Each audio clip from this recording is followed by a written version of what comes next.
It's honestly really crazy to think that it has been a whopping 11 years since the release of the last Mario Kart game with 8 on Wii U. Obviously with Deluxe and the Booster Course Pass, we were showered with content for years to come, but that foundation was set over a decade ago. And looking at the sales data, yeah, it turns out that was totally fine, actually. Everyone was cool with it. And if you count Tour and Home Circuit as mainline Mario Kart games and you call them 9 and 10, then quite frankly, you deserve every red shell that comes your way.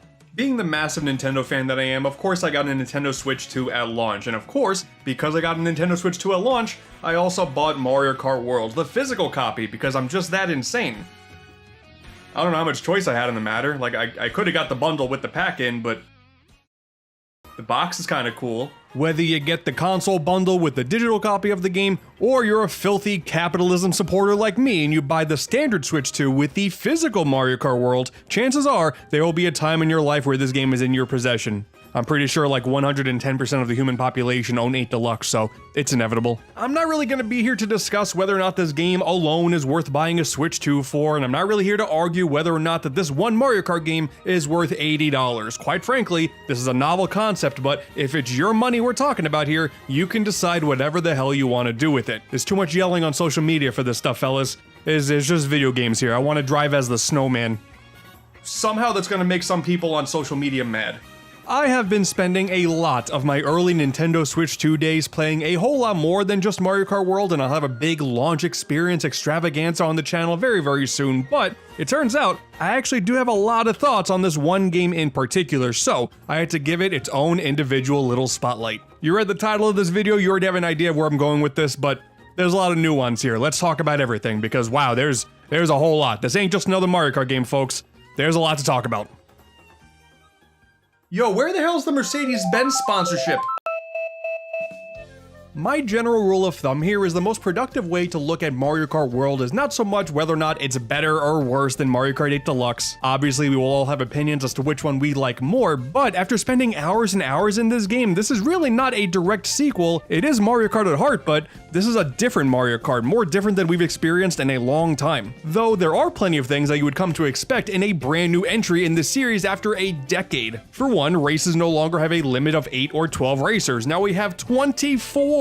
And considering this is Mario Kart we're talking about here, this isn't just, oh hey, there's more players on the screen now. No. That means it's absolute chaos. More characters are getting insane items in the back like blue shells and lightning bolts, and you can be all the way up in 5th place and still be subjected to just getting bananas and coins. You combine that with the tracks being so much bigger now, and filled with lively obstacles. If you were playing Mario Kart for the pure chaos of it all, that's here in spades, and I love it so much. But maybe at first when you're playing this game, you think that the world is just a little bit too big, a little bit too barren. These tracks are extremely wide. Do you really need the tracks to be this big? It just feels like a lot of the times I'm driving around doing a whole lot of nothing, but the thing that I think I like the most about Mario Kart World is that the skill ceiling is dramatically higher than any Mario Kart game before it. Before, you would just have to get good at drifting, right? Like, okay, you gotta hold it for a little bit, you get the blue sparks, and then boom, you go a little bit fast, and maybe you can be just good enough to mushroom past a blue shell. But here, no, we got grinding, we got wall riding, we got charge jumps so you can jump straight up in the air and jump over red shells that are coming your way. That's sick. You like performing tricks? Well, hey, now you can just mash the trick button like crazy, and you just keep spinning all over the place, you're doing sick poses, and oh, it feels so good. And if you want to add insult to injury, you can do a charge jump and land on someone else, bounce off of their head,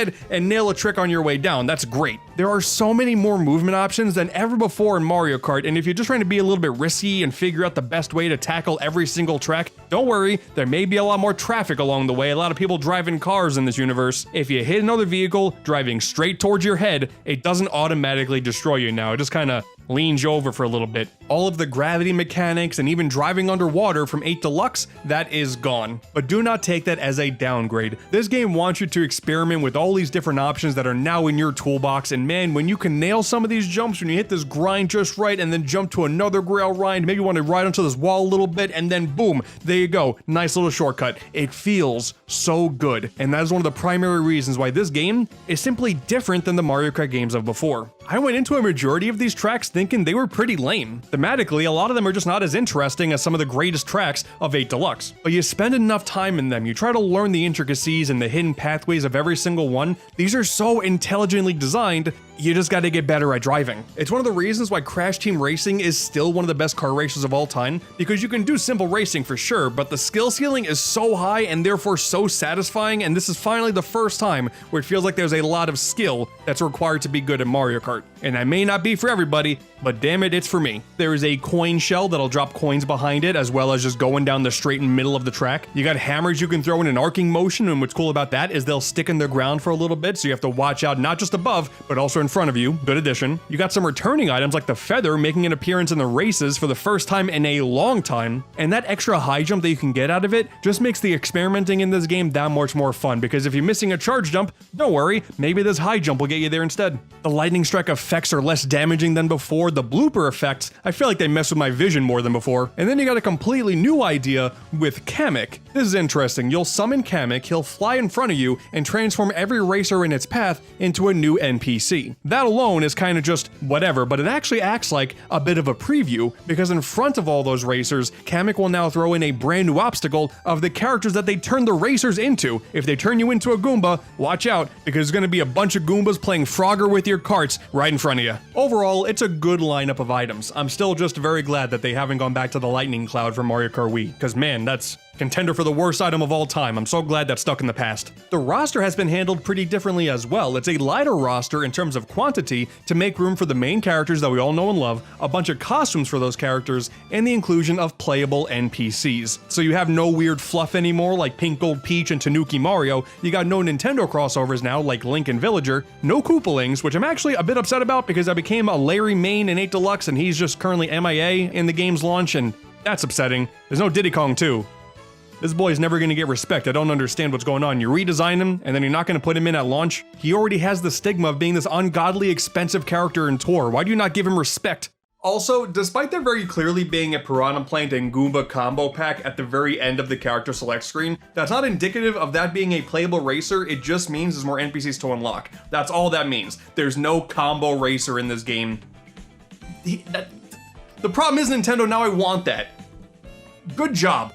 A lot of people are also very confused as to why the base game doesn't include any Nintendo crossovers like Link and Animal Crossing and Mario Kart 8. Here's the thing though, I'm convinced those characters and those tracks were added to 8 simply as a means to just try and get some more sales in a pretty desperate time in Nintendo's life. That kind of makes sense in my mind because it's such a big deal at the end of the day, so when you look at World, which is coming out at a time where Nintendo's riding really high, they're gonna save that in the holster for something else way down the line when things are tough once again. I would be more upset as to why there's no Diddy Kong in this game, alright? Like, what the hell are we doing? And no Funky Kong? This game sucks. Let's be real though, he's likely going to be DLC. Let's not kid ourselves here. Whatever you say about the launch of this game is all fine and dandy and justified, but this is going to have a long shelf life ahead. This is going to be a very different game in 5 years' time. So this video could be very dated in a few months, but I'll just say this much. If Larry doesn't make it into the final roster, I am actually going to lose it. Also, Donkey Kong is different now. We're all just going to have to get used to it. But yeah, the main characters now have costumes, a la Mario Kart Tour. Daisy is of course the best girl. Her outfits confirm that. She looks great in every single option of her wardrobe, and I'm so happy that she looks great now because, like, I love Daisy so much, but she didn't have teeth in 8 Deluxe, and just, it was hard to defend that, you know? You no longer have basic color options for Yoshi, instead they're all tied to costumes now, which is an interesting choice, and we also have no colors for Birdo and Shy Guy now. Okay, less options there, fine, whatever. But we do have Captain Toad and Toadette, we have a dapper as hell King Boo, Waluigi's taco stand is finally real, and child labor Mario and Luigi. Thank God. And now joining the roster as first-time racers, we have NPCs. We got enemies like the Piranha Plant, the Goomba, the Sidestepper, the Coin Coffer, and friendlies like the Penguin, the Pianta, the Snowman, and yes, even the Moo Moo Cow. Everybody loves the cow. I'm already sick of seeing the cow, but I get it. You have your fun. You can be the cow if you want to. I'm gonna be Swoop instead. Dude, they got motherfucking Peepa in this? The biggest downside with these NPCs is they don't have costumes. If they're returning characters like Shy Guy, King Boo, and Lakitu, yeah, they have at least one extra costume they can play around with, but you want to play as, I don't know, Evil Spike? You don't have that, sorry to say. You would think if there was any time to bring back the Honey Queen from 7, it would be now, but sadly, that's not the case. As for Rob the Robot making an appearance, as he's deserved for a long time, no. They massacred my boy. The biggest problem with these guys though is that unlocking them is kinda dumb because they're tied to the Kamek item. You want new costumes? Pretty easy. You just drive around the map, you find these Yoshi food stands, you pick up a bag of food, and the food that's inside may or may not give you a new costume that'll be permanently unlocked in the character select screen. That's fine, but if you want to play as, I don't know, Fishbone, you just gotta hope that someone behind you gets the Kamek item, and then when you transform, you just gotta hope that it's a Fishbone. I guess because you have so many options available to you, this wasn't really the most upsetting thing in the world, but it's still just weird. You're gonna put the Cataquack as a racer in this game, and I just gotta hope and pray that I get turned into one first? Weird call. And you want one other big change? Well, okay, pick your favorite racer, and then pick your favorite vehicle.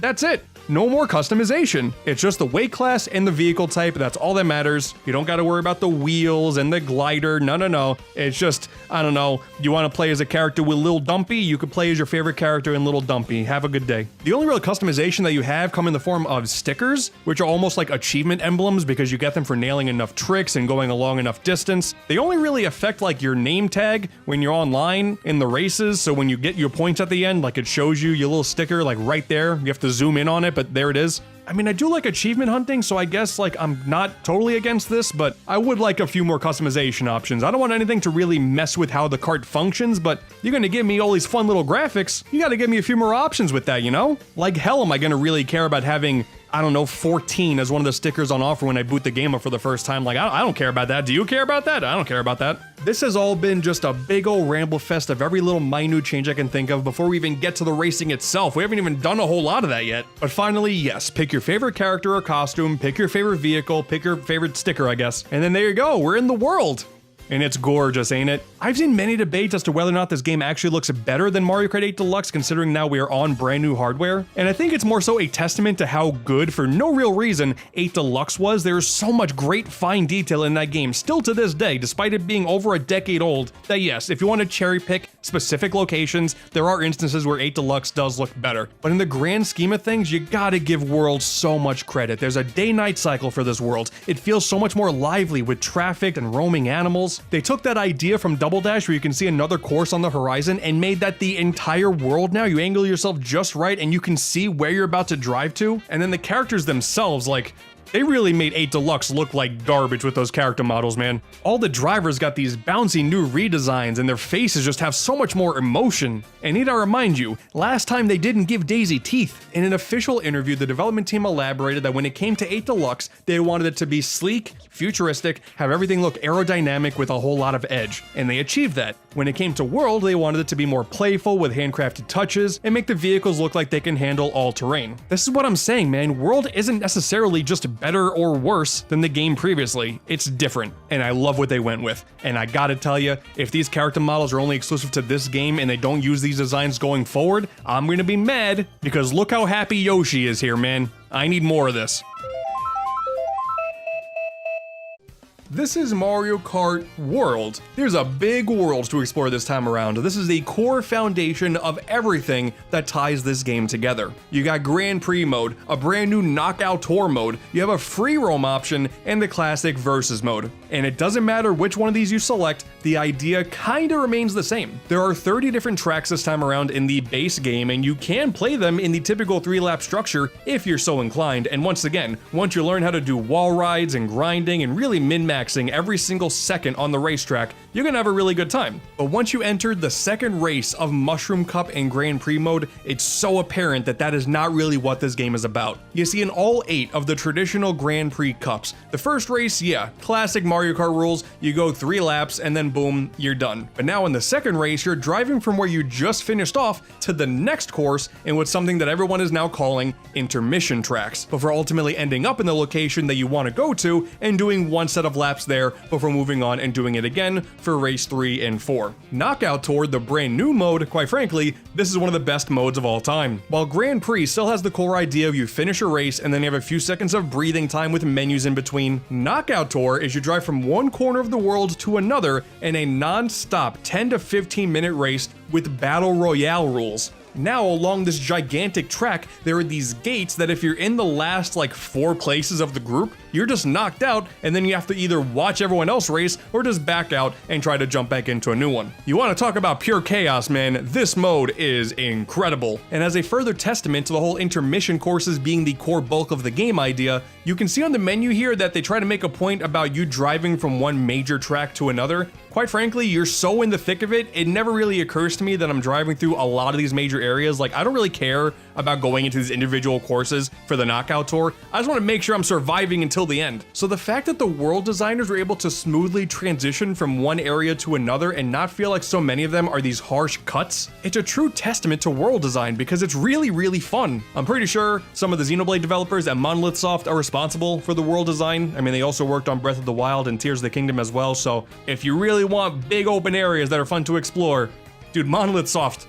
they always know what they're doing. That's just a fact of life. And similar to Grand Prix, you have 8 different rallies here as options as well. And just a cute little nugget of information right here, all of the rally icons have equivalents to the Grand Prix cups. Like there is an Ice Flower rally that matches up with the Fire Flower cup. The Acorn rally is matching up with the Leaf cup. The Spiny rally matches up with the Shell cup. It's a cute touch. I like that. And maybe if you play the knockout tours in single player mode, you'll go, okay, it's kind of all right. Like, it's kind of chaotic, but you know, I get the idea. I don't really see the selling point. Go online. Dude, go online and play Knockout Tour where everybody is out for blood. This is one of the greatest multiplayer experiences Nintendo's ever come up with. Grand Prix is still cool. Honestly, because it's different, it's probably my favorite Grand Prix mode of any Mario Kart ever, but Knockout Tour. Oh man, playing Knockout Tour with people who are good is magical. But again, the core idea of this game, man, it's all about the intermission courses, and there's a whole debate as to whether or not they're a good idea, because honestly, if you go into the versus mode and you check every single option available to you, there are 202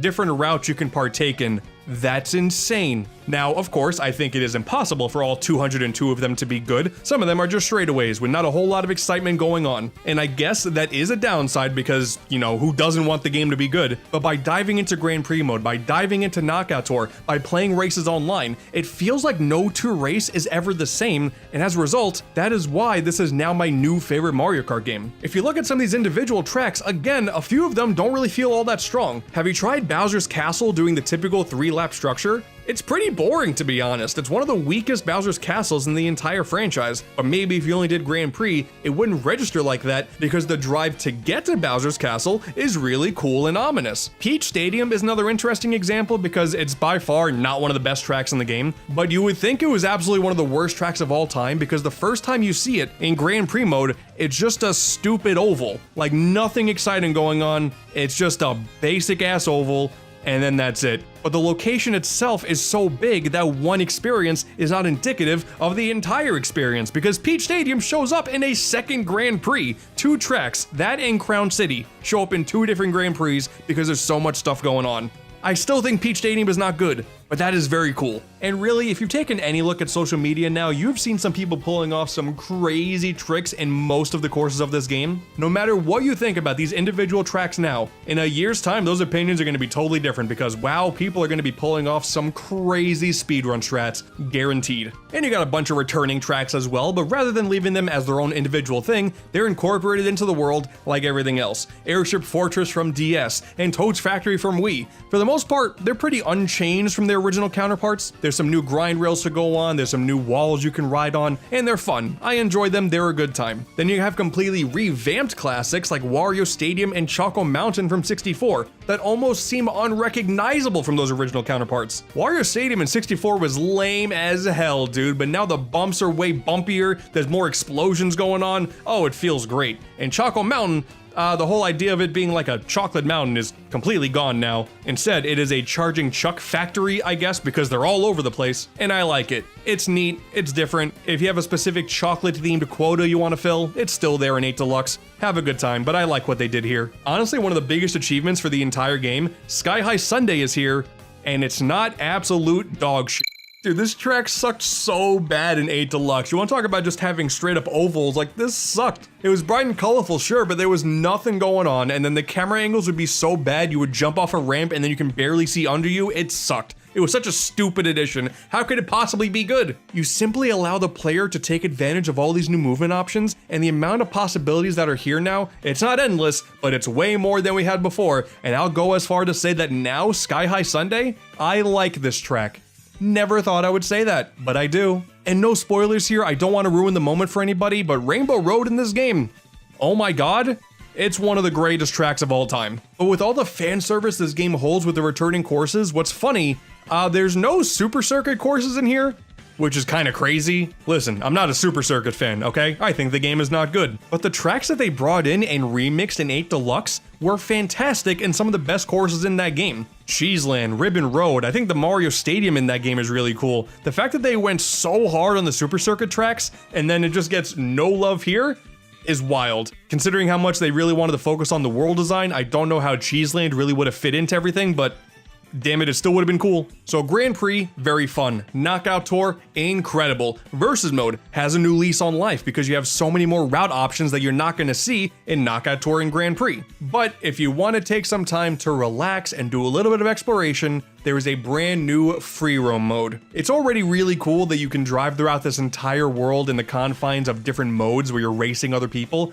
Now, thanks to the Xenoblade developers, I have no doubt in my mind, you can explore every single nook and cranny of every single space here, and it is awesome. Some people have argued that it's just far too open and there's not enough things to do, and I do kind of agree, but that being said, there is still a whole lot to do and see here. You're not just driving for the sake of it, even though that is kind of fun. You got a bunch of Peach medallions you can find, there are question mark panels that are super hidden, and most importantly, there are P-Switch missions. Oh my god, mission mode is back. I love these so much. You find a P-Switch and then you click it and then boom, time to lock in. You got tech challenges like timing up wall jumps and grinds. You got these basic straightaways that have new obstacles in the way like boulders and enemies. You got blue coin challenges where they take these mini areas, fill them with coins, and then boom, get them in a short time limit. Those are fun. And I feel like the craziest of all, there are additional mini races here. You hit a switch in something like the middle of the ocean, okay? And suddenly gates will pop up and other races will show up, and then you just have a mini race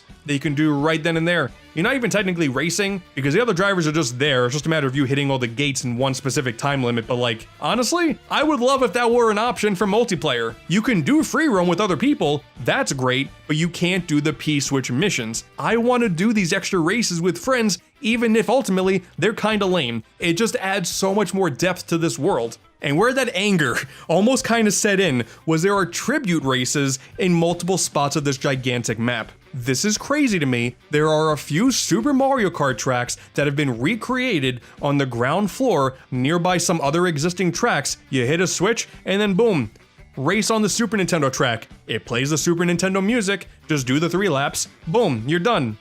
I want to race on these, damn it, Nintendo. Why won't you let me race these with friends? That's so cool. Dude, all I have to do is update the game so you can track the missions available on the map, because the fact that you can't right now is actually insane. People are counting upwards of 400 different missions available to you in this entire space. You mean I just have to find them myself with no guidance whatsoever? That's insane. The only thing the game tracks are the question mark panels because they're tied to the actual in-game tracks. That's it. Everything else, good luck, idiot. I have no doubt that's going to change in the future, but as it stands, mission mode, I'm going to call it mission mode here, is such a good time. I have spent so many hours just driving, trying to tackle as many of them as humanly possible, as well as getting some of the Peach medallions and question mark panels. Why not? Those are actually how you unlock mirror mode in this game. It's oddly hidden this time around. You have to get 10 of each of the 3 different collectibles and then do the special cup again, and then you unlock mirror mode.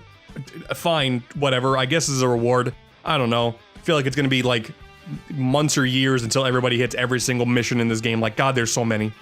Oh, hey, you can chase Nabbit in the overworld too. How are more people not talking about this? Oh, and yeah, by the way, there are sometimes big vehicles you can control as well.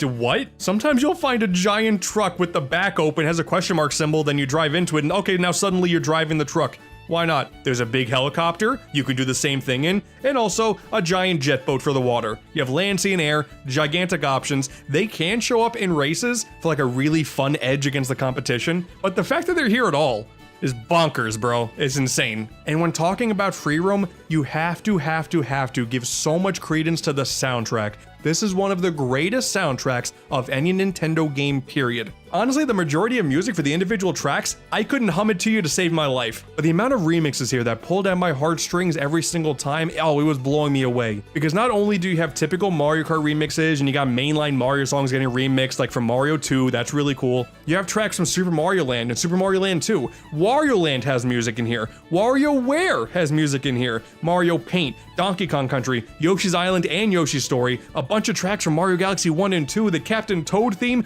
the Mario Drawing song that would then become the 3D Land Special 8 world music. It's an absolutely godly soundtrack, and there's no music player mode.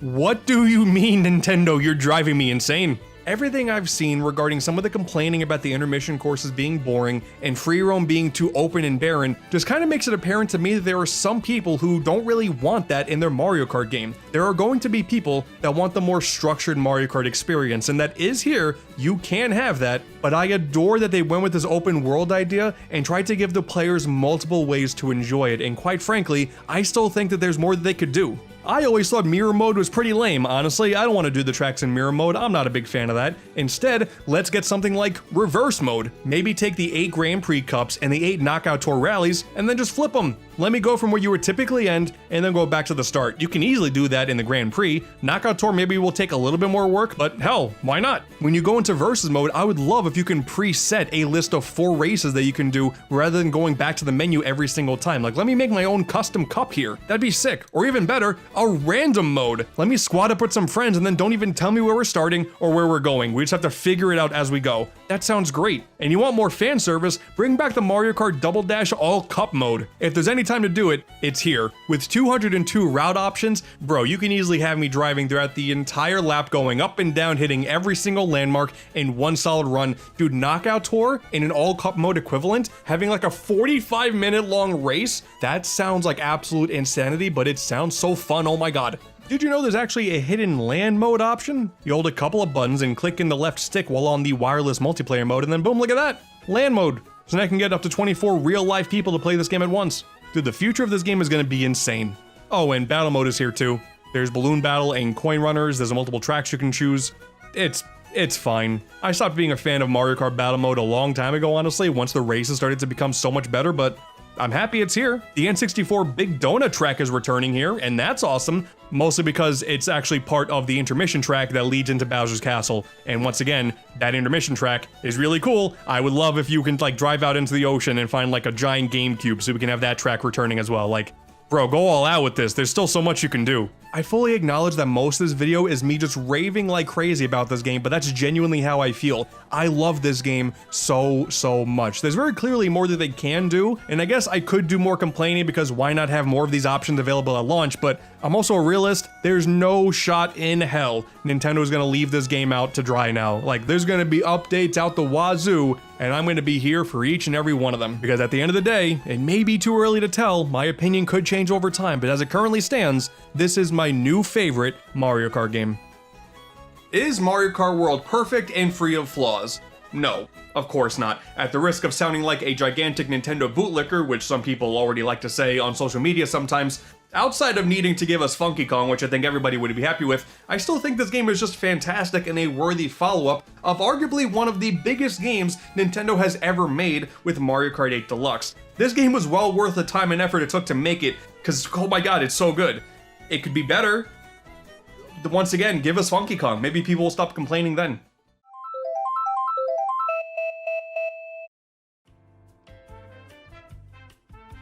I don't know. Currently, once again, I would argue that it is my favorite due to all of the reasons I mentioned before. Not every intermission track hits, but I love that they're there. Knockout Tour Online is some of the most fun I've had in any Nintendo multiplayer experience ever, and while for some, free roam may be a little bit too open and barren, for me, I've still been finding so much stuff to do. I've been putting in hours and hours trying to find as many P-switches as I can, and I haven't even come close to cracking 100. There's gonna be so much time spent in this mode alone. I love this game, but I don't know if I would necessarily say it's better or worse than 8. Again, it's just different, which I think is the right approach. You gotta keep in mind here, Mario Kart 8 Deluxe is still selling like crazy. Like regularly for Nintendo, it's still selling so many copies every single year. Why cannibalize those sales? You know, 8 Deluxe is gonna sit just fine, and there's gonna be sometimes I'm gonna wanna play that over World, because the tracks in 8 Deluxe are so good. Plus there's 96 of them. Sure, Toad Circuit from 3DS being in the Booster Course Pass, that sucked, because that track is not very good. But there's so many options there that I'm still gonna have a great time with that game. And rather than attempt to make a direct sequel where they try to completely replace all the success they had with that game, Mario Kart World is gonna sit there nice and pretty next to 8 Deluxe as another great Mario Kart game. Whether or not that alone is worth selling you an entire new console for, I don't know, that's up to you. Donkey Kong Bananza is coming out soon, so I don't know, I feel like that's gonna do it for a lot of people if this ain't gonna do it. Also worth noting that I am also a guy who really wants a Nintendo fan service Super Smash Bros. Kart where they bring back all the Nintendo characters from Mario Kart 8 Deluxe and go even crazier with it. I still think that would be super sick, but I don't know, that's gonna start some arguments in the comments. I don't want to deal with it right now, to be honest. God, I'm just so happy they finally gave Daisy teeth. But that does it for my thoughts on Mario Kart World. For every other big Nintendo Switch 2 launch game like Cyberpunk 2077, The Legend of Zelda Wind Waker, not HD, a stupid-ass Nintendo Switch 2 welcome tour. That's all gonna be coming in a big blowout video coming very soon, and stay tuned for it. I think you're gonna like it. I just really want Funky Kong.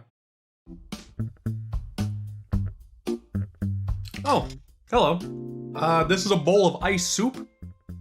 It's all I can afford right now. Now, I know what you're gonna ask. Do you need to play Switch 1 first in order to understand Switch 2? Well, I'm happy to say you can jump right in with this sequel and you'll be just fine. It just, you know, you can be like me and spend like roughly $1,000 on a Switch 2 games and accessories, and I'm celebrating with a classic bowl of ice soup. Some may argue that we've only been waiting for the Nintendo Switch 2 since the official reveal back in January 2025. Maybe, you know, since May 2024, when a Switch successor was officially announced via the basic ass tweet. You could argue that, but quite frankly, I think all of those Switch Pro rumors from years and years ago make this thing feel like I've been waiting for it for 2 decades. But hey, it's finally here. Do you like it? And boy ain't it expensive. Oh god, you probably heard from all the people yelling about it on social media when it was first announced, like it's a pricey boy. But because I've been waiting these many years, I've been preparing and saving for this moment for basically, yeah, those 2 decades. The Switch 1 was already my primary game console, so of course I was gonna buy a slightly bigger one. Have you played with the magnetic Joy-Cons yet? That'll be $500, please. I bought my Switch 2 at launch to future-proof myself. I already know I'm gonna be putting in hours upon hours into this big old hunk of plastic, and my OLED is already sitting in a nice closet next to my Wii U. It's gonna be covered in dust in no time, I promise you. But I didn't buy just this hunk of plastic, I bought some other hunks of plastic as well. Bought a Pro controller, I bought a bunch of games. I even bought the stupid Zelda amiibo. You don't have to do that, I did a little bit too much. So yeah, I did spend a lot of money just so I can say that I played a Switch 2 in June of 2025, and that's about it. And I am now making this video to compensate for all of those lost costs. Let's get to it, shall we? Now, the first thing you're gonna do when you have your brand new in-box Nintendo Switch 2, you're gonna fear for your bank account, but then you're gonna open it up and you're gonna feel a whole new chunk of plastic, and I gotta tell you, the Switch 2 here, it feels nice. Oh, it feels really good. On the surface, yeah, it does just seem like a slightly bigger Nintendo Switch, but it just feels so much more premium now. The plastic that they use feels nicer on the hands. The Joy-Cons, oh my god, the Joy-Cons are so good. Not only are they bigger and therefore just feel better in the hands, but they're also magnetic now, so they snap into the console instead of sliding in, and it feels so much better. And when it's all connected, my god, it actually feels like one unit. It's like the Nintendo 64 analog stick of that generation. There's no doubt that every single Switch unit that has Joy-Cons on it, it's gonna feel slightly wobbly. That's just what happens when you put 5 minutes of time into this thing. Hell, half the reason why a Switch Lite is such a compelling purchase is because it feels like one toy. And I am so happy that the base Nintendo Switch 2 here feels the same way. The kickstand may fool you, but it's way more durable. There's a USB-C charger on top now, so you can actually just plug it in and play it on a table like a normal person. comparison. Like the bottom one is mostly there so you can dock it in to the dock, and that's all fine and dandy. You can plug in a USB-C charger in both ports whenever you want, and maybe you'll have a preference here or there. You know, if someone asks you if you're a top or bottom, I'm pretty sure this is what they're talking about. And even the cartridge slot is nicer by having the indent on the back of the system instead of the top, and the mechanism it uses to open up, that feels nicer too. Everything about this just feels so much better. But I really think the Joy-Cons are the star of the show here. Not only is the base form factor bigger, the SL and SR buttons are also bigger. So if you're somehow playing a game of Mario Kart with just a single Joy-Con, the chances of you developing early stage arthritis are drastically reduced. The HD rumble is still there, the gyroscope is still there, and it's better than they were before, that's nice. But my favorite feature of these new Joy-Cons is the inclusion of mouse mode. You just pop that bad boy 90 degrees and then boom, you're a PC gamer running a brand new game at medium to medium high settings. For me, it's not even that it's there that makes it cool, and I'm very excited to see what games do in the future with it, but the fact that it works as seamlessly as it does. You pop in a game like Welcome to or Cyberpunk, and then you just go 90 degrees and then boom, you're in. Oh, you want to change it? Okay, just put the controller back. That's how Metro Prime 4 is going to use it. That's so cool. This is really giving me big Wii motion control vibes, you know? Like the Wii U gamepad, they really tried to capture that appeal of having a brand new gimmick that's going to bring a whole lot of new games to life, and that never really happened. But here, I can see so much happening with this in the future. Like there's this game coming out called Mousework. It's just a mouse-based minigame collection. I'm there day one. This is already a better gimmick than the stupid IR camera was on the Joy-Con ones anyway. I mean, that does mean that, like, if you really care, any hardcore 1-2 Switch and night vision players, unless you connect a Joy-Con 1 to a Switch 2, they simply will not work as expected. I know, Nintendo spitting in the face of game preservation. And the same goes for Nintendo Labo fans. So many of those cardboard creations were built with the Joy-Cons and the Switch 1 in mind, and now that everything is just bigger, it's not gonna work. Did you buy a brand new console hoping to play Breath of the Wild Switch 2 edition in VR mode?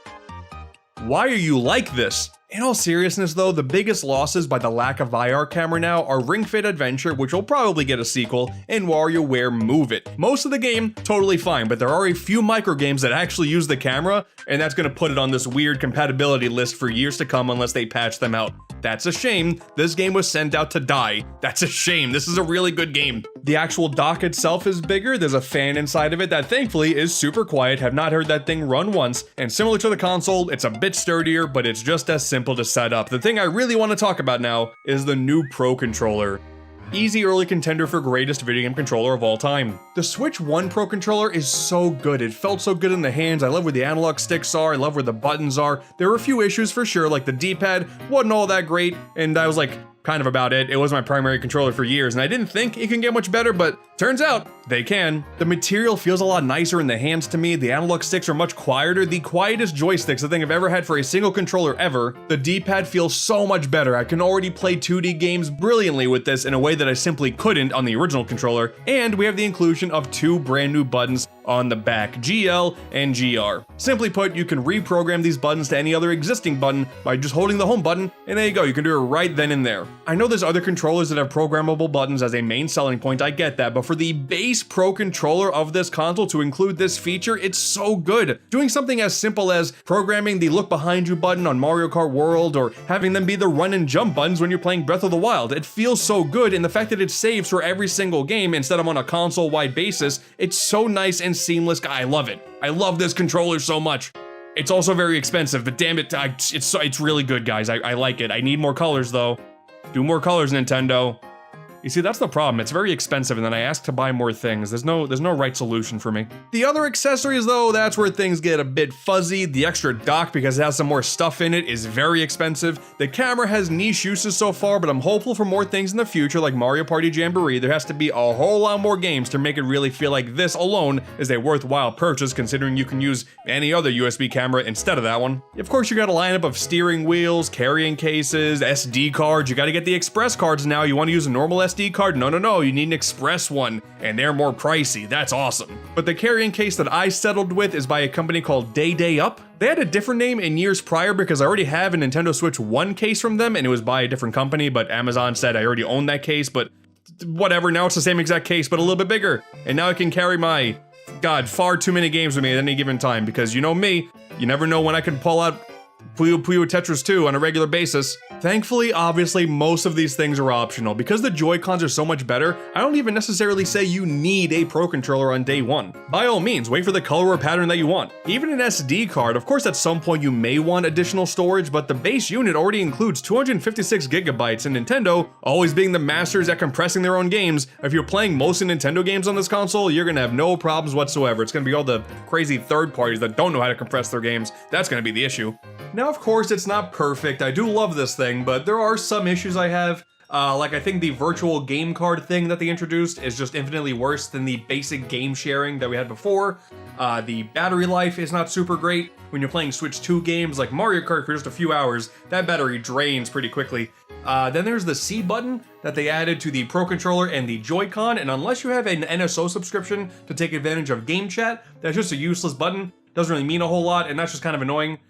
None of those things really bother me to ruin the experience. Like, I'm sorry if you think me really being excited about the Switch 2 is a thing because it's cool to hate on the brand new console. That's not going to be me. None of those things really mattered to me. I'm sorry.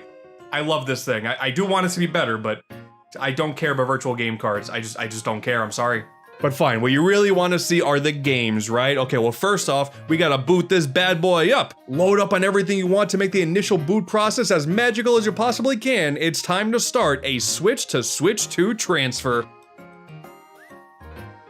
God, I miss the transfer Pikmin so much. Ooh, look at that. Actually a little bit of flair for this first time boot. That's it. That's the only time that like fanciness happens. So if you wanted personality in your console user interface, if you blinked, you missed it. Sorry to tell you. And there's still no themes, ain't that crazy? The Nintendo Switch library is gigantic. There are thousands and thousands of games, and like 3/4 of them are probably AI garbage from the eShop, but no doubt, your backlog is still huge. You got plenty of games to catch up on, and that's all fine and dandy, but you want a brand new game to play on your new device, right? Well, thankfully, Nintendo came out with one of the heaviest hitters you could ever think of. A game of this magnitude makes so much sense to drop on a brand new console. Nintendo Switch 2 Welcome Tour. Here you go, everybody! It's the other first-party Switch 2 exclusive. There you go. I already did a big old video on Mario Kart World, and I've already talked about how much I love that game, and I have no doubt that it's going to have a very divisive future in the months or years to come. I mean, at the end of the day, if you're buying a Switch 2, chances are you're going to buy this game regardless, but I don't know, man. I like the intermission courses. I'm not saying the update that they did ruins the game, like some people would say. I think they should change it. It's still a fun game, but in the meantime, you load up Welcome Tour. It was $10. That's insane. So there's two sides of this equation. My main thoughts with Welcome Tour is it's actually kind of cool. You just play as a little tiny man and you run around a giant Nintendo Switch 2 Expo Center, and it's filled with a bunch of NPCs that are giving you fun facts about this brand new console that you got and all the technology within. There's a bunch of tech demos to put all of those fancy words into an actual practical thing, and there's also some mini games that not only are just kind of fun to play, but they're also challenging. Each one has multiple medals to go for, and if you want to go for 100% completion, I'll be damned.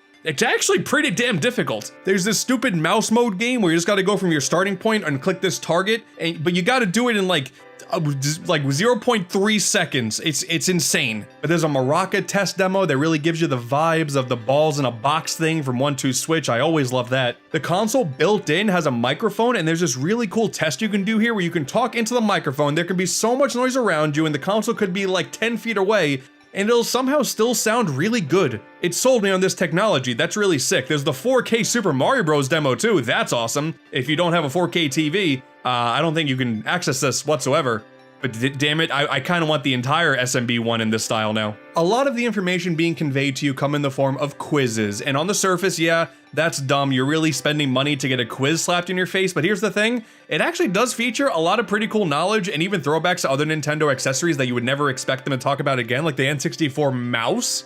Do people even remember that there was a mouse? Because yeah, it turns out there was, oh my god. But now in a few years when someone asks me how the Nintendo Switch 2 built-in speakers are operated, I'm gonna know that it's like at a bit of a downward angle so it can like focus in on you as you're facing it, you know, with your face. The Nintendo Switch 2 Welcome Tour taught me that, thank you. This is a complicated situation because Astrobot really ruined the perception of what a pack-in game should be. for all time. Sony and Team Asobi made a game that was so big for a pack-in title they really didn't need to go that hard, and anything going forward ever that doesn't feel like its own micro game being packed in with an expensive console is gonna feel like a waste of money. When in reality, I could see the argument that there is enough fun content in here to justify the $10. It shouldn't. I mean, it shouldn't cost money. Let's put it like this. Nintendo Switch 2 Welcome Tour feels worth the money the same way Astro Bot could have been worth the money if they were as greedy as Nintendo was in this situation. And I feel like there are a lot of people who are like afraid to say as much. There's some really fun stuff here. And if you're trying to do a full completionist run of Welcome Tour and you think it's gonna be a spring breeze, nuh-uh. Some of these feel like going through the hardest difficulty option of like a Kirby boss rush mode where like on the surface, okay, it can't be that bad, and then you're crying. Like, it's tough. This is a kind of tough game. But I know by this point you're over it. You've already played Welcome Tour, you've put in a ton of time into Mario Kart World, you want something new for your brand new expensive console. And you're not gonna get that yet. We're gonna talk about some more old games real quick. I'm sorry about that. Let's get to it. Leading up to the Switch 2's launch, Nintendo barely mentioned whatsoever how backward compatibility was going to work on this console, and even though that was a very confusing decision, I can almost understand because the word of mouth about how well so many Switch 1 games that ran poorly now run on Switch 2, that alone was way more exciting than finding all of the stupid P-switches in Mario Kart. Like, playing old games on this console feels so refreshing, it's awesome. Of course, with more power, you would hope that all of these older games that were plagued with performance issues would simply run better, and while it's not a 100% guarantee, more times than not, that is the case.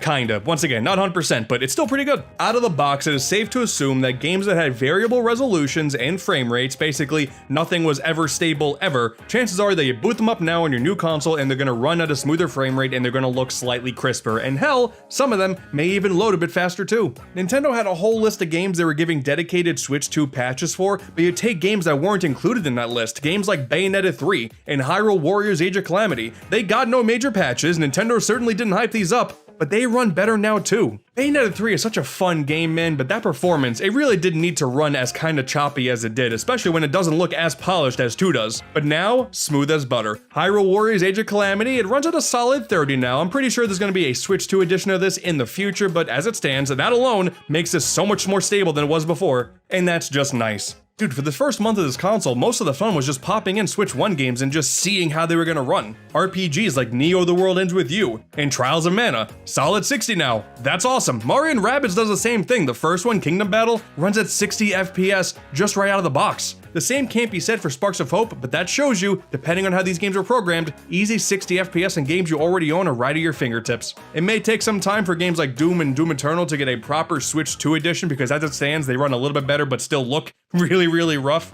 But in general, this untalked about feature from Nintendo, I love. But as for the games that did get dedicated special patches to not only reach their base potential, but now allow for 4K visuals and HDR in some instances, that's also incredible. Games like ARMS and Captain Toad had local multiplayer, but now, thanks to GameShare, you can play them online. And that even extends to the co-op in Bowser's Fury, and having a few more game options in Clubhouse Games, honestly, the premier game for this feature. And they even added mouse controls for Game Builder Garage. I'm still not really super convinced there is a highly active player base for this title, but hey, you know what? In the future, I would love to be proven wrong. People in the distance in New Donk City now walk smoothly. Link's Awakening and Echoes of Wisdom finally maintain smooth 60 FPS frame rates like they should have in the first place. And my god, Pokemon Scarlet and Violet finally beat the "these games run like garbage" allegations.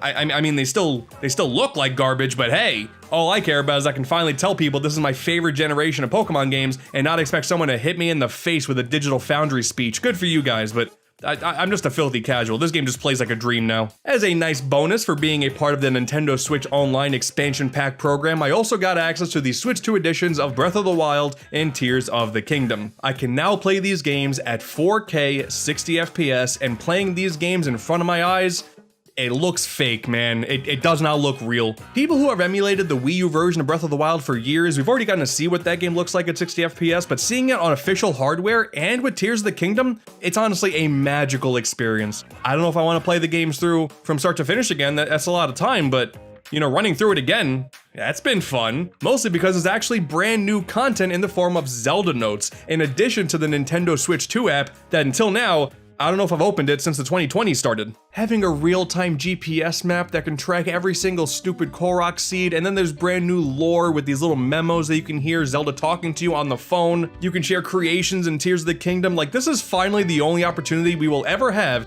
to get some brand new Wii U gamepad functionality. And I am all here for it. I want more games to use this app. I am a sucker for gimmicky things like this, and the fact that they're optional means that no one online should complain about it, right? That's not gonna happen. Now, as far as the brand new Zelda amiibo are concerned, they get you a new paraglider pattern in Tears of the Kingdom. And that's it. $30 each. Don't be like me. What have I become? But the whole concept of Switch 2 editions are fascinating. It's different than Switch 1 games getting dedicated Switch 2 patches because now they can sell them at retail for full price. If you have the original, it only costs about $10 or $20 to get these patches, and while you would kinda hope that the base features like 4K 60 would be free for every single game, the additional caveat on top of that is you're gonna get new content as well. Super Mario Party Jamboree Switch 2 edition. You got a couple of mouse mode and camera-based minigames. Fine. Kirby and the Forgotten Land plus Star-Crossed World. Not only do you have 60 FPS now, but there's brand new levels and a brand new mouthful mode shown off in the trailer. Of course I'm gonna play it. Not like I wasn't gonna play it anyway, but at least I got new stuff coming with it. And if you do buy the dedicated Switch 2 editions at retail, what's interesting is those cartridges will still work in a Switch 1. They'll obviously just run the Switch 1 version. Popping it into a Switch 2 will simply just access the upgrade pack they can otherwise buy separately on the eShop. And it's interesting, when this was first revealed in the big Nintendo Direct, I was kinda confused, but realistically, it kinda reminds me of the black Game Boy cartridges from back in the day. A dedicated Game Boy game that if you popped it into a Game Boy Color, it would get a dedicated color palette. Now one of the base, here's a bunch of colors things that you can do in normal Game Boy games that were in the gray cartridges. Welcome back, Wario Land 2 and Game & Watch Gallery 2, your legacy lives on here. Now I know these are all quote-unquote old games, and I shouldn't really wish for more old games to get special treatments that cost money, and I also acknowledge that this is not something that PS5 players really got to experience with PS4 games, because Sony is upgrading a lot of those games to PS5, and they do run a little bit better, but the PS4, for all intents and purposes, didn't really have a bunch of games that were plagued with performance issues. You just had to deal with playing a game like Resident Evil 2, and then the fans on the console are going to start spinning at the speed of light. I am all in favor in giving really good games the opportunity to run at their peak performance. And for some of these instances, getting brand new content on top of that is just a sweet bonus. It's not like Forgotten Land and Mario Party Jamboree were starved for content. They were fully fledged games that were jam-packed with content, and now we're getting more of that? Of course I want it for free, but I'll take what I can get. It's gonna take all year for me to finish Breath of the Wild again anyway. It could be that I'm just not as bitter about basic re-releases anymore, but like, if you're a PlayStation guy and you were really excited about The Last of Us Part 1 on PS5, you bought it, you loved it, great. Don't be then salty at me for being excited about playing Breath of the Wild again on my brand new console because it can run at 60 FPS. Like, we can just enjoy games here. They're all good games. We can just enjoy them and not make a thing out of it. Games are cool. Besides, if you're a Sony fan, I think your negative energy is best spent elsewhere, like complaining about the lack of Little Big Planet in the mid-2020s. Like, yeah, we got Sackboy, but the LBP servers are still dead, and that's insane. If I were like deeper into PlayStation, I would be furious, and you should be too. Oh, hey, look at that, more old games. Another addition as part of the Nintendo Switch Online expansion pack is the GameCube Nintendo Classics app. Like all the other consoles before it, they will now start to slowly drip feed really big GameCube games and maybe some really mediocre ones over the months and years to come. The Legend of Zelda: The Wind Waker, Soul Calibur 2, F-Zero GX, the first new game they dropped was Super Mario Strikers. Multiplayer games have access to online play, so we finally have a good online Mario Strikers game on Switch. And if you care about features, thankfully, safe stating is here, works totally as expected, so no, you're never gonna get to beat me in Soul Calibur 2, I will make sure that never happens. And there's even a pretty solid CRT filter here. I don't really like playing with CRT filters, but I know some people do, and it's there. They even went and added it to the Nintendo 64 app as well. The emulation for that console is still incredibly not great. There's like weird sound delay that's really prominent in games like Paper Mario, I've noticed, and I really wish they would fix it by now, but it's been years and I have my doubts. Though now they did give us Rewind, so You're never gonna beat me in a game of Mario Kart 64 ever again. I'm telling you, that's just how it's gonna be. Finally, praise Nintendo, we can play F-Zero GX and Burger Time Deluxe on the same hardware. That's awesome. And one of these games is dramatically better than the other one, and I'm gonna leave it to you to assume which one I'm talking about. To me, front-loading a majority of the brand new console's hype with a bunch of old games, I'm totally fine with it. Realistically, there's a pretty big stacked lineup of first-party exclusives that are going to be coming months and years down the line. If Nintendo is indeed staggering these releases to ensure that even 2026 is a fantastic year, I much prefer that, and then occupying the time with giving us reasons to play old games once again. I think that's going to be preferable. Like, listen, the Switch 1 has a fantastic library, but let's not pretend like the second year of that console, outside of Smash, wasn't incredibly barren, and I don't want to go through that again. I guess if you want to be a traditionalist, then yes, in a traditional console launch sense, the launch lineup is incredibly weak, and I guess that is kind of disappointing. But quite frankly, I'm going to be catching up on Switch 1 games until the day I die. I'm just glad they still work and they work better than ever. But hey, I still got some more money to spend. Let's fill up the Switch 2 void with some big third-party releases. Damn it, I hope you like Keanu Reeves. He's my favorite new Nintendo character. Dude, I feel like such a badass now. It comes with stickers. Alright, look, I've been in the YouTube game for long enough. You take one look at me and you would maybe think that a game like Cyberpunk 2077 wouldn't be my cup of tea. You mean to tell me all those Kirby videos I did would make you think that way? That's crazy. Admittedly, part of me was mostly interested in Cyberpunk 2077 for Nintendo Switch 2 because of what it represents. With the jump to a new console that's way more powerful, you got a full-blown AAA open-world game on this brand new console day one. Yeah, I'm interested to put it through its paces. But also, I do actually really like the cyberpunk aesthetic. Blade Runner is obviously iconic. I really dig the Ghost Runner games. Those have a very similar vibe, of course. There's the Cyber World from Deltarune Chapter 2. Does that count? Spampton? The Switch 2 launch did feature a few premier big third-party games making the jump. We had Hitman, we had Kunitsugami, Street Fighter 6, Yakuza 0, but I went with Cyberpunk 2077 because it's a full game on a cartridge, and that's nice. I don't despise the game key card thing, much like a lot of other people do, but we'll get to that. There's a few more sections in this video. But yeah, you simply pop the cartridge in and then the entire world of Night City is at your fingertips. The most I knew about this game going into it was that when it first launched, it was done so in a pretty weak state. There were glitches all over the place. The game released on PS4 and Xbox One, and that weaker hardware really compromised the overall vision of what CD Projekt Red wanted to do. But a few years have passed, people have sworn that this game is really good now, especially with the DLC. And you know what? The animated series, Cyberpunk Edge Runners, that's badass, so I'm ready to dive in. I don't know if you're expecting some kind of big technical analysis about this game on Switch 2 compared to every other console, but as far as I'm concerned, this runs totally fine. If you want a sharper resolution with a better frame rate, then yeah, you've already played the game on PS5, Xbox Series X, PC, whatever. Here, I get to play it with gyro controls, and I have the option to turn a Joy-Con 90 degrees and play it in mouse mode. Having those options in a fully functional story-based AAA title, to me that's a big deal for the Switch 2 going forward. Hit me with the Keanu Reeves amiibo. It's probably like $50, but you know what? It'd be pretty cool. Considering how many people are gonna call me a Nintendo shill after this video, I'm gonna go the corpo route. That makes the most sense to me. Ooh, and the full-on character creator. Okay. I'm just gonna randomize and hope for the best. Yep, there we go. Spitting image of me, I'll take it. It kind of felt like a blessing and a curse to go into this game with next to no knowledge, because the opening really does set the tone very hard for how beautiful Night City is. You're really getting invested into this giant cyberpunk world. Bright neon lights all over the place, you're inside flying cars, there are people with robotic body parts. It's pretty sick. And you got your buddy Jackie, who talks in Spanish, and with the subtitles you can tell that as he's talking, it's translating to English on the fly. It's such a small detail that I actually really like. It shows the future tech they're working on. That's cool. The curse, though, is that even though the game does start off pretty cool, the opening is pretty damn slow. I'll be honest, I was really thinking Keanu Reeves was gonna make a stronger role in the first few hours of this game, but no. Come to find out, whatever choice you make at the start for whatever lifestyle you want to lead, that doesn't start taking effect until multiple hours in once you pass Act 1. And honestly, Act 1's pretty slow. There's a lot of dialogue. There's a lot of following people. It's just dealing with so many cutscenes. You don't really have the freedom that you kind of want in an open world game. And I was thinking to myself, okay, maybe this is why I actually don't really like AAA games all that often. It just doesn't really appeal to me. But then Act 1 finishes up, and come to find out, when Johnny Silverhand, aka Keanu Reeves, finally enters the fray, he's actually a full-blown terrorist and rock star, and he's been implanted into your head via a biochip. So now he's just kind of haunting you as you're trying to go about your business.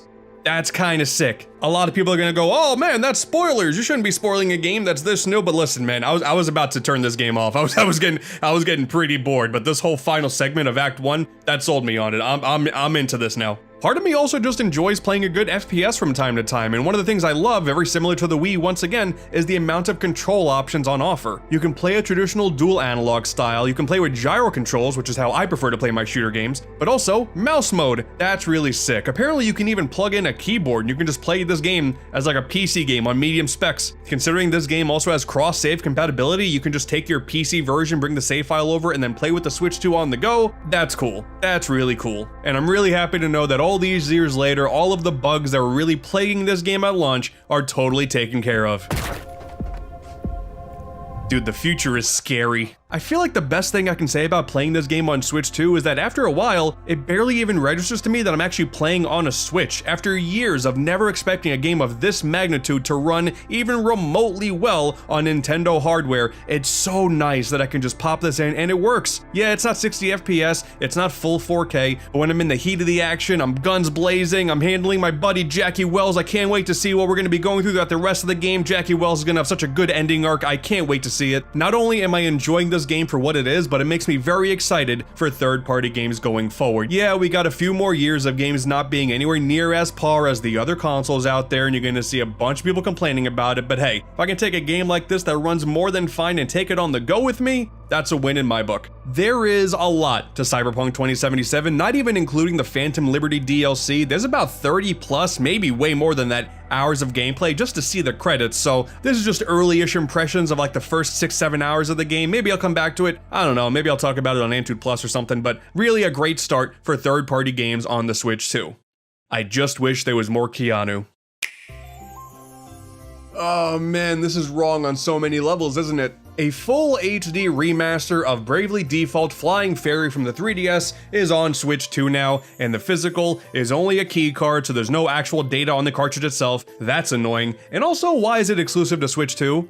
That's a weird thing. It looks nice for sure, but you couldn't get this to run on a Switch 1, you just had to make it exclusive just for the sake of it? The reason for this is that there are 2 minigames now hidden in an extra menu that take advantage of the Joy-Con's mouse mode. There's Luxenshire Rhythm Catch, which is a rhythm game, and hey, for a soundtrack as good as Bravely Default, I'm not gonna complain about a rhythm side game, this is actually really fun. And then there's also Ring-a-Bell's Panic Cruise. This is crazy. Both these minigames use 2 Joy-Cons at once, and for the rhythm game portion, okay, it takes your mind to wrap around 2 hands working for a rhythm game on console, that's cool, but this, oh my god, you're just trying to navigate from point A to point B in almost a straight line, and everyone's yelling at you to do something different. You gotta handle this lever, you gotta push this button, you gotta spin this wheel, oh my god, we're gonna crash otherwise. It honestly really gives affordable space adventures from the Wii U vibes. This sort of game that's so overly complex, but when you really lock into it, it feels so intuitive and great, and it's just, you know, this is single player as opposed to the 3-player multiplayer of the Wii U game, but hey, I'm enjoying this. But these things really have no relevance to the main game. They could have released Bravely Default on Switch 1 without the minigames, and if it's anything like Tamagotchi Plaza, which is the same game on Switch 1, but hey, on Switch 2 there's mouse mode minigames, I would have bought the Switch 2 version regardless, I'm just saying. This is a kind of a weird release.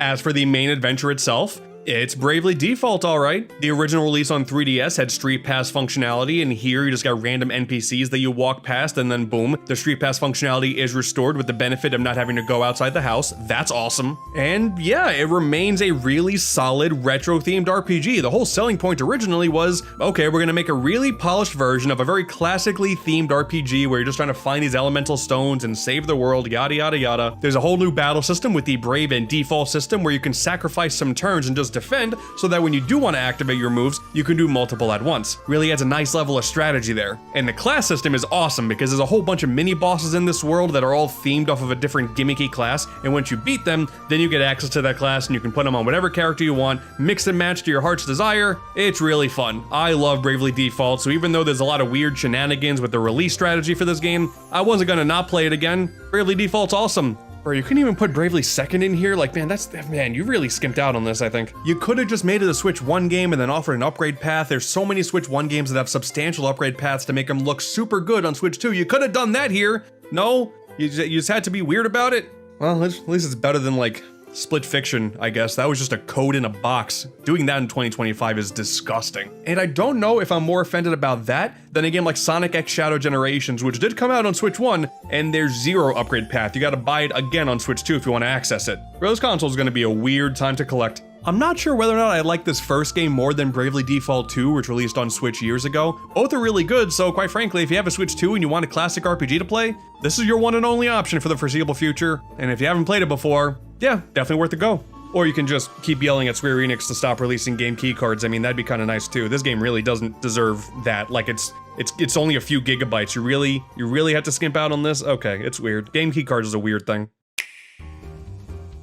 Yeah, man, this totally counts. I don't care. So much discussion around the Switch 2 launch is solely revolved around everything that happened on June 5th and June 5th exclusively, which puts Fantasy Life I in this kind of weird place where the original game on Switch launched a few weeks before the Switch 2, and the Switch 2 upgrade, which only costs $3 by the way, released like a couple days or a week later. So like, it's not technically a launch title if you want to be weird about it, but damn it, this game is incredible. I just want to talk about it real quick because the Switch 2 improvement is really nice. For many people, Fantasy Life I is a dream game, something that many thought would never come out because Level 5, for all intents and purposes, was kinda dead. Their output was always incredible, but at the end of the day, doesn't really matter if you're not making money. But they're back, and they're back with a vengeance. I know the original Fantasy Life on 3DS is good, damn good, but I never actually played it. But I was not gonna let the Level 5 revival hype pass me by. I had to pick this game up, and guys, it's so damn good. There's a cute story that's dragging you along for sure. There's this girl you're trying to help out, you got a dragon, you're exploring a brand new kingdom, you got a friend who's always getting himself into trouble in this cave. Like, it's all just a bunch of wacky characters doing a bunch of wacky things. And it's nice, don't get me wrong, I don't hate it, but that's not why I'm playing this game. You have access to over a dozen different classes that you can change to whenever you want, and while some of them are combat focused and of course level up as you're doing battles, you also got fishing, you also got gem mining, you also got tree cutting, you also got planting, and every single one of them has its own line of experience and levels up at a different rate and has its own skill tree, with each unlockable providing different benefits for each different class, and just by focusing on that element alone is addicting as all hell. And then you throw in all of the other quests you can do because there are side quests for different NPCs. You got daily quests, giving you a reason to pop the game on for like an hour or two every single day. And while the game did honestly look and run fine enough on the Switch, I saw some people saying it was unplayable, that was way overblown. You can't deny, the Switch 2 update did wonders for this. It's so much crisper, it runs at a smooth 60 FPS, and you can play the game online with others, and of course, that runs better as well. Fantasy Life I perfectly combines these sort of action RPG mechanics with a bunch of cozy life sim elements, and the results are just this super compelling ride. And dude, I forgot there's even like a town building aspect. Like, there's a whole separate layer to the game where you can talk to this robot and then he can build a town for you, and like, God, there's just so much. There's so much to this game.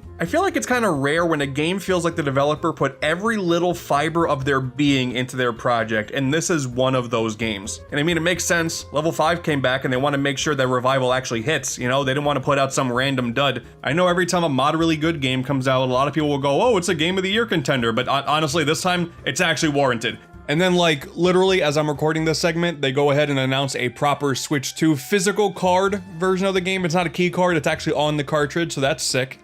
I mean, I'm gonna keep this part in the video, but that's pretty cool. Fantasy Life I is a Game of the Year contender, and I don't care if it originally released on Switch 1, the Switch 2 update came out within the first month, it counts. Play it on PlayStation 5 or Xbox or PC for all I care, I don't know, just play this damn game, it's really good. Let's move on.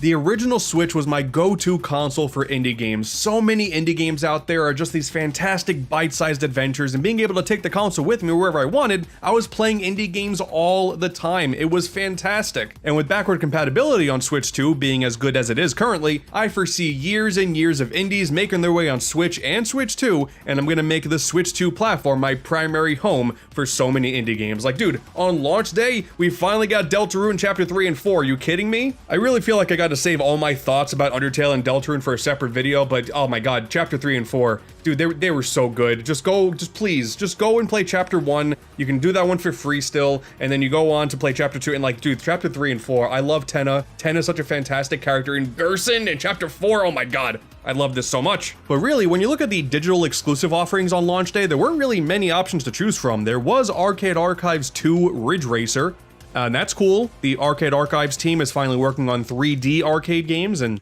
that's great. You know, I can never say no to more classic arcade games getting really good ports. But it was Fast Fusion by Shinin Games that I knew I had to pick up on day one. I'm well aware that I've made my opinions on F-Zero known in some of my previous videos, so you may initially assume that a fast, high-speed, futuristic racer, that's the thing that I don't jive with. And that's not true. This game is fantastic. On the PlayStation side of things, I've always been a fan of the Wipeout series. I really feel like I connected with those way more than the F-Zero games, so I'm really happy to say that the Fast games, if you haven't played them yet, they're way more Wipeout coded than F-Zero coded, in my humble opinion, that you may discredit because I'm not a big F-Zero fan. You just feel so properly weighted in this car while still hitting such massive speeds. You gotta be cognizant of the area around you because you have to change your color from blue to orange in order to hit these speed panels and not slow down from them. There's a jump button, and that little bit of fast-paced platforming can lead to different shortcuts to really give you the advantage. And if you ever take a second to just pause and look at the environments, this game is gorgeous. I don't know how Shinin does it. Every single time Shinin pumps out a game, even going back to the Wii with the original Fast Racing League and Jet Rocket, those games are some of the best looking on that console. I don't know what they're doing over there, but oh my god, I love it. But if you played the previous game, Fast RMX, on the original Switch, you may wonder what Fusion brings to the table, and outside of having some new content with new tracks and whatnot, the Fusion idea is quite simply you take two vehicles they have access to, and you can use some of your funds to fuse them together to make a brand new vehicle that kind of has an amalgamation of the stats of the two that you used. And if you're not a fan, you can disassemble them, make whatever combination you want, and then there is like a collectopedia that keeps track of every single creation you made.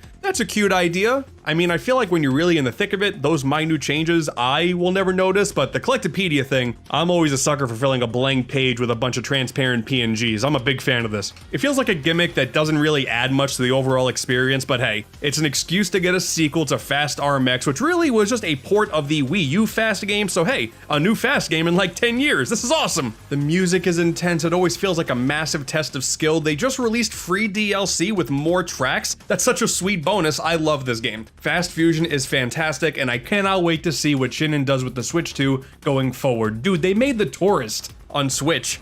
Okay? They made that game look outstandingly good. Like on other consoles, it can run at 8K. It's one of the few games that has 8K compatibility. This team, man, this team is on something ridiculous. But what a perfect first Switch 2 exclusive indie game. Considering the install base of the Switch, I would really like to imagine the existence of the Switch 2 will reinvigorate the indie community once again. We had higher fidelities and frame rates in combination with things like mouse mode and the existence of gyro controls, and I'm hoping we see some more really clever stuff in the years to come. Hades 2 is coming out soon. The original Hades was exclusive to Switch for a while. Very excited about that one. In the future, we got really high profile indie games that I think are indie. I mean, they're being published by big studios, but the studios making them are kind of small.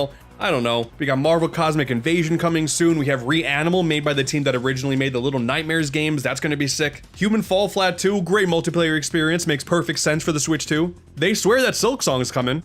I don't buy it, but they said it's gonna. And I'm sure many more indie games that are gonna be flying under a ton of people's radars are gonna be in the recent releases and coming soons on the eShop for months and years to come. Remember, Mousework is coming. I want more gimmicky things like that. Very exciting time as far as I'm concerned.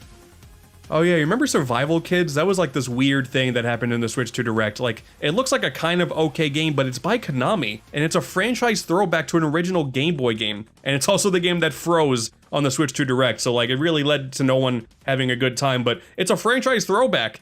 Dude, Konami, you guys are marketing this game terribly. That actually could have been cool, but now it's just gonna be a meme for all time. Fantastic. Good job, guys. It should be more than clear by now, but I have loved my first month with the Switch 2, and it won't be too long until that very high price tag will be justified, at least in my opinion. It is a fairly high price point, but like, dude, in the next few months, we have Donkey Kong Bananza, Metroid Prime 4 Beyond, Pokemon Legends ZA, Kirby Air Riders, Dragon Drive, Age of Imprisonment, Splatoon Raiders. A lot of you guys are gonna go, wait a minute, you really included Dragon Drive in that conversation? I mean, it's coming out. That's objectively true. And then you got third parties that are either going to be Switch 2 exclusive or Switch 1 games with Switch 2 editions: Shadow Labyrinth, Dragon Quest 1 and 2 HD, Elden Ring, Duskbloods, Professor Layton and the New World of Steam, Sonic Racing, Crossworld. Yes, many of these third-party games are on other consoles. A lot of people will always argue that a Nintendo console you buy exclusively for Nintendo games, and hey, if you're content with just a PS5 and a PC, by all means, I am so happy for you. But we are back to the original selling point of the original Switch, a simple and straightforward way to take these games on the go, now with less performance issues than ever before, and it's a product that's actually sold at retail versus the realistically comparatively niche Steam Deck. That's a tough pill that many people have to swallow. A lot of people are going, oh man, I can't wait to emulate my Switch 2 games. Like, have at it, bro. I'm gonna be playing Bananza. You guys have fun. Hell, the Switch 2 is even getting a brand new Madden game, dude. Nintendo hasn't had a Madden game since NFL 13 on Wii U. That's gotta mean, I'm gonna be called a bootlicker, I'm gonna be called a shill, I'm gonna be called someone who is too afraid to make fun of a multi-billion-dollar company. If you've been following me for long enough now, you know that simply put, I love Nintendo. I'm not afraid of offering criticisms like, hey, the eShop runs a million times better than it did before, but it's still filled with AI slop. That's insane. Whoever's in charge of that marketing division at Nintendo should be fired. And I think for this initial launch period, it's kind of cool to hate on the hot new Nintendo thing despite it selling really well. But I'm not gonna lie to you people, I have no benefit in that. I'm really enjoying my time with the Switch 2. The price sucks. The price absolutely sucks. It should always come down to whether or not you are comfortable making that purchase and giving a giant corporation some of your hard-earned money. That's up to you. Just don't shame people for having the money and choosing what to do with it. With Nintendo releasing the console in June, I imagine a lot of people's holiday wish lists are going to be filled with Switch 2s, and I'm very excited for the future of this console because hey, but that train ain't stopping anytime soon. Nintendo has to keep going, and now the real test begins. God, I'm so excited for Donkey Kong Bananza, you guys. And yeah, I haven't forgotten yet. Put Funky Kong in Mario Kart World, damn it. You cowards. So, I've been playing Drag X Drive for Nintendo Switch 2, and I just want to talk about it. Is it Drag X Drive? Is it Drag and Drive?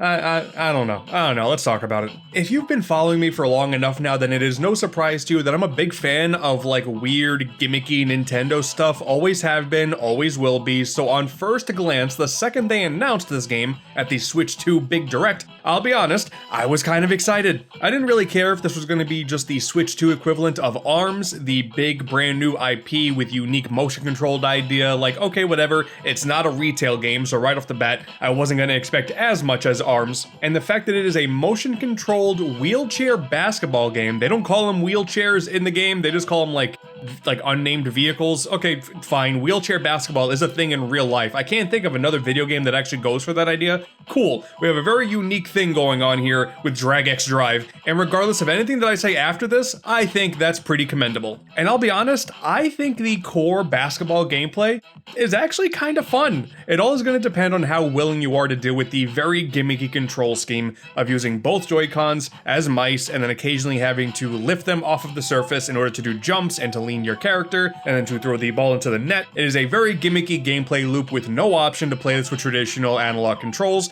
and that's probably for the best because if you can play this game like a normal game with just the left stick doing everything, then this game would have absolutely nothing going for it, I'll be honest. But thanks to the really well done vibrations of the Joy-Con 2 controllers as you're swiping them through, you really feel like you're controlling these wheels that are under you, and I don't know, it just has a very tactile feedback to it that made me feel like I was in proper control the whole time. And honestly, when I get a ball and I'm going all the way across the court and I have a nice free throw right there with no one getting in my way, or even better, I go fast enough that I can go off the half pipe and then nail a dunk, I'm not gonna lie to you, it's pretty satisfying. What I learned though, and this is going to be an interesting asterisk for any big mouse-controlled game on Switch 2 going forward, a lot of the enjoyment is going to come down to what material you're going to be playing on. They made a whole big deal that you can use the mouse mode on anything, and for some games, you're not going to need to be as intense as you will with this one. So like if you're playing Welcome Tour or the mouse games and the new Mario Party update, fine, it probably doesn't matter all that much, but I played Drag X Drive on both just basketball shorts on my lap, sitting down on a couch, and also on a table. And the game is dramatically worse when I'm playing the game on a table. It's such a weird thing I haven't dealt with any other console game in the past. It was like the combination of me using the Joy-Cons on something that wasn't attached to me, plus it was a louder noise because I was slamming the Joy-Cons onto tables. I had a fear that I was going to be slowly scratching the bottoms of my Joy-Cons the entire time. It made the game drastically worse than me just sitting upright and playing with the Joy-Cons on my lap. It is a very interesting thing that I'm going to have to go into mind with the Switch 2 going forward. Not every single mouse game is going to be played the same, and that's just a fascinating thing that I'm going to have to get used to over the next, whatever, 5-10 years. And the basketball is very simple. It's just a pick up and play 3v3 game. I'm often just going in with a bunch of randoms online. I have not really tried to do with connecting with friends because I've heard that that's not really as seamless as it should be. And it's just a bunch of free play. There's like no ranked mode or anything, so there's no real incentive to actually get better at the game. There's no trophies or anything and difficulty options or extra rules to configure. It's just a very, very basic 3v3 basketball game, and it's fun in short bursts, but with no incentive to actually play it.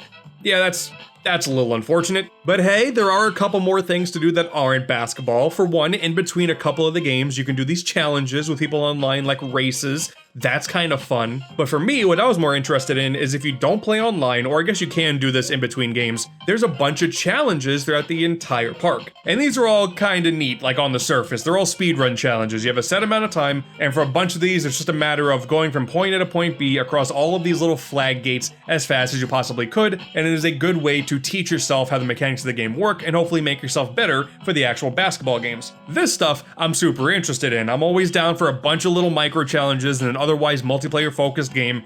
Great.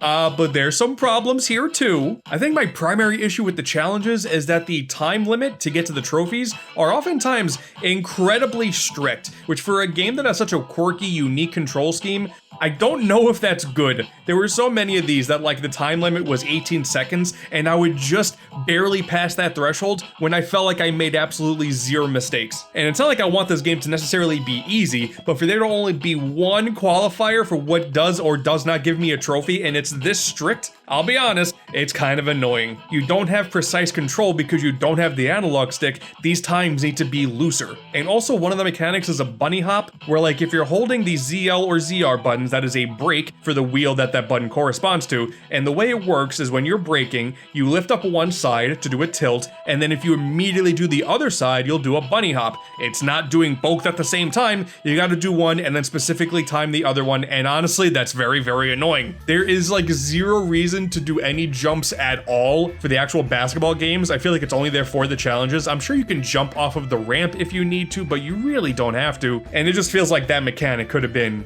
way better. Maybe there could have been something better instead for communication with your teammates, because teammates always refuse to pass the ball and all I have to do is wave my hands around and hope that they understand that's what that means. I like a lot of what this game is trying to do, but a lot of these aspects just do really feel half-baked. And I feel like for a lot of people who are complaining about this game, that's what I'm complaining about the most. At its surface, I actually think the gameplay loop is fun. I like that the basketball is there and it's fun, but there's no reason to do it for more than like any individual 1 or 2 rounds, unless if you just want to for fun. And who really plays games for fun nowadays, right? And the challenges are super cool, but they're super challenging because if you don't get the trophy, then you get like no indicator whatsoever that you even participated in the challenge in the first place, so okay.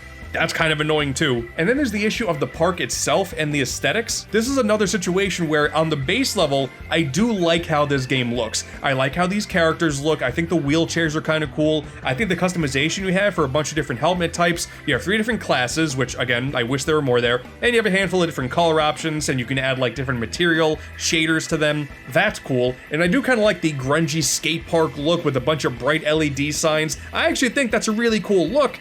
But you need more than that. It's just the one. There's no variety whatsoever, and that's a shame. The music, same thing. It's like kind of neat and like upbeat when you're playing basketball. I couldn't hum it to you whatsoever, but could use a more diverse soundtrack as well. And a lot of these complaints just stem from the fact that this game is worth $20. I didn't expect as much as ARMS. ARMS actually does have a decent amount of content when it comes to the amount of playable characters. They all have different achievements. There's a bunch of different unlockable like ARM parts that you can use and you can mix and match to your heart's content per character. Cool. I don't know if that's worth full $60, but there's still a decent amount there. I expected less for a $20 digital-only game with DragX Drive, but it really feels like there's only like $5 worth of stuff, and I mean, honestly, $10 would kind of be pushing it, but 20?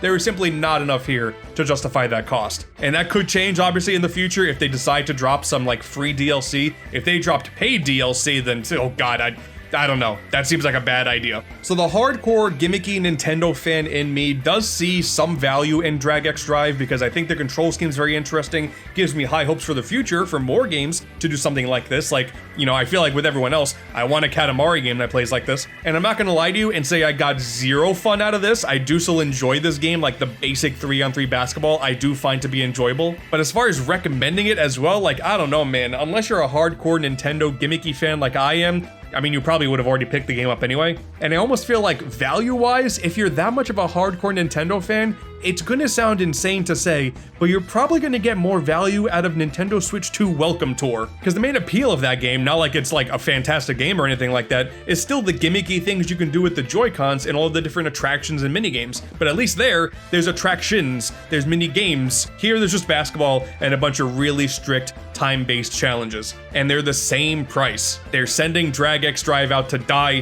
which is a shame, because all it's gonna be known for going forward is that weird, not-so-great wheelchair basketball game, because it's the only one of its kind. Cool, I guess. Man, god, the game's just gonna become less desirable over time too. Like, ideally, the whole idea of using mouse mode, especially 2 mice, for games going forward is gonna be more of a normal thing. There'll be plenty of options in that field for Switch 2, that you're gonna have even less and less reasons to go back to this game unless you just want to see every little aspect of Nintendo's history. Similar to ARMS, you know, I would like to see them try and flesh things out a little bit more. I don't want these franchises to just sort of sit there and die, only ever to be seen as like a Smash Brothers trophy going forward. You know, I would like to see them try to do something with this, because they made a whole new character, they made a whole new gameplay style. I have not gotten to play anything that uses 2 mice to control 1 character before, and think that's really cool. There's a novelty to it, but if this is really it for the entire Drag X Drive experiment, oh god. So $20, absolutely not. If you're a gimmicky Nintendo fan, maybe if it goes on sale, I don't know. It's a Nintendo game, so it likely won't go on sale. It's a weird, unfortunate place to be in, isn't it? But I do at least like the fact that we got a Nintendo published and developed eShop game again. You know, I kind of miss the Wii U and 3DS eShop era of Nintendo actually making smaller budget titles that were digital exclusive, where you knew that you weren't going to get as much content, but it might still be a unique experience. But even with that novelty, there's just not enough here. Give me a ranked mode, give me more playable options, more unlockables. You need an incentive to play this game, not just playing it for the sake of it. It sounds stupid to say, but if you're going to expect $20 out of people, you got to give them reasons to actually do it, you know? I don't know, maybe this game will show up at like a big old sports game competition at some point. Maybe if Nintendo brings back the Nintendo World Championships, it'll pop up there, and then, you know, maybe it'll get a good buzz out of that. I don't know, this is a weird game. I don't know. I think everything would be much better if they just, if they put Mario in a wheelchair, I guess. Hell yeah, man, the hot 2025 monkey-themed video game release from Nintendo in the year 2025? Donkey Kong Country Returns HD for the Switch. Time is an anomaly, dude. I cannot believe this was 6 months ago. Oh my god. I love DKC Returns, don't get me wrong, but holy, knowing this DK redesign with Bananza was coming in the near future, this now feels like the most, hey guys, listen, we gotta release it now or we'll never get the chance again, release in years. But soon after that game came and went, we got the Switch 2 reveal, you catch a glimpse of a brand new Donkey Kong design for Mario Kart, and lo and behold, a brand new 3D Donkey Kong game as the premier single-player experience for their brand new console. I understand why Mario Kart World was the launch title, it makes sense, it's following up on one of the highest selling games of all time, okay Nintendo, we get it, but slating Donkey Kong Bananza, incredible title by the way, as the first major release, honestly confused me at first. It's kind of weird. I streamed myself watching the Switch 2 Direct, you can see it for yourself. I was really going, huh, okay, this was the final reveal? Okay, big company if you say so. I was sure it was gonna be good, but really that first trailer did not sell me on this being the next big thing. But sure enough, like everyone else, that Bananza Nintendo Direct showed up, it blew my bananas off, and we were off to the races. I was already gonna get a Switch 2 on launch day for Mario Kart and for any future games that come out, but part of me was knowing that I needed to be there day one for Donkey Kong Bananza. And it's one of the best games Nintendo's released in like a decade. They just keep doing this, it's crazy. Really, if you've been paying attention, you would have noticed that everything was leading up to this very moment. Donkey Kong had a major role in the Super Mario Bros. Movie, and I'm still convinced that movie rivalry is what caused the 2024 Mario vs. Donkey Kong remake to happen in the first place. DK was also the next big addition to the Super Nintendo World theme parks, above so many other what you would assume would be more deserving franchises. You see that banana sundae in the DK mug they're selling? The boy howdy, I gotta go to Japan for that. And you may still be under the assumption that it was the Seth Rogen monkey that started this redesign train. But actually, in an interview, it was confirmed to be the opposite. It was the Bananza design that set all of these other things in motion. They wanted a Donkey Kong to finally be treated like a big deal, and damn it, I think they succeeded. And I feel like part of the reason why this redesign happened in the first place was that Nintendo never truly had full ownership over their own character. They've been using the Rareware design since 1994, and I still love that design, don't get me wrong, and you know, outside of how terrifying he looks in Mario Kart 8 when you stare directly at him, he served his purpose perfectly. But dear God, it was time for a change. I don't necessarily think it was an attempt to screw the original designers over. As we'll get to, Bananza still has a good amount of Rareware fan service, but hey, a character that's as old as he is, a slight redesign was inevitable anyway. He's a lot more friend-shaped now. It took me a while to get used to it, but dare I say, I may like it more now. Even though Donkey Kong has had a full 3D platformer in the past, the impact of having a brand new game, especially as not just a revitalization of the character, but also a bit of a test for the developers behind Super Mario Odyssey, one of the biggest Mario games of all time, it still feels like a really big deal. This feels like the equivalent of when they made Kirby in the Forgotten Land, you know, like, okay, cool, we're finally gonna take this character into the third dimension, sweet. Maybe it's just because I think Donkey Kong 64 is like a weird mess of a game that's like a good game at heart, but a whole lot of bad ideas that bog down the whole experience. Getting another chance to make a Donkey Kong game in 3D. I don't know, man, to me that seems like a really big deal. I've been playing some Super Mario Odyssey again lately since it got a brand new and nice Switch 2 patch, so it runs at 4K and 60 FPS like the entire way through, and it's really nice. I've been meaning to play that game through again anyway, but I was a little bit concerned that Bananza would just feel like Odyssey again with a monkey's skin, especially when Pauline was revealed to be your helper, similar to how Cappy was. Like before, it was just Oddrock, and like, okay, another cute little guy is gonna be joining you on your adventure, but no, it's Pauline. Think of the deep retconning of the really intense Donkey Kong lore we should all take seriously. But this character dynamic here, okay, yeah, it's just gonna be Odyssey all over again. It's very clearly not gonna be Donkey Kong Country in 3D, and I think they know better to not make another absolute collectathon nightmare. So just how do you make Donkey Kong a modern collectathon, take what worked in Super Mario Odyssey, and still make you really feel like you're a giant monkey? And well, it's quite simple. Minecraft. But let's get the story out of the way real quick. The reason why you're a big monkey in the first place. You start off at Ingot Isle, somewhere really far away from DK Island, and it's home of the discovery of the century, golden bananas. This monkey's never seen a shiny banana before, and DK is a good old blue-collar worker. He's there to help mine the goods. You start off with a good old punch through some rocks, and very clearly, like everyone else using pickaxes, you're the muscle on the team, so you got a very strong purpose here. So you do a little bit of excavating, and then soon enough, you find the golden banana, but then a bunch of newcomers come in to ruin everything. Here we have Void Company. For whatever reason, they decide to swipe all of them. They got this giant big old rock that puts Ingot Isle into the ground, and then everything scatters, the workers are all over the place, Donkey Kong flies in with everything else, and now you gotta figure out just what the hell's going on. And once you get thrown underground, you find Oddrock, a mysterious little fella with a very adorable little voice, and at first glance I was like, okay, cool, I'm gonna really like Oddrock. That's an amiibo waiting to happen. The merchandise is gonna go crazy.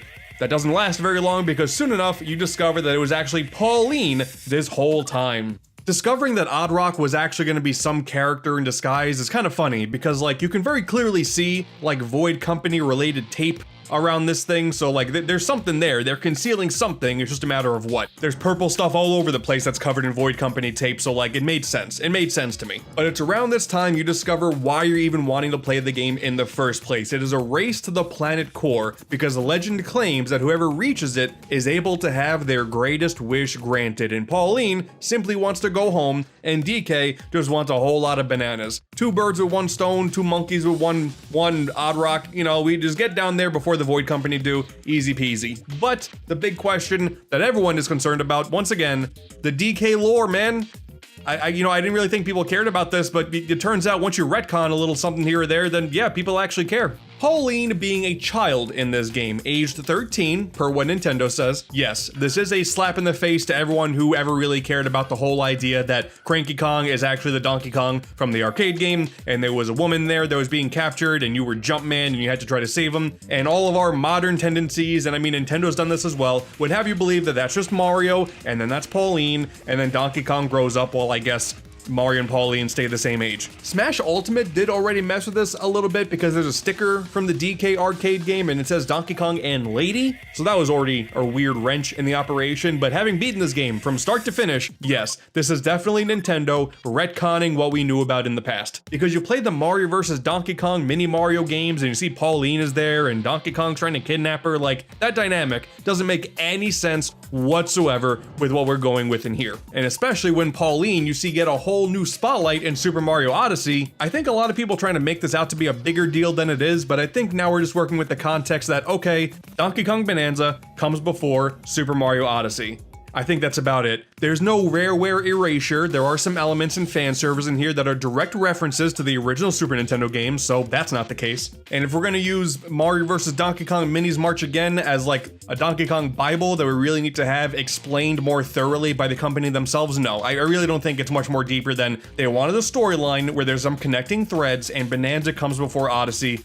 That's about it. Cranky Kong is still the original Donkey Kong. Everything else, it doesn't really matter. And I think that's okay. The same way you have some characters that associate more with Yoshi or associate more with Wario despite being in the Mario universe, Pauline just cements herself a little bit more now as a character that leans more towards Donkey Kong than Mario. That's how I view it, but at the end of the day, it also doesn't matter. It's a Mario and Donkey Kong. Who cares, man? I wanted to quickly establish myself as a modern Donkey Kong fan. Classic Donkey Kong is great and all. You know, I really remember fondly giving him like a really heavy concussion in Punch-Out Wii. That was great. You know, leave the memories alone. That was great for its time. Yeah, you know, I'm not really gonna mince words about it. Donkey Kong Bananza is one of the most fun platformers I think ever. Not even just under the whole like Nintendo umbrella, just kind of like ever, dude. Like, oh my, it's so good. It's a gameplay formula that could so easily just be repetitive from start to finish. And I do know that there are some people out there who do feel that way, but personally, the whole idea of being able to smash through every little bit of environment that's all around you and literally carve your own paths to the main collectibles of the game never once got old because there's just enough there to spice up every additional level. Maybe if you play the game in a more linear fashion where you're directly going from point A to point B and you're going to the objective every single time, then maybe there's something there that's just not going to click for you. But quite frankly, I would always see the objective marker and go, okay, I eventually have to make my way there. And then I'm just gonna go on a crazy rampage and have a blast doing it. You're collecting shiny bananas that the game calls Banandium gems. You're also trying to find collectible fossils of 3 different sizes. There's a bunch of gold all over the place, and you'll also stumble upon a ton of banana chips they can go back to a shop and convert them into more bananas. So it does have that sort of old school collectathon mentality of there are so many things to collect, but in my view, it's also important that every different floor, aka every different level, has a unique identity. You're underground, like the whole lore is that you're inside the earth and you're just underground the entire time, but that did not stop them creatively whatsoever. Every single floor has a unique identity. You have the beautiful and serene lagoon layer, the sprawling and open hilltop layer, the atmospheric and very vertically challenging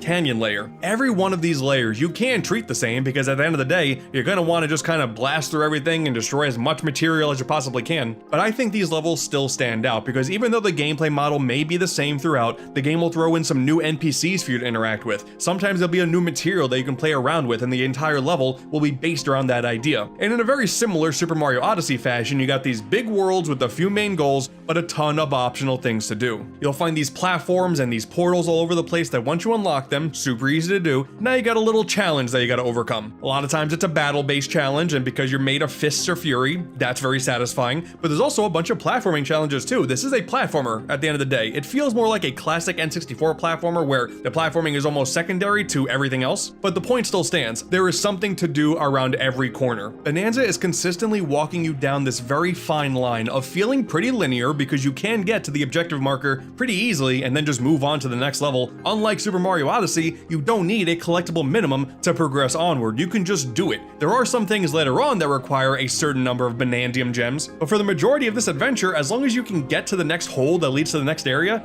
you can just keep moving on. But it is so easy to just get distracted, and then you have a sonar that'll let you know what's nearby, and then who knows, it may just be somewhere in the middle of the ground. There may be a little challenge there right in the world for you to explore as well. It's sort of like that sense of wonder and discovery from Breath of the Wild or Tears of the Kingdom, but at a much faster pace. Also, I just kind of like that every time you go down into the next layer, it tells you just how much further down in the world you are, because every main level is just like SL 100, 101, then 200, and you see like a little meter as you're progressing down into the planet core. That's cool. This game does a pretty good job placing you in this world. I like that. One of these consistent NPCs are these blue crystallized creatures, the Fractones. And yeah, they're pretty basically designed. I think it was an excuse for them to just make a ton of them and not put a ton of resources behind it, but two things. One, they all have big googly eyes. That's rare as hell, and I approve. But also, you can just destroy them with one punch, and then they reform. But like, it's so funny. You can just beat the crap out of them. But also, you can take like material like dirt and throw it at them, and then it sticks to them. So you can just make them these crazy amorphous blobs. I love the Fractones. They're so good. I think the Super Mario Odyssey influence is very clear, especially in the UI. Everything is so brightly colored, and there's a lot of hard lines all over the place. And I mean, just look at the UI for the shop. Okay? Like, this is very clearly cut from the same cloth. But just the pure destruction nature of it all, plus not having the Banandium gem minimums to progress onward, in my opinion, this does not feel like Mario Odyssey with a reskin. This does feel like a Donkey Kong game. You feel like a giant destructive monkey, and that is exactly what I wanted. You know what challenge type I really enjoyed doing in the overworld? This one where there's a whole bunch of ice blocks that are falling down from this one specific point, and you gotta guide it to this one specific area. So what you do is, you punch a bunch of the material out to build a path for those ice cubes to go. That's cool. Like, there's just a lot of thought being put into this. You're not just destroying for the sake of it. Okay, well, you are for most of the game, but there is a lot of thought put into some of these challenges too. It's good. You know, it's not a surprise that this team knows what they're doing, but sure enough, they know what they're doing. This mechanic is not an afterthought. Naturally, because a whole lot of the team behind Donkey Kong Bananza is these same people behind Super Mario Odyssey, those comparisons are going to be dominating the conversation for years to come. And in my opinion, yes, I do actually find this game to be more enjoyable than Super Mario Odyssey, and I have gone on record that I don't think Mario Odyssey is like my favorite 3D Mario game. It's still incredible, but one of my major issues is a common one, and that I think there are too many moons and they don't serve a purpose. You just get moons for doing damn near anything in that game, and there are a lot of times where it doesn't really feel like it's fun to do it, like tracing the circles behind the Koopa and then sitting on a bench. Like, not a whole lot of fun. It's a constant boost of serotonin because you love that victory jingle, but I always thought that completing Super Mario Odyssey was a massive chore, and I thought the moons could be handled a lot differently, and thankfully, I think Bananza accomplishes what Odyssey failed at. It's not like there's dramatically less things to collect, there's a ton of things to collect,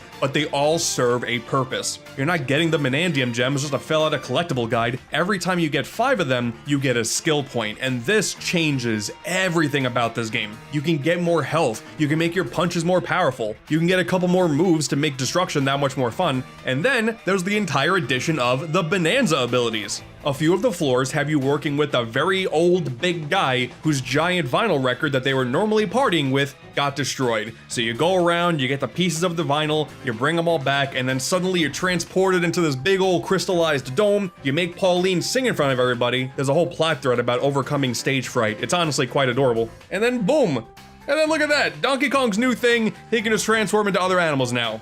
Hell yeah. God, and these are so cool. You can be a giant monkey and you can do even more damage. You can become an ostrich, which now you can fly and then shoot down eggs that are actually bombs. There's the zebra one, and the zebra one's cool because combat you can still do, but it's all about going faster. You can run on top of water in this really thin material the other forms can't run over, and it's so satisfying. You just simply hold the shoulder buttons a little bit, DK will transform. It is on a timer, but all you gotta do is get a little more gold, that meter fills right back up, and then once it's gone, you can just transform again. Almost immediately. The game is incentivizing you to just go ham on everything in this game, and it's awesome. And yes, these skill points can affect these characters as well. So on top of simply rewarding you with exploration, or rewarding you for succeeding at the challenges put in front of you, you are constantly upgrading your character throughout the entire game, and it's so much fun. And also, yeah, that doesn't get old once. Not a single time. And the whole like him shoving the bananas down his mouth thing, I don't know, that feels like a Jungle Beat reference. And if you go back in the lineage of this development team, like Donkey Kong Jungle Beat was one of their earliest games, so that's kind of cool. I think that's a reference. And also when Donkey Kong is feeding this big old tree a bunch of bananas to make it grow, that's a DK64 reference. These guys really care about this big old monkey and his history, alright? I'm getting emotional. You know, unless there's changes with potential DLC and it better damn well change, there's no Funky Kong in this game whatsoever. What the f is that? Actually, despite Cranky Kong being here, Wrinkly Kong is nowhere to be seen as well. And I mean, she's dead, like, dead. That's the canon now, like she's a ghost. But that's kind of funny. And yeah, you know, that would have been nice. I think the DK crew is actually just slowly falling off. They're dying over time and we're just never gonna see them again. Dude, getting old sucks. The fossils are really fun to collect because they're just littered all over the place and you use them as a currency at this one specific shop for cosmetics. And here's another thing that I like about Bananza more than Odyssey. There are some cosmetics, like in terms of changing Donkey Kong's color, that's just there for the aesthetical purpose of it all. If you want Donkey Kong to be blue this time, have at it. But you can change your neckwear, you can change what Pauline wears, and all of them offer different perks. Some of them are pretty basic, that let you take less damage from certain materials, they'll let you stay in a Bananza form for a little bit longer, but some of them also will give you more rewards and more incentive for pure destruction. Very regularly, you'll stumble upon treasure chests that will either offer you a bunch of gold or even a map that'll let you know where a Banandium gem or a fossil is, and what's really cool is they're actually random. There are some that are preset in the world, I'm pretty sure, but a lot of times they just start popping up in the ground as a reward for breaking a certain threshold of rock. The game goes, okay, you clearly enjoy this game. Here's a map. Here's a little bit of a pointing you in the right direction.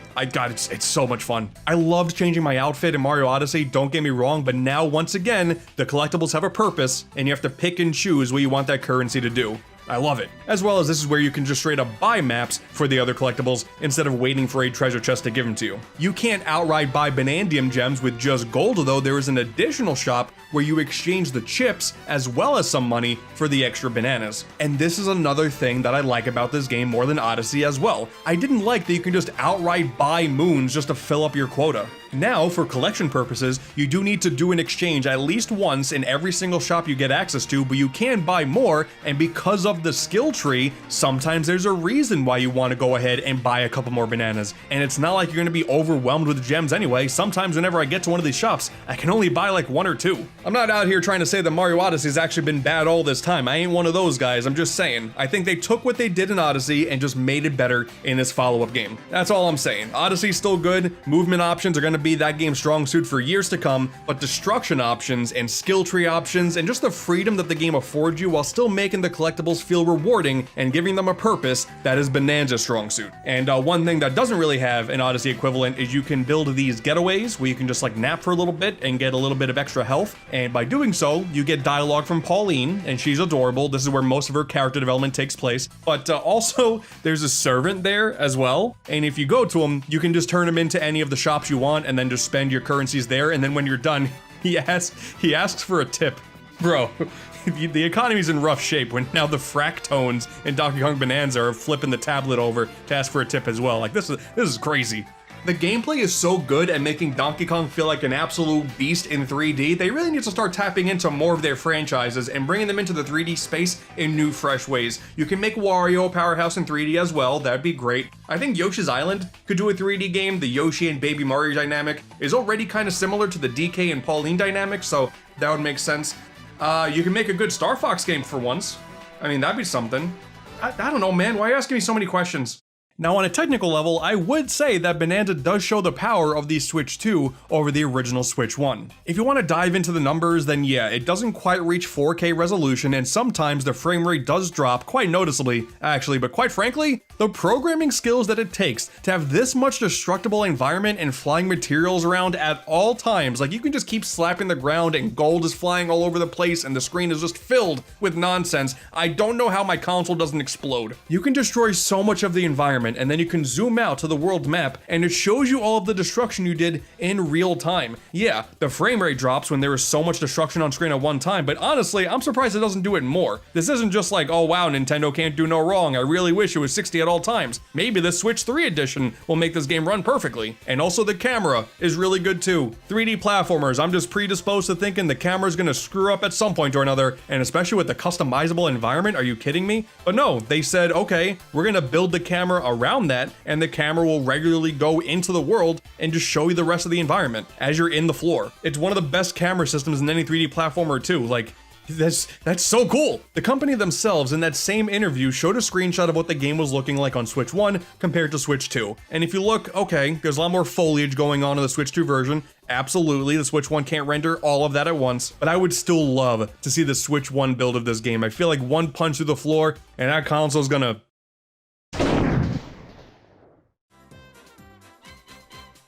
But it of course just sounds like me being the massive Nintendo fanboy again, but I really have very minimal complaints with the base game here. It's just satisfying from start to finish. There is one Bananza form that we'll talk about in the spoiler section that I'm not a fan of, but at the end of the day, for the majority of the game, it's optional, so I really don't care. But there are some things that keep this from being the most perfect of games ever, like the bosses.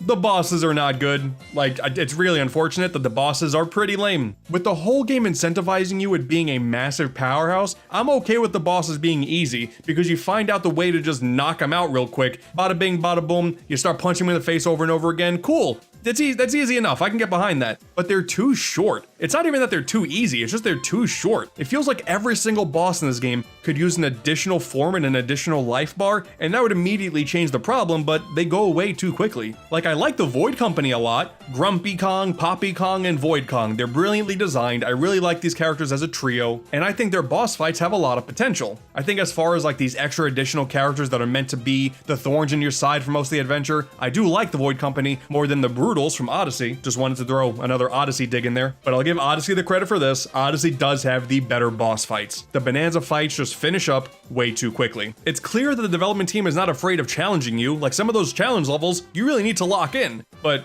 I don't know, I feel like this team hasn't really been good with bosses ever. Like, Mario Galaxy is still my favorite game of all time, and I'm not gonna say those boss fights are incredible. You know, they're just cool set pieces. In Bananza, you don't even have that benefit because you're destroying them way too quickly. You barely have time to soak it in. And maybe if there was really cool music behind these fights, I would care about that a little bit more too, but the music balancing, honestly for the entire game, is kinda off. It's not like the music is bad, far from it. When you really get a chance to sit back and listen to the tunes, it's really good stuff, but there is so much destruction happening at all times, and the sound design is really good. Sometimes as a result, you can barely hear the music. It's a tough challenge to figure out just what is the right solution, because the sound design for breaking up the floor and whatnot is really good, but whenever I listen to Lagoon Lair, that's really satisfying too. It's a tough challenge. The music is really good, but I feel like the sound balancing is a little bit off at times, so you don't get the chance to really appreciate it. And also, I kind of just wish there was more playable nostalgia. There's a lot of references, and there are some challenge levels that are direct references to levels from Donkey Kong Country 1 and 2. No 3,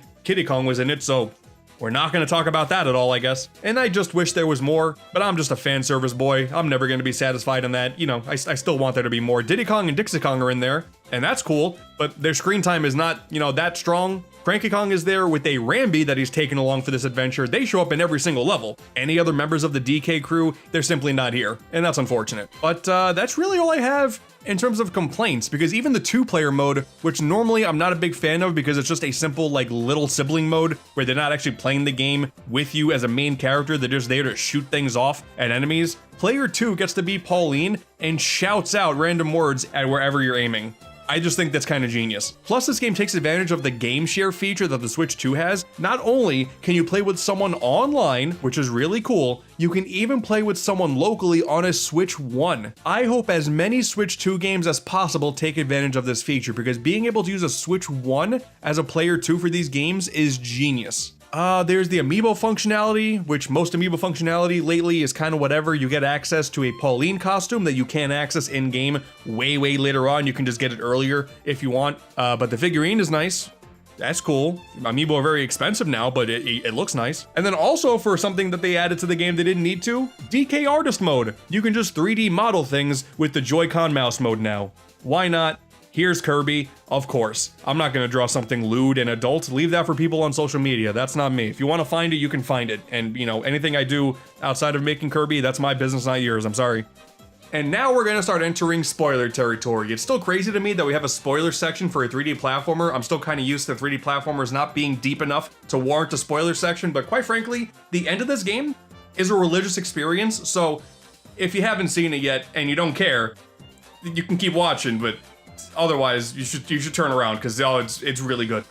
And 3, 2, 1. It was the snake one.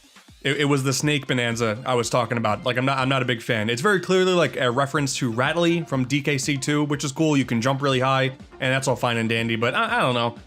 Not really the coolest thing in the world, especially since that's the final one. It's kind of whatever, but yo, the elephant Bananza? Dude, this changes everything. Dude, once I got elephant Bananza, I just became like a vacuum cleaner for the rest of the game. It never got old, just inhaling every little thing that was on my path. You know those challenges where like, okay, cool, you have 20 seconds to hit all of these crystallized blocks, go. I stopped putting thought into that, man. I just became the elephant and went crazy. It's so good.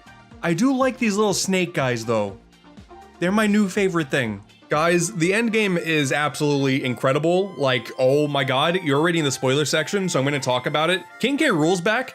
Oh my god, that part doesn't surprise me. Like, when I found out he was in the game, I was like, of course, I figured that they were gonna do that. That's all fine and dandy. I want to know how they're gonna implement him. And dude, the absolute millisecond I saw the planet core was this weird ass belly button that was very clearly the King K. Rool belly, dude, I got so excited. For one, he's stuck at the planet core because he was trying to find Banandium gems and got stuck down there. There's a lore reason now as to where he's been all this time. That is genius. And when he shows up, it plays a remix of his theme from DKC2 that's so good. And then in the following area, all of the enemies that you were fighting against before are actually Kremlings and other enemies from DKC, and they make the same grunts that they did back then. Like, I don't even know if they updated the sounds. Like, it almost sounds like the same big crushed that the Kremlings used to make from back in the day. Like, it's so cool. And then you plow through all of them, and then you get a boss fight against K. Rool, and that fight's badass. Like, I didn't want to put this in the main section, but the King K. Rool fight, as well as the Void fights, they're the best fights in the game. They're so fantastic. And then when you get that all done with, okay, K. Rool's done. He's a short fight like everything else. And then no, it's a fake out credits like in the original Donkey Kong Country, and then it plays an incredible remix of Gangplank Galleon as you and Pauline are jettisoning out of the planet's surface because you wished to have a whole bunch of bananas and you want to make it back home. It's doing both things at once. I'm going insane, and now you can play this whole section and you can grab bits from the bananas and chuck them at K. Rool as Gangplank Galleon is playing in the background, and it features little riffs from the Smash Ultimate version, and I gotta tell you, man, ooh, I was tearing up during this. I'm not gonna lie to you. I get kind of emotional sometimes when a company perfectly understands the assignment. They nailed this to a T. I have zero issues with everything about this, okay? Like, I already wanted a Gangplank Galleon remix for K. Rool, and it happens at one of the coolest moments of any Nintendo game I've played in the last decade. And then you make it to New Donk City. I kind of expected we were going to be going there once Pauline was in the game and had some wish she wanted to grant. And sure enough, you make it there, but K. Rool is there first, and he wishes to take over the human world. And then it's just absolute chaos, and it is so cool. Gameplay-wise, you get one final burst of all the Bananza forms, and that's awesome. But you look around and there's like posters for Lanky Kong? Like, you want to talk about the DK lore, how does Lanky Kong fit into all this? And then you get a boxing ring that shows up a la Donkey Kong 64, and now we have the next in the trend of Nintendo giving their major villains brand new crazy forms. We have King K. Rool, the King of Rot. Holy sh**.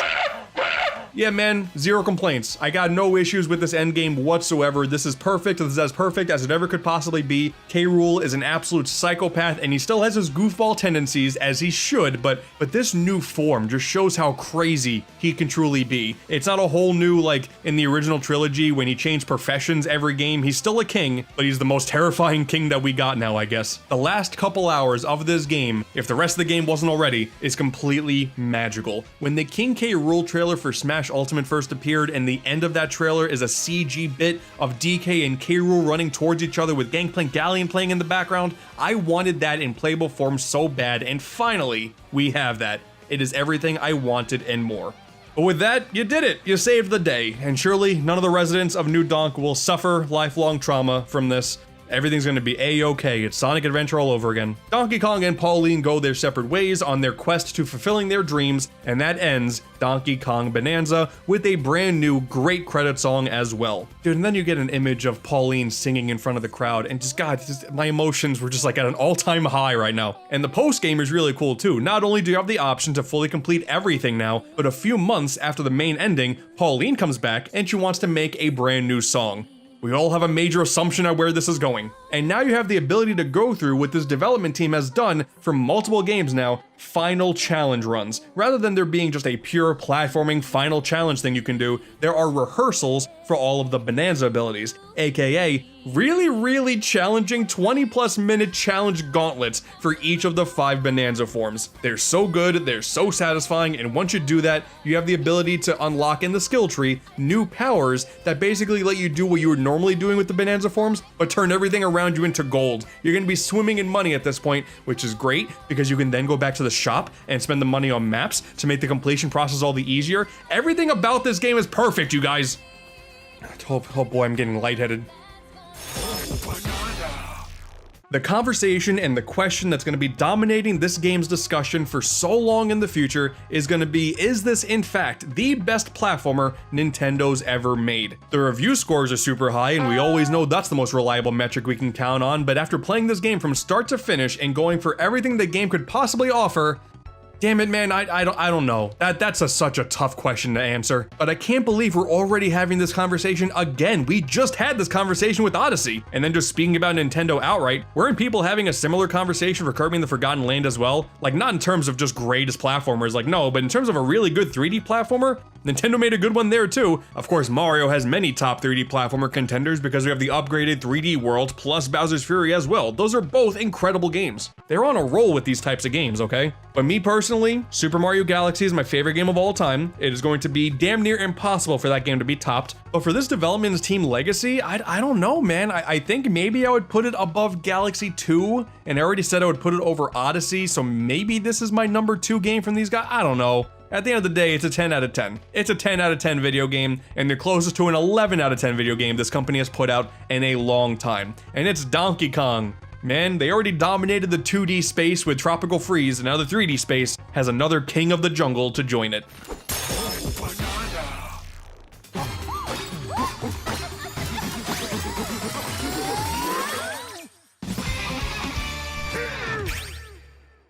But yeah, that's it. Everyone out there, whip out your bananas for classic Donkey Kong. Everyone show your respects.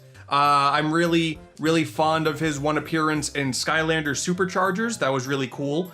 You know, he was in that. You know, a lot of people just went, oh yeah. So, you know, that shows you how much of an impact that guy had. I'm still in the Donkey Kong mood, and I want to maintain some positivity. What should I do next? I got it. I'm going to complete Donkey Kong 64 for the first time ever. I've actually never done that before. That should be fun. What could possibly go wrong? So one of the big surprises in the recent Nintendo Direct was the announcement and immediate drop of brand new DLC for Donkey Kong Bananza with DK Isle and the Emerald Rush mode for $20. And you know, a lot of people are focusing in on the price, and my belief has always been, let's look at what the content is, see if it's worth it for yourself, because while I do think $20 is a bit pushing it, especially when the balloon mode in Odyssey was free, you know, there is actually more to this mode than I think a lot of people are giving it credit for. It's probably still not $20 worth, but I would be lying if I didn't say I didn't have a really good time with this. So the first up in this brand new DLC is, yes, Donkey Kong Island is back after so long. You get to travel around it and you get to hear the DK Island song from Donkey Kong 64 make a return, and that's always glorious. And there's a bunch of little fan servicey bits all around the entire island, mainly the crashed ship from Donkey Kong Country 2. I guess it could be from 1 also, but I mean, there's a segment on the back of the ship that's straight up just the end of level thing from DKC 2. And I think that's just neat. I do kind of wish there were more like symbolic imagery that's more reminiscent of the Super Nintendo games in here, because Donkey Kong Island is there for sure. Everyone appreciates the giant head of Donkey Kong. I mean, who doesn't? And I'm sure, like, if you really are going through with a fine-tooth comb, then there's some level geometry that's like maybe a little bit similar to Donkey Kong 64. But I was definitely a little more hopeful that there would be like somehow a tiny ice section that was reminiscent of DKC 1. Like, I don't know if that's a minor thing, but if you're gonna do a fan servicey based section, you may as well go all out, you know? But the kind of interesting, or the lack of interesting thing about this area is there's no real collectibles here. It's just a bit of a playground. You get to explore, you get to just destroy a bunch of dirt like you've already been doing for the entire game. There's really not much there. Squawks is back though, and that's kind of cool, and he's actually the key towards the Emerald Rush mode because he shows up on multiple layers. But I mean, it's cool that he's back. I kind of wish that, again, more of the DK animal buddies from the past would show up. I believe there's like a box with On Guard's symbol on there. that's kind of cute. And if you look off in the sky, you can see a purple Squawks, which is just Quawks, I believe was his name, from DKC2 as well. So that's kind of cute. And I mean, there's like a minecart section that you can like just do a little casual run around the island. It's cute. It's a fun little time, but it is definitely a little half-baked, and that's a shame. Looking at the crashed ship from DKC2, I mean, that releases a lot of serotonin in my body, and that's nice, but sadly, there's just not a whole lot here. There are 6 bonus stages, you know, scattered throughout DK Isle, and it's just like the existing ones from the main game. If you ever found any of those, like every single one of the 6 unique ones are here. So for some reason, if you want to just grind out a bunch of gold, you can do that now. Cool, sick. I think my favorite part of like the limited fan service that's in here is that DK's house is here, and that's of course great. So you would automatically assume, okay, if I go under it, will the banana horde be there? And it is. It's a very tiny banana horde. I really think they skimped out on the amount of bananas they could have loaded in on this section, but it's still there and the sign's there. That's cool. But there is one little aspect that a lot of people are not even considering before we even get into the Emerald Rush mode. There's a new NPC here off in the sky, and this guy's a little strange. Up on this platform is a new banana-shaped fractone called Banandium Tone, and he just kind of speaks in symbols. And I was so damn confused about this for a while. I'm not gonna lie, I did have to look up a guide to figure out just what the hell this thing is doing. But essentially, he speaks in a series of, I think it's 7 or 8 different puzzles, riddles, that are all this symbol. And you have to just try to analyze what these symbols are, why they change in the way they do depending on how you interact with him. And basically, if you do something correctly, one of the symbols turns yellow, and you have to get the entire row yellow. He will then do like a little spin and give you some banandium, and then once you get them all completed, you get a brand new tie to cosmetically change Donkey Kong. And it's so interesting that they didn't talk about this whatsoever, because this is one mysterious little fella. I will spoil like the first 2. Because like what happens is you initially you see him and you're like, what the hell, what if I punch him, I guess, and then you see the symbol changes. You just punch him enough times and then one of the symbols turns yellow and gems come out, and that's okay. That's the solution for the first one. It just shows you how it's done. And then the second one, there's 2. You do one punch, one side changes, another punch, another side changes. And I still didn't know what exactly that meant, but essentially, the left side changes if you do a left punch, the one on the right changes with the right punch. So you gotta time your punches and like walk away to get it right, and then boom, both are yellow, you do it, and they get really confusing, is basically what I'm saying. They get really confusing. I'm sure I've heard some rumblings that there are some people out there who manage to figure out how to do all these things by themselves, and good on you, but it's quite insane, honestly. But the reward's kind of cool. It's a tie that will basically change everyone's outfits. It'll change DK and Pauline's outfits. It says at random. To me, I only noticed it when I went to a new layer, but that's a neat little reward, I guess. Just a fascinating little creature, this guy. But then yes, there is the Emerald Rush mode as well. It is a new roguelike mode that has been injected into DK Isle, as well as a handful of the existing layers in the game. Not every single one of them, not even half of them. I do wish there were more on offer, but what is here is still pretty fun. Essentially, you are working with Void Kong now, which, story-wise, I guess it kind of makes sense, but it's a little strange if you don't know exactly what's going on, but I won't spoil that here. He's just a greedy little guy, and he's tasking you with running around this entire area, and instead of gold, they're all green, and they're emeralds now. They make a reasoning for it as to like the gold isn't ripe yet, so they're green, perfect, whatever you say, man. Just go around and destroy a bunch of stuff like you've been doing, but you gotta hit certain quotas in certain time limits in order to proceed and finish up the mode. After certain thresholds and after breaking certain bananas, you will eventually get an option of one of 3 different skills that'll increase the multipliers that you get from emeralds for a bunch of different actions. And there's actually a ton of options on offer, and the more you level up your employee card, the more of these things will cycle in to the rotation, and that's pretty fun. I like a good roguelike mode. It's really gonna all depend on if you like a mode like that. And what's fun is there are actually a few different ways you can tackle this on the fly. You gotta make on the fly decision making at all times, because you have those 3 different things on offer whenever you want to level up, right? But also these goals that Void Kong is giving you, where it's like defeat these certain enemies on the map, you know, to break these certain emerald balls. Maybe you just want to high five Diddy Kong, I don't know. But let's say that you don't think you can do that in a reasonable amount of time. Well, if you have enough emeralds in your deposit, you can, when you level up, you can go ahead and say, hey, you know, I don't really feel like I can do that. Let me cycle and get a new job. That sounds pretty good right about now. And when you first start off this mode, you only have DK Isle on offer, and you also only have, I believe it's only 3 difficulty options, and the way the difficulty works is the higher the difficulty goes, the less you start off with, and the higher the quotas get every time you level up. And you get more of these levels as you level up on your employee card as well.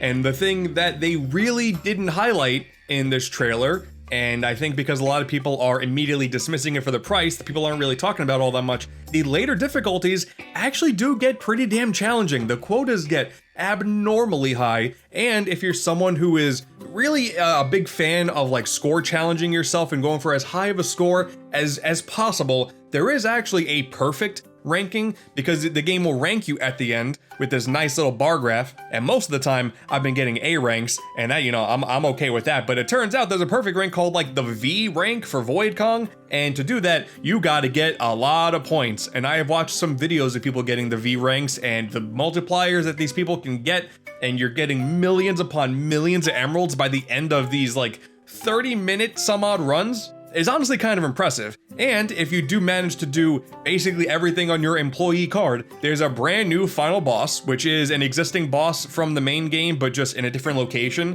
which is kind of neat. I mean, it's still new content at the end of the day. And then when you do that, there's also a brand new playable credit sequence. And that's just kind of cute too. I mean, I do think people are underselling exactly what the entirety of this DLC is all about, but it does all ultimately come down to whether or not you enjoy a roguelike mode. And I feel like Bananza does lend itself to this mode quite a bit, because like on top of just the basic abilities that you're getting every time you level up that modify your multiplier, you also start off with none of the abilities from your ability chart, like from the main game. Like you're starting off at basically nothing, and then some of the bananas will give you abilities, or by some of the emerald banandium chips that you're getting, you can then spend some of that currency to level yourself up as well. So let's say you want to take the elephant and try to max him out, and it's just nothing is really working in your favor. Well, if you're getting enough banandium chips, if you're working towards the multiplier to get more banandium chips, you can then invest and make that stronger. Once again, a lot of like on the fly decision making that you're doing, and I think it's fun. I think this gameplay formula fits Bananza perfectly. The problem is it's a $20 DLC on top of the base game, and a lot of times my general thoughts are, you know, financially it always once again comes down to whether or not you enjoy it, but it does kind of suck that it is a little bit pricey on top of an already pricey game. Maybe if it was for like every single layer of the game, at least like a heavy majority, I could say like, okay, at least there's something there. You know, there's only a few costumes that you can get for Donkey Kong and Pauline, and I mean, they're cute and they do make your runs a little bit more effective. That's nice, but outside of like, you can also get a bunch of these figurines that you can litter DK Isle with, and those are cute. There's still not enough there, despite me having a fun time with this mode. So it's a tough position, because I do enjoy it, but it's tough to recommend. If you are someone who really likes a good roguelike mode and can see the potential and just going all out and trying to plan your destruction instead of the more, I guess, mindless destruction of the base game. Only then will you find value in this. But I will give the development team credit. The same way the balloon mode does kind of further emphasize the movement mechanics of Mario Odyssey, the roguelike mode here, the Emerald Rush mode, does sort of emphasize the pure destruction nature of Bananza, like, perfectly. I had a good time. I don't really know if it's worth $20, but it's tough to talk about how anything is worth any money nowadays anyway. But hey, what do you think? Let me know down below. Let me know your best runs. Just let me know what you think about Bananza in general. It still doesn't ruin the fact that Bananza is like a 10 out of 10 video game, so that's nice. If you haven't played Bananza yet, I still think that's a system seller. And then, you know, maybe one day in the next decade, the DLC will drop in price. And then maybe then, it'll be, you know, more people should get it. They're never gonna do that, are we? I mean, like, the whole joke with this is it's like a greedy guy wanting you to get more money for it. So it's like a weird analogy, right? It's like meta commentary. I don't know, bro. One of the abilities you can get in this mode is called Banana Slamma, and I just think that's kind of funny. Guys, it fills me with great pleasure to say this, but Kirby has had a pretty damn good history since his jump to the Switch 2. Did you get it? It kinda like a throwback to my original Forgotten Land video. I mean, hell, if Nintendo's gonna be re-releasing things, so should I, you know? Wow, crazy. Nintendo's giving Kirby the best treatment out of all of their franchises in the first 6 months of their brand new console. No way. Obviously, there have been many ebbs and flows of the early period of the Switch 2, but I have generally had a very positive experience so far. I've been on my first replay of Breath of the Wild since that game first launched, and it's been a blast. I don't care what anyone says. Certain Switch 1 games running at their full potential now on the Switch 2 almost feels like playing these games for the first time all over again. Whether that boost happens inherently with the likes of Mario plus Rabbids Kingdom Battle or Bayonetta 3, or this whole Switch 2 edition thing, where we get proper retail re-releases or digital upgrade packs that feature base enhancements with new content like the neat smartphone usage in the Zelda games, or the stupid camera mode in Super Mario Party Jamboree. Welcome back, Xbox Connect. Oh god. There are so many Switch 1 games that just run better right out of the box. You would almost assume that some of the Kirby games would have some enhancements as well, but actually, that's not the case. Star Allies still runs at 30. Return of Dreamland Deluxe would look even better if it got a 4K rendering mode, but that's just wishful thinking. And no worries, the Fighters 2 and Dream Buffet lobbies are still dead as all hell, dude. Ah, man, nobody's playing these. And sadly, the base Forgotten Land still runs at 30 as well, and it is kind of annoying that a relatively simple frame rate boost that some games get naturally are locked behind a purchase here, but I mean, whatever. I was gonna get this game day one no matter what. Like, I gotta use my Switch 2 to the fullest of its capabilities whenever I can, you know? Important to note though, for those unfamiliar with how, quote, Switch 2 editions work, your options are as follows. You own the Switch 1 version of the game, well, physically or digitally, you can get all of the base enhancements and the brand new content with the $20 upgrade pack off of the eShop. It's the same thing they did for Breath of the Wild and Tears of the Kingdom. Otherwise, it is a full $80 for everything, either digitally or physically. And the neat thing about the physical Switch 2 version, if you get this cartridge and put it into a Switch 1, you get the base game like putting in the proper Switch 1 cartridge. That's just kinda cool. The percentage of purely Switch 1 owners getting Switch 2 editions and then playing them that way is probably incredibly minuscule, but hey, still cool, that's a thing. Welcome back, black Game Boy cartridges. Now, in years past, with the likes of the original Forgotten Land release and even Return of Dreamland Deluxe, I was able to make these pretty stretched out videos because they loaded those games with so many little details, and I wanted to mention as many as I possibly could. But in regards to, and I'm going to say the full title here, Kirby and the Forgotten Land Nintendo Switch 2 Edition plus Star-Crossed World, one of the fullest Nintendo titles of all time, there's actually not as much there as I kind of hoped in that regard. It's actually a bit underwhelming. It's still good. I mean, it's still a good game, but let's get to it. First and foremost, they added Return of Dreamland Deluxe and Dream Buffet to the Past Adventure section of Kirby's house. I just love that they keep doing this, and I hope they never stop. Find yourself somebody who loves you the way Hal Labs loves Kirby, because like, dude, okay, the overview trailer of this game is 4 minutes and 27 seconds long. Ignore the 10-second end slate in the YouTube upload. Why is the number significant? Well, it does show up in other places like this big clock tower in Forgotten Land, and why that's kinda cool is that is because the original game, Kirby's Dream Land, released on April 27th in Japan, 4/27. This company, man, I swear to God. Honestly, the base Forgotten Land experience, now on Switch 2, it's about as cut and dry as you can get. With the new console performance boost, you can get up to 4K resolution on TV and 1080p in handheld, so it looks a whole lot nicer and crisper, no matter in handheld or docked. Looks gorgeous, it already looked really good, looks even better, and now it's at 60 FPS as well, so it runs smoother too. I was fine with the original game running at 30 FPS, I didn't really feel like the game needed it all that much. The 30 FPS for a Kirby game only really upset me in Star Allies because the rest of the side-scrolling games ran at 60, but now that Forgotten Land also runs at 60, it's a gorgeous experience all around, and it makes Star Allies, the current state of it, all the more offensive. Oh my god, just 60 FPS at least. You can keep the resolution the same, just please do something to that game, okay? There's no other real changes to the base experience though, like it's the same as close to 10 out of 10 experience a Kirby game could possibly be.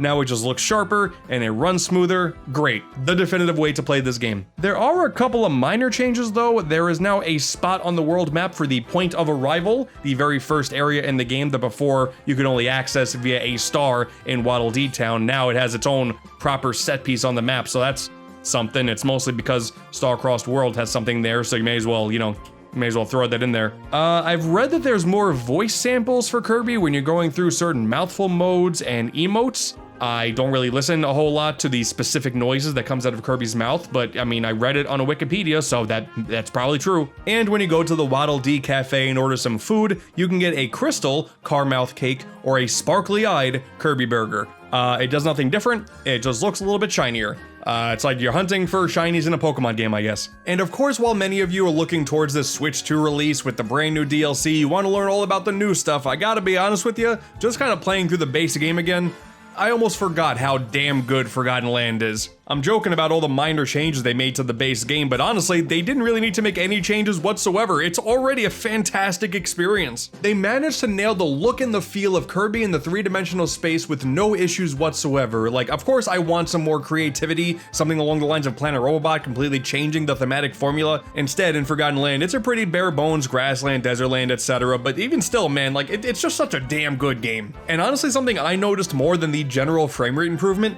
the enemies in the distance now no longer run at like a quarter of the frame rate. You look back at the OG footage, you look at Bronto Burt back there, he's chugging along because he's so far away, and maybe he's chugging along here too, I honestly can't even tell. It looks so much better and smoother for them as well. Praise be to 60 FPS Bronto Burt. The movement rate for some of the characters in like Waddle Dee Town are still a little bit stuttery, but I mean, whatever, that's such a small deal, I don't care anymore. If you fall in the camp of someone who has not played Kirby in the Forgotten Land yet, but you do have a Nintendo Switch 2, then yeah, this is a perfect chance to dive on in because this adventure is incredible and only the most minor of things are changed in the base game from the Switch 1 version. Is that a good or bad thing? I don't know, but that's it. Nothing really there, that there's no new abilities, no new bosses. Granted, the game is still new. It's not like Return to Dreamland had this big time delta between the original game and the re-release, so they can squeeze some new things into that game, but it's just Forgotten Land again, and it's better now. Cool.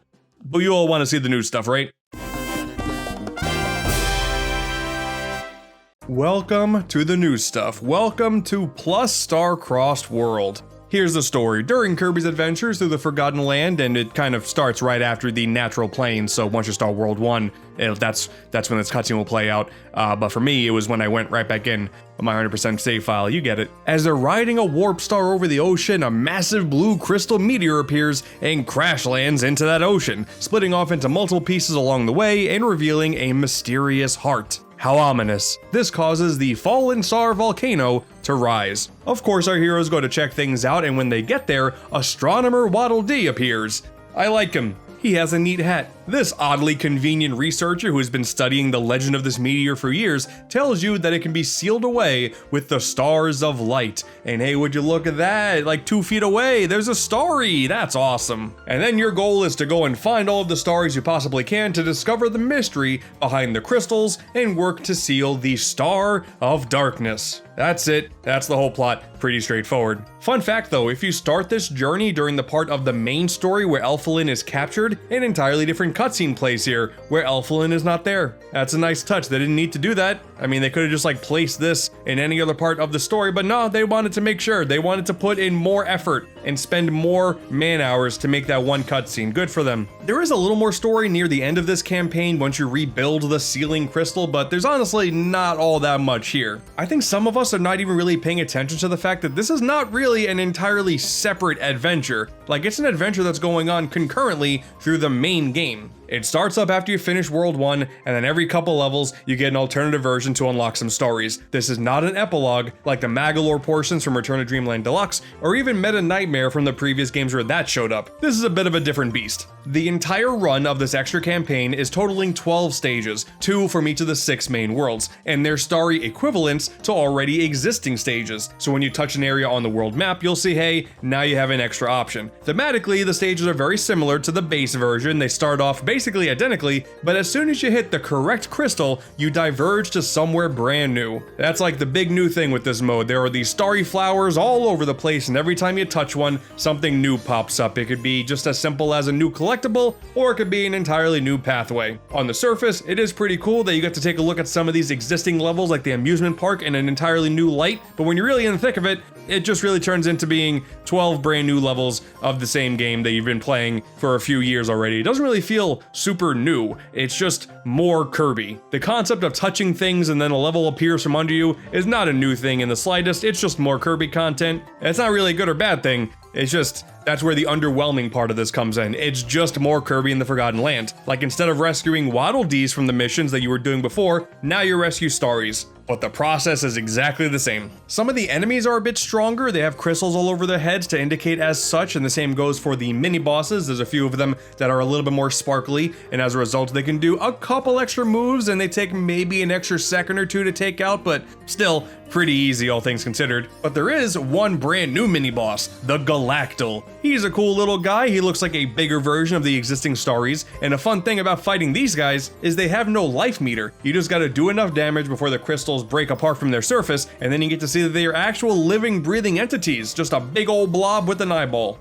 Does that mean something for the Kirby lore? I don't really know. We'll get to the lore part later. One of the things I really enjoyed about the base Forgotten Land was all the mouthful modes, and thankfully in these brand new stages, you do get some additional time with some of the existing modes. You get to have some playtime with the car again, the big old goopy water mode, the ring shows up a few times, and hey, I enjoy my time with that as well. But joining the arsenal, we have 3 brand new mouthful modes. We have Spring Kirby, which is just the return of the high jump, more or less. It's just a different name, but it's the high jump ability, and now you're just a big long boy. There's Gear Kirby, will let you scale walls in any direction you want. You have full control, you can speed through, and then by using your speed option, you're able to go off ramps and then go onto other parts of walls and stick yourself and do more traversal. It's a fun little thing. It's particularly good in co-op because while Waddle Dee is just kind of there, like riding Kirby most of the time, now Gear Kirby holds on to Waddle Dee for dear life. That's adorable. And my favorite of the 3, Sign Kirby. It could really been like anything. These are just sliding segments, on-rail sliding segments show up in so many platformers, and I adore them every time they do. I just think auto runners really fit as an alternative gameplay style in platformers. A sign is like a bit of a stretch, but I guess, you know,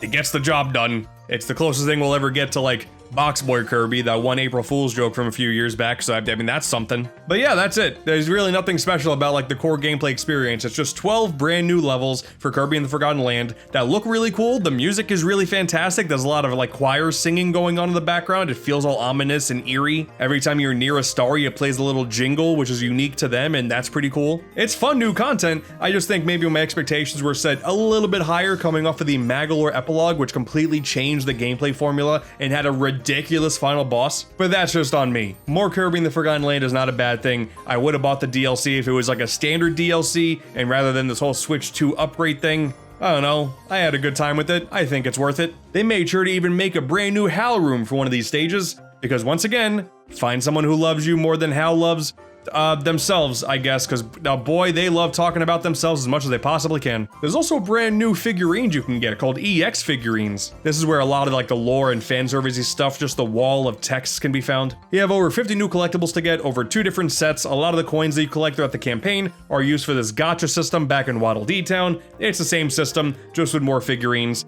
Cool. The last bit of brand new content is a new difficulty option for the arena mode, the Ultimate Cup ZXS. Ultimate Cup Zex. Oh, okay, sure. And it's a boss rush featuring a lot of the crystallized enemies that you now find in the Star-Crossed Worlds levels. There is a bit of a unique final boss that is exclusive to this mode, but, you know, let's just get to the lore portion. We'll include the final boss in here too.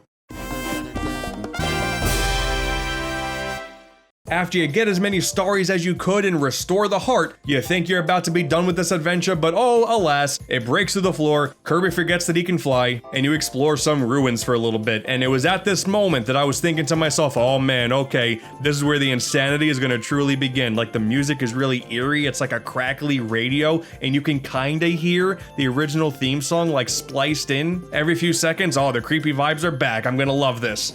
And then you get to a bit of a reskin of Fecto-Elphalus from the main game. Okay. Oh, but truthfully, while this looks very similar, it's not. This is a brand new character, Parastella Crystallis Genwell Medionephalus. Jesus, these names are insane. But here's where the lore comes in. This is actually Fecto-Elphalus's older brother who has come back for revenge. And this form that he holds was created after he absorbed the Starries freed by Kirby.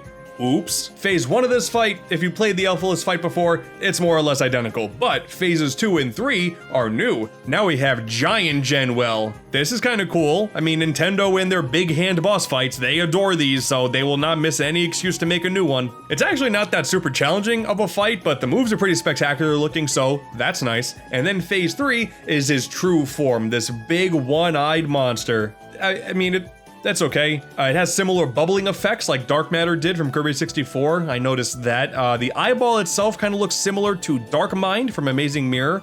I mean, maybe that's something.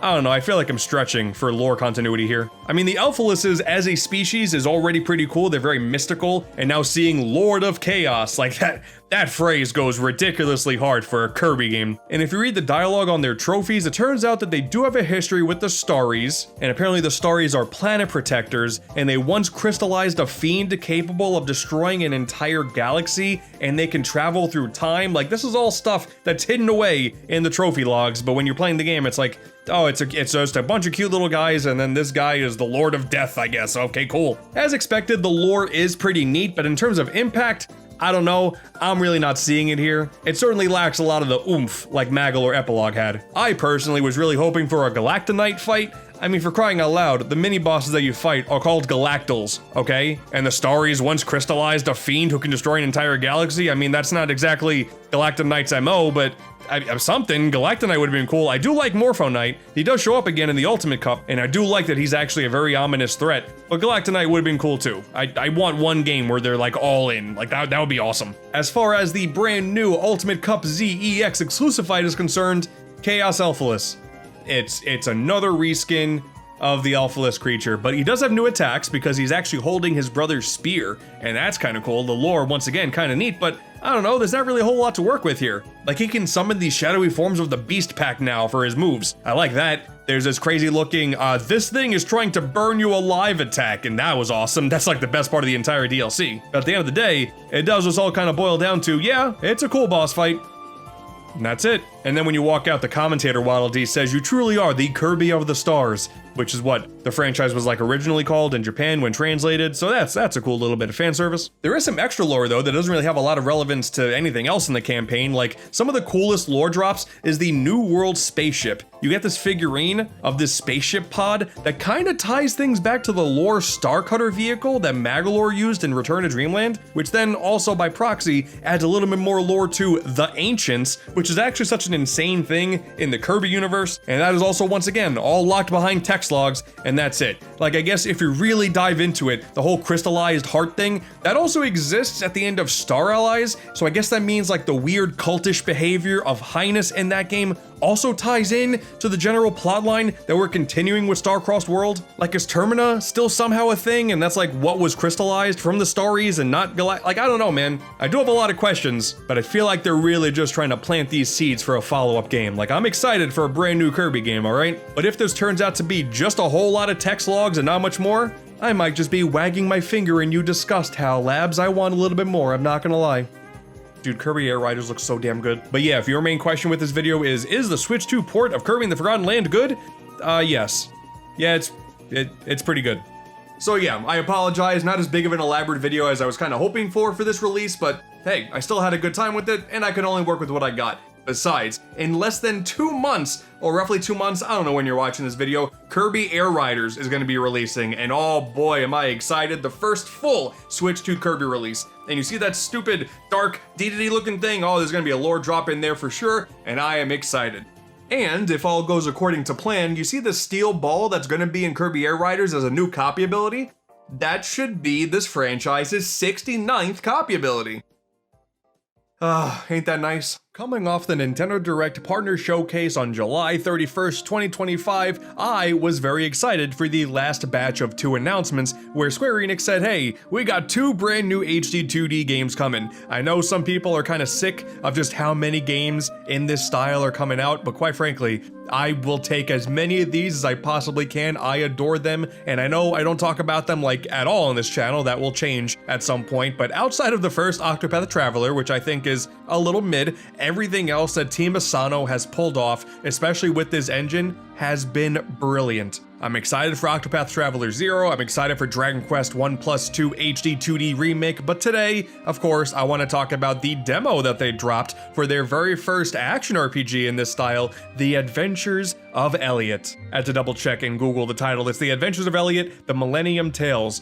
This studio will always have just baffling names, and honestly, I'm kind of okay with it. Like, it's something that I expect out of this company, and now if they have a name that like kind of fits and makes sense on first listen, I'm gonna be disappointed. I need a confusing title, because Millennium Tales is like the most, accurate title that they've probably made so far, but, after playing this demo, I still don't really know exactly what that means, so perfect. So I wanted to just give my impressions on the demo that I played because I really enjoyed it, and I'm also kind of amazed that this was a Switch 2 exclusive demo, so much so that I was like blinded by the fact that this is also releasing on PlayStation and Xbox. I did kind of think it was Switch 2 exclusive just in general, but the fact that this demo is only on the Switch 2 is interesting, but something nice to play on this console, especially getting to see an HD 2D game running on a Nintendo console in nice 60 FPS and I guess close to 4K. It's probably not true 4K, but it looks nice. It looks nicer than any other HD 2D game I played on Switch up until this point, so that's awesome. So watching the trailer, there's more details about the game that we haven't really gotten to see in the demo yet. Like there's this town called Philadelphia, just a hilarious title, and it's like a world that's dominated by monsters, and humanity is only contained in this one kingdom, the kingdom of Huther. I think. I actually don't even know how to pronounce it. And then you're there, your name is Elliot, and you got a little fairy companion named Faye, and you get told, hey, there's a mysterious set of ruins off in the distance, you should go explore. And that's it. That's the only premise that we have in this demo. I'm sure there's obviously going to be a lot more to dive into in the full game, but this was just a means to walk out the castle doors and then just explore. If anything, an issue I have like right off the bat, and it's really a minor issue, is I spent so much time not entirely knowing how to even get to the destination they wanted me to go to. You have to kind of go like in and out of different caves and different directions, and it's not really super like easy in terms of telling you exactly where to go. It was really just encouraging you to, hey, go outside and figure it out on your own, because there's actually some extra optional things you can do, some challenge rooms that are nice, that can give you more skills, and that was kind of cool. It's just, I'm so used to playing Square Enix demos that are just the first chunk of the game with a save data transfer to the full game. That's not what this is. This really is just like, hey, play this game for like an hour, see how much you jive with it, and then we'll fix it all up for the final release. And so far, oh, I'm really digging this. For one, the HD 2D style is immaculate, as it always has been. It looks gorgeous, the atmospheric music is so nice to listen to, and then when it cuts to full body portraits for the cutscenes, those are really nice looking. I think the voice acting is really solid. All of the attention to detail that games like Octopath 2 and Triangle Strategy had, this game is showing as well. And Elliot, so far, seems to be a really charming protagonist, which is nice. He's not a silent protagonist, that's always a plus in my book, and his little dynamic with Faye, who's always there in the bottom left corner cheering you on, it's nice. I'm really digging the characters in the world so far. In typical action RPG fashion, a whole lot of this is just running around and slashing enemies and using any tool you have in your arsenal to take them down. You got a bow and arrow, you got bombs that you can throw at them, and you can configure them between two different attack buttons. That's, something I do hope that they change in the final release, is trying to remember what every single button does was a little bit confusing. I'm so used to there being more actions I can do on buttons instead of just configuring two at once. It almost kind of reminded me of Link's Awakening on the Game Boy, where we only had a few options to work with. The other buttons do things like, you have a shield, you can block attacks, of course, and then you have a Faye ability, which for the majority of this demo is just like this speed up, like gliding move, and that's really satisfying to use, but I do wish there's some more customization in terms of what the buttons do,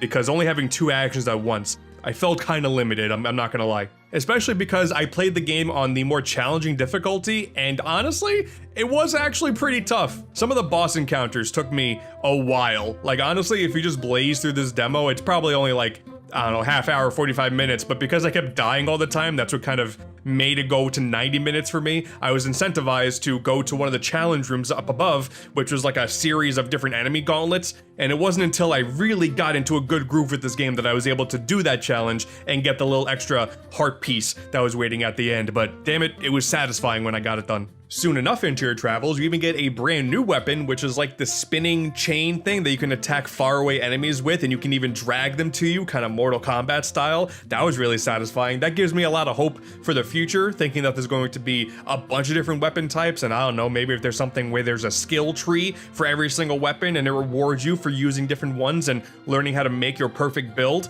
That gives me a lot of hope. This demo really shows, like, at its base level, the combat systems are really fun and satisfying, and on the more challenging difficulty, you're gonna have to really learn which loadout is the best, because I was just dying so many times. The initial sword and bomb combo just wasn't working for me. Okay, maybe I'll try the bow and arrow. That still wasn't working for me. Do I dare try a sword and a bow and arrow? So maybe there's a pro to only having a 2-weapon loadout as opposed to 3, but I don't know. I think that was just, I was so dedicated to trying to make it work. I don't know if that's exactly the best game design, but you know, again, it felt satisfying, but it does give me hope that in the final product, there's a lot more options you have with combat. It's the studio's first attempt at a more action-based combat and gameplay system, and I think they're showing some really good potential here. What I'm also really digging is there's not just exploration and combat, there's some like platforming as well. You got a jump button, and damn it, they expect you to use it. You go inside this one cave, and sure enough, you gotta jump from rock to rock and make sure you don't fall and lose health. I love that.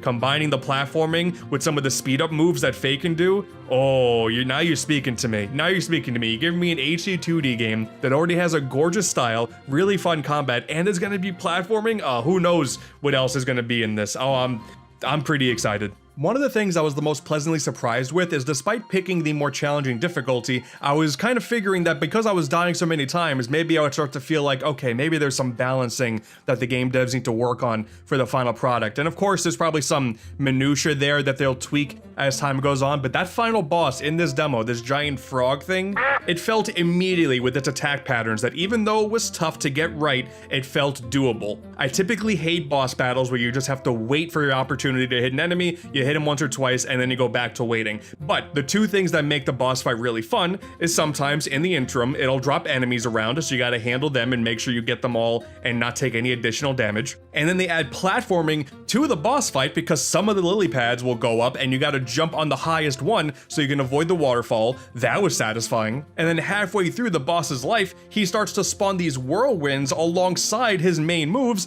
and they're annoying to deal with, and it just was actually like, it's just a really good boss, and it gives me a lot of like high expectations that they're gonna nail it, that they're really gonna nail it, because they already have like the really good sprite work and animations. You already look at this thing and you can tell that it's like an imposing beast, but oh man, then you get the opportunity to hit him, and then the camera zooms in for your charge attacks, and oh man, this is good. This is gonna be a good game. Oh yeah, and then part of customizing your moveset, there's also this Magicite mechanic where you get these different gems that you can combine together in this little briefcase thing, and they all give you different buffs for all of your different weapons, but you can only hold a few of them at a time. It's such a basic, tried and true mechanic, but I'm so happy it's here because you got some that only work for swords, some that only work for bow and arrows. So of course you can configure what weapon loadout you want, but you also have to consider your Magicite as well. And there's only a few that you're messing with in this demo, but once again, gives me high hope. So while obviously the final product is going to include a lot more, I think there's a total of 7 weapons, and I'm sure there's more abilities for Faye, and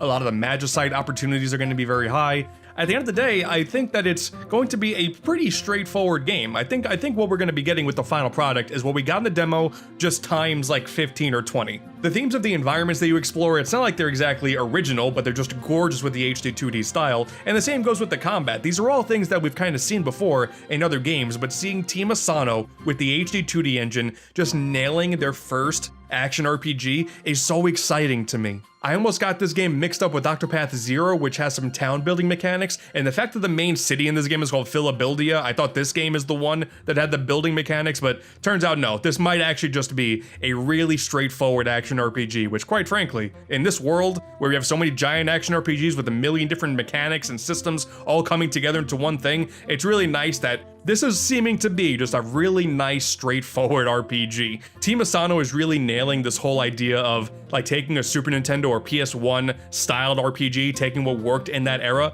and then just polishing the hell out of it with their gorgeous art style. I get that some people are getting sick of this art style, but I am not one of them. I guess I'm gonna be playing 3 Team Asano games in the next year, and to me, that is super exciting. So let me know if you're also interested in the Adventures of Elliot, the Millennium Tales, or any other HD 2D game. I know at some point, likely after this game releases, I might do a bigger blowout on the HD 2D games because I love all of them. I just think the first Octopath's kind of mid. I think this team deserves it. They have been knocking it out of the park each and every time. And just finally, a shout out to anybody who's watching this who may be named Elliot, who lives in Philadelphia. I feel like by law, you are required to buy this game on every single console available, so let me know how that goes for you too.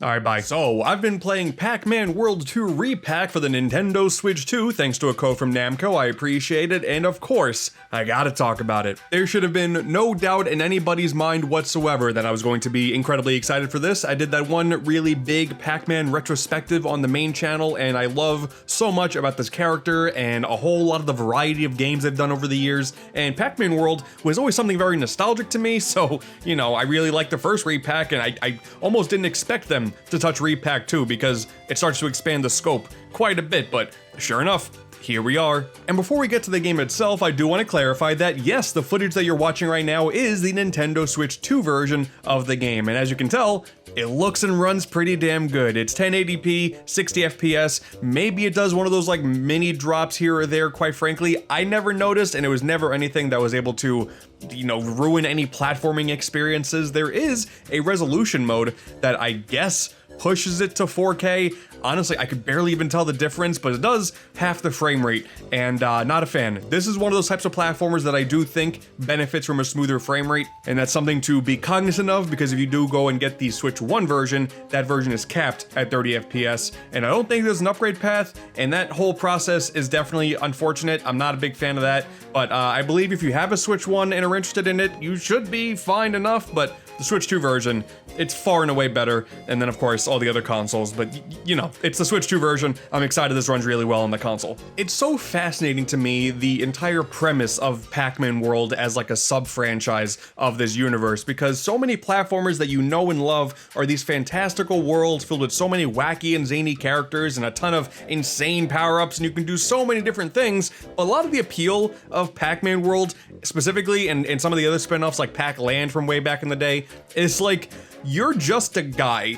You happen to be a yellow circle, but you're just a guy, and you're traveling through pretty standard looking locations, like an ice level, a lava level, a treetop. Ooh, that's like one of the most interesting spots in the whole game, is the treetops. We've never seen that before. And to amplify the whole you're just a guy idea, there's full voice acting now by the same guy who voiced Pac-Man back in Pac-Man World 3 all those years ago, who, yes, just made it sound like Pac-Man was a guy, and I love it so much. I've always heard arguments that does Pac-Man ever really need a voice, but somehow the juxtaposition of Pac-Man in a franchise, in a play style that you'd expect not this voice and not this cadence to come out of him, and it works beautifully. It works beautifully. I love it. When you start the game from the title screen, he goes waka waka waka, actually says it, waka waka waka waka. And when he dies, he does the Pac-Man death sound, but with his mouth. He does the that's incredible.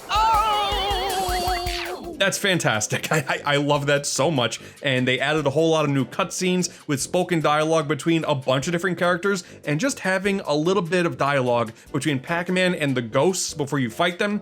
It's brilliant. I love it so much. I just didn't expect them to do this, because Pac-Man World Re-Pac 1 was a remake of a game that barely had voice acting, and they barely touched that, but they've actually gone ahead and revamped a whole lot of the premise here. Is it to eventually build way to a Pac-Man World Re-Pac 3?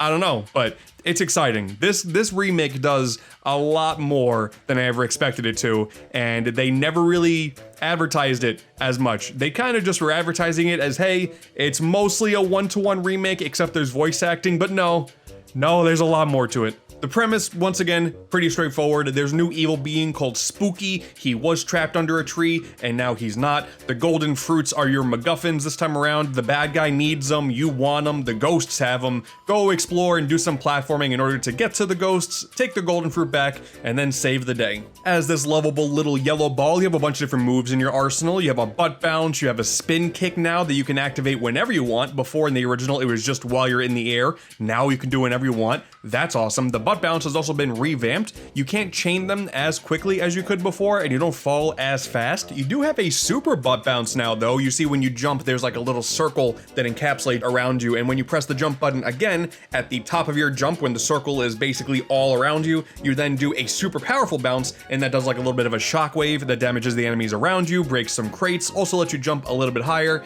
And for most of this adventure, I was like, that's kind of a weird change. I can kind of see why they would slow down the bouncing, because you were able to just dribble around like a basketball before. You don't really have that much now. There is still some momentum gameplay with this like spin dash type move you can do over ramps, and that's nice. Just going to Bedoing Woods, a stage where that's the whole idea. You can even look back at the original game, and when you do the butt bounce, the camera doesn't zoom in as much. It doesn't feel like you're going as fast because they're prioritizing different parts of the platforming experience. It's mostly in the end game where then the extra height that you get out of the super butt bounce is required.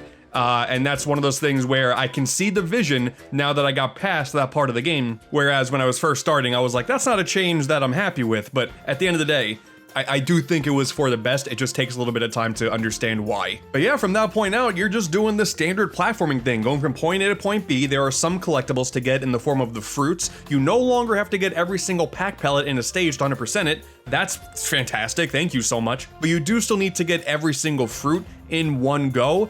And that's a little unfortunate. It doesn't just like save the fruit count that you had from the previous run. If you missed one, you just got to get that one. No, if you go in again, you got to get all of them. That's a little bit annoying, but you know, the levels are still pretty short when you're just blasting through them. And at the very least, there's also an additional incentive to do this now with the mission system. I love this. I love when these simplistic games have a whole bunch of missions and reasons to play through these stages in different ways. Every stage has 3 different challenges to go for. I'm pretty positive every single one has just a simple get every fruit mission. The second mission could usually be a bit of a variable. Sometimes it's just like don't hang off of specific ledges. A lot of them are destroy every enemy in the stage. It depends on whatever stage you're going in. That second one is always going to be an outlier. But then there's also a time attack mode for every stage. And it's neat because it's different than a typical time trial, because one of the things you're going for are these floating clocks that are hanging about that will then reduce the overall timer by that many seconds when you finish the stage. It is very reminiscent of the Crash Bandicoot games in that regard. The only real difference is in that game, while it pauses the timer, here it just negates it from your overall time. But once you do all 3 missions in a stage, you will then unlock a costume piece. There are a couple other things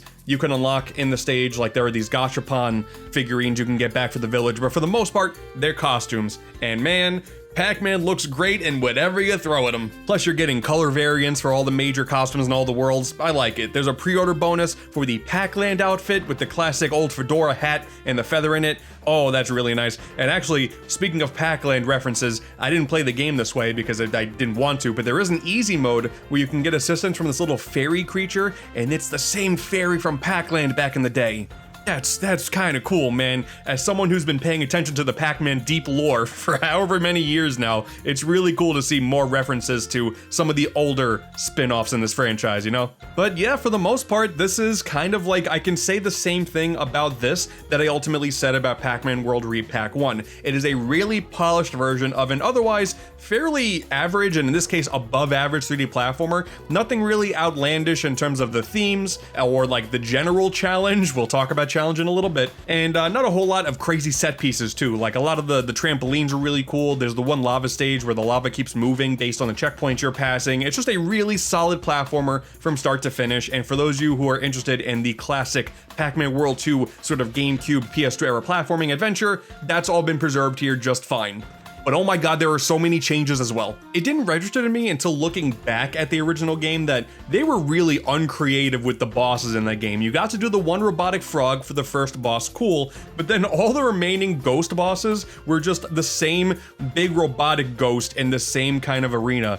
I guess when I was a kid, I didn't think much about it, but God, that's lazy. And hey, they knew that, so they gave each of the ghosts a unique boss battle now. That's so sick. I don't even want to show off the fourth one yet because they did not show it off in any of the marketing, and it's actually a really cool boss fight, but there's now an owl for one of the boss fights instead of a giant ghost, and there's a big old polar bear instead of one of the ghosts, and that actually is after a chase sequence on the roller skates. And by the way, the roller skating gameplay is still as fun, if not more fun, because you're not as slippery as you were back in the day, so that's nice. And I think one of my favorite parts about this remake is a lot of people who played the original back in the day hated the penultimate level, the water world, with a passion, because they were all auto-scrollers and they were all just the most tedious. They felt like they were going on for 20 minutes and they were lame and dumb. Oh my god, they fixed it. Oh my god, they fixed it. It's like an actual stage now. It's still a handful of water levels, so it depends on how you're able to tolerate that, but you have full 360 control now when you're underwater. You have attacks. The second stage is the shark-based one, and now it's just more of the water gameplay, but now there's big sharks with like kind of stealth gameplay to worry about now too. It's still the same stage in spirit, but oh my god, it's an actual stage now. And then you go into the submarine, and yes, that part is an auto-scroller like it was before, but you have a lot more combat options because you can suddenly be finding a whole bunch of different guns, and you're a lot more bombastic, and the rumble is so satisfying for every different gun that you're utilizing, and it's only that one stage. Well, it's the one stage and then the boss. The boss has also been ramped up too, and it's just, wow, they really fixed it. They fixed the water levels. That's incredible. There's a lot of just little level design changes throughout the entire game that I don't know if the Pac-Man world purists will actually care how not a one-to-one remake this is, but as someone who finds himself to be a big Pac-Man fan, I'm a big fan of all the changes they made because it just made this, I think, an objectively better experience. Pac-Man World 2 is a classic, but there was always a lot of problems that a lot of us kind of looked past just because, hey, it was the time. That, you know, that was the early mid-2000s time and it was good for its time. This is way better. Plus, man, the aesthetics of this all with a lot of the hard outlines for like the UI and still having high score be a major thing. Now there's parity with Pac-Man World 1, which is so cool and just, I love it. And I do want to also mention a fact that I don't know if a lot of people know about this yet because, once again, this has not really been talked about in the marketing. There's a heavy post-game now. The game does not end when it initially ended in the original. You play through the entire original adventure and then you think you're done, and then you get a whole bunch of other levels that are remixes of original levels, and they're incredibly difficult. That's all I'm gonna really say about it, is it's just a bunch of surprisingly very, very difficult stages and remixes of the established bosses. It's not necessarily new content, but if you're big into just platforming in general, then yeah, it's gonna be worth your while because it really is a test of all of your abilities. Like I mentioned before, the whole getting a high jumps out of the super butt bounce thing, that's where this becomes mandatory. I almost forgot, you have the pellet throwing move as well, which was barely anything you ever needed to concern yourself with whatsoever, but now, at this point, they start loading you up with enemies that you can't attack directly, like they're covered in poison, otherwise you take damage, so wow, now the pellet throwing move actually has utility.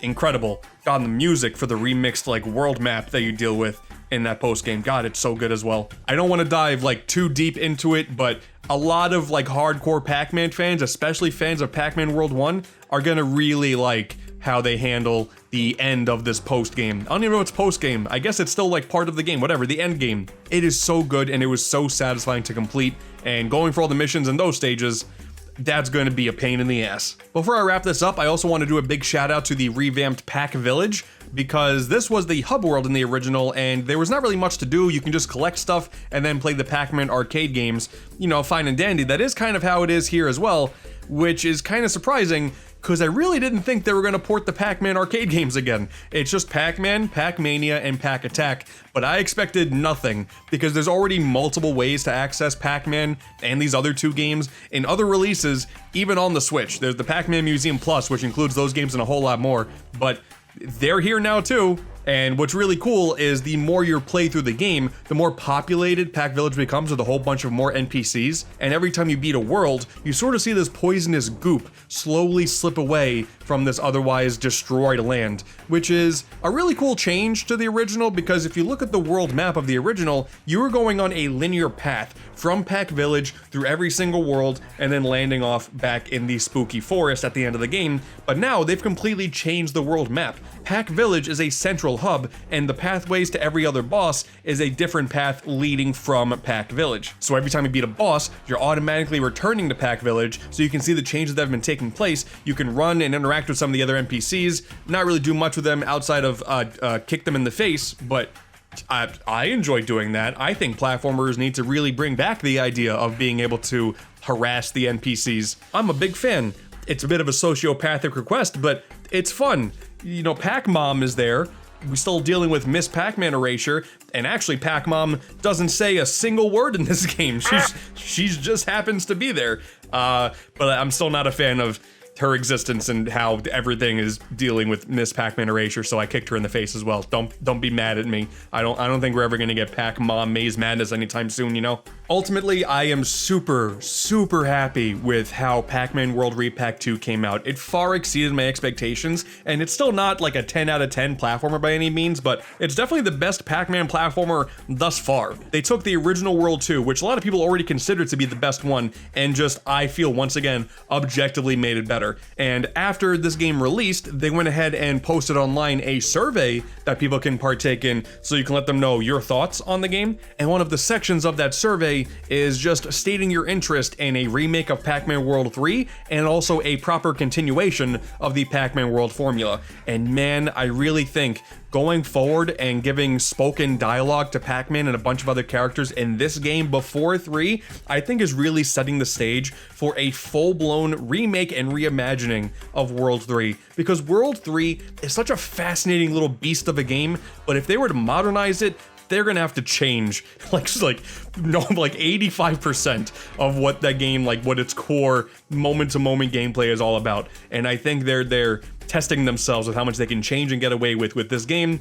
God, it's so, I can't believe it's so good to be a Pac-Man fan. Because like, God, Shadow Labyrinth also came out this year. Like, what a good, one of the better anniversaries, you know, compared to other platforming mascots, you know. The Pac-Man fans are eating pretty good. And if you want to get the game yourself, I will remind everybody that I am affiliated with the website Video Games Plus, a Canadian retailer that does a great job. If you want to pick up a physical copy, check the link down below. I would really appreciate it, and I think you're gonna have a really good time. If you've already played the game, let me know your thoughts down below. And if you made it to the very end of the video, the Waka Waka, it might confuse people who don't make it to the end of the video, but they should have watched the whole video. That's all I'm saying. All right, look here. The PlayStation State of Play, the Japanese one came and went, and it was okay. Like my favorite announcement was probably seeing II in Sonic Racing Cross World. That looked pretty cool. Of course, seeing Tangle and Whisper is good, and you know, Knights, you know, was on the back of the box. Finally seeing them in game, really cool. But brother, they also shadow dropped the Sonic DLC and Pac-Man World Re-Pac 2.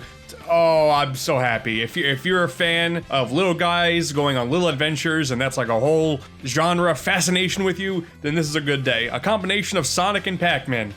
Oh man, what a time we live in. I gotta disclose this as well. This is on top of Namco Bandai being generous enough to give me the base game a while ago before release. It also came with the Digital Deluxe upgrade, whatever exact words you want to use with it. It's kind of weird. So the base game, $30, the Digital Deluxe version, $40. If you got the physical of the game and want this extra downloadable content that's all Sonic themed, it's $12 on top of the base game. So it's a little pricey, I'm not gonna lie. So I'm coming at this from two different angles. One of the angles immediately being, this probably ain't worth the money, folks. I'm just gonna tell you that straight up, probably not worth the money.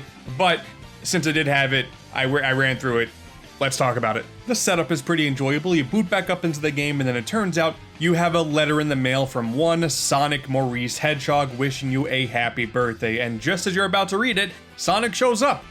It kind of defeats the purpose of the mail that you delivered if you're gonna just show up 10 10 minutes after the fact, but okay, sure, whatever. Sonic was gracious enough in this very moment to also deliver a bunch of presents, and those presents being a Sonic outfit, an arcade machine that transports you to the Sonic levels of the game, a Sonic figurine, as well as a Gashapon station to collect even more Sonic figurines. So this egomaniac was like, it's your birthday, here's a lot of me.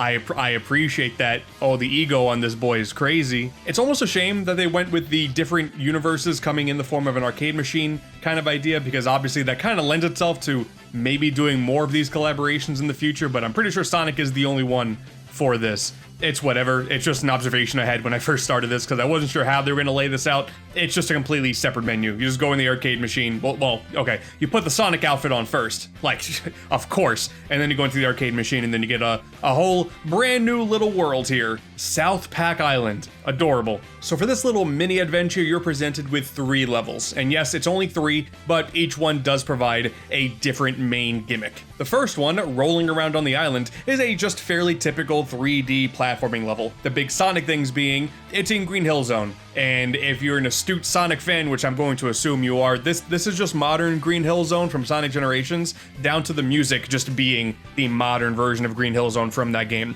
Obviously, the level design is different. It would be one of the most baffling things on the planet if it was actually lifted level design. But no, this is brand new level design. But if you played Sonic Generations a million times like I have, this is all like very, very familiar. But seeing Pac-Man Sonic going across the dash pads, and then you get the ramps, and then boom, look at that. He did the Sonic Adventure pose. That's kind of sick. All my like actual criticism kind of goes out the window because this is just... This first romp, at least, that I took with these stages just filled me with so much joy. Like, it was so neat. I do wish the music was different, because I am just getting really tired of hearing Generations remixes over and over again, and it would have been really cool if they just went ahead and they moved forward with reusing Generations assets and gave us Chemical Plant and Angel Island, but whatever. When it comes to actually playing the game, I mean, Pac-Man already has a spin dash, like...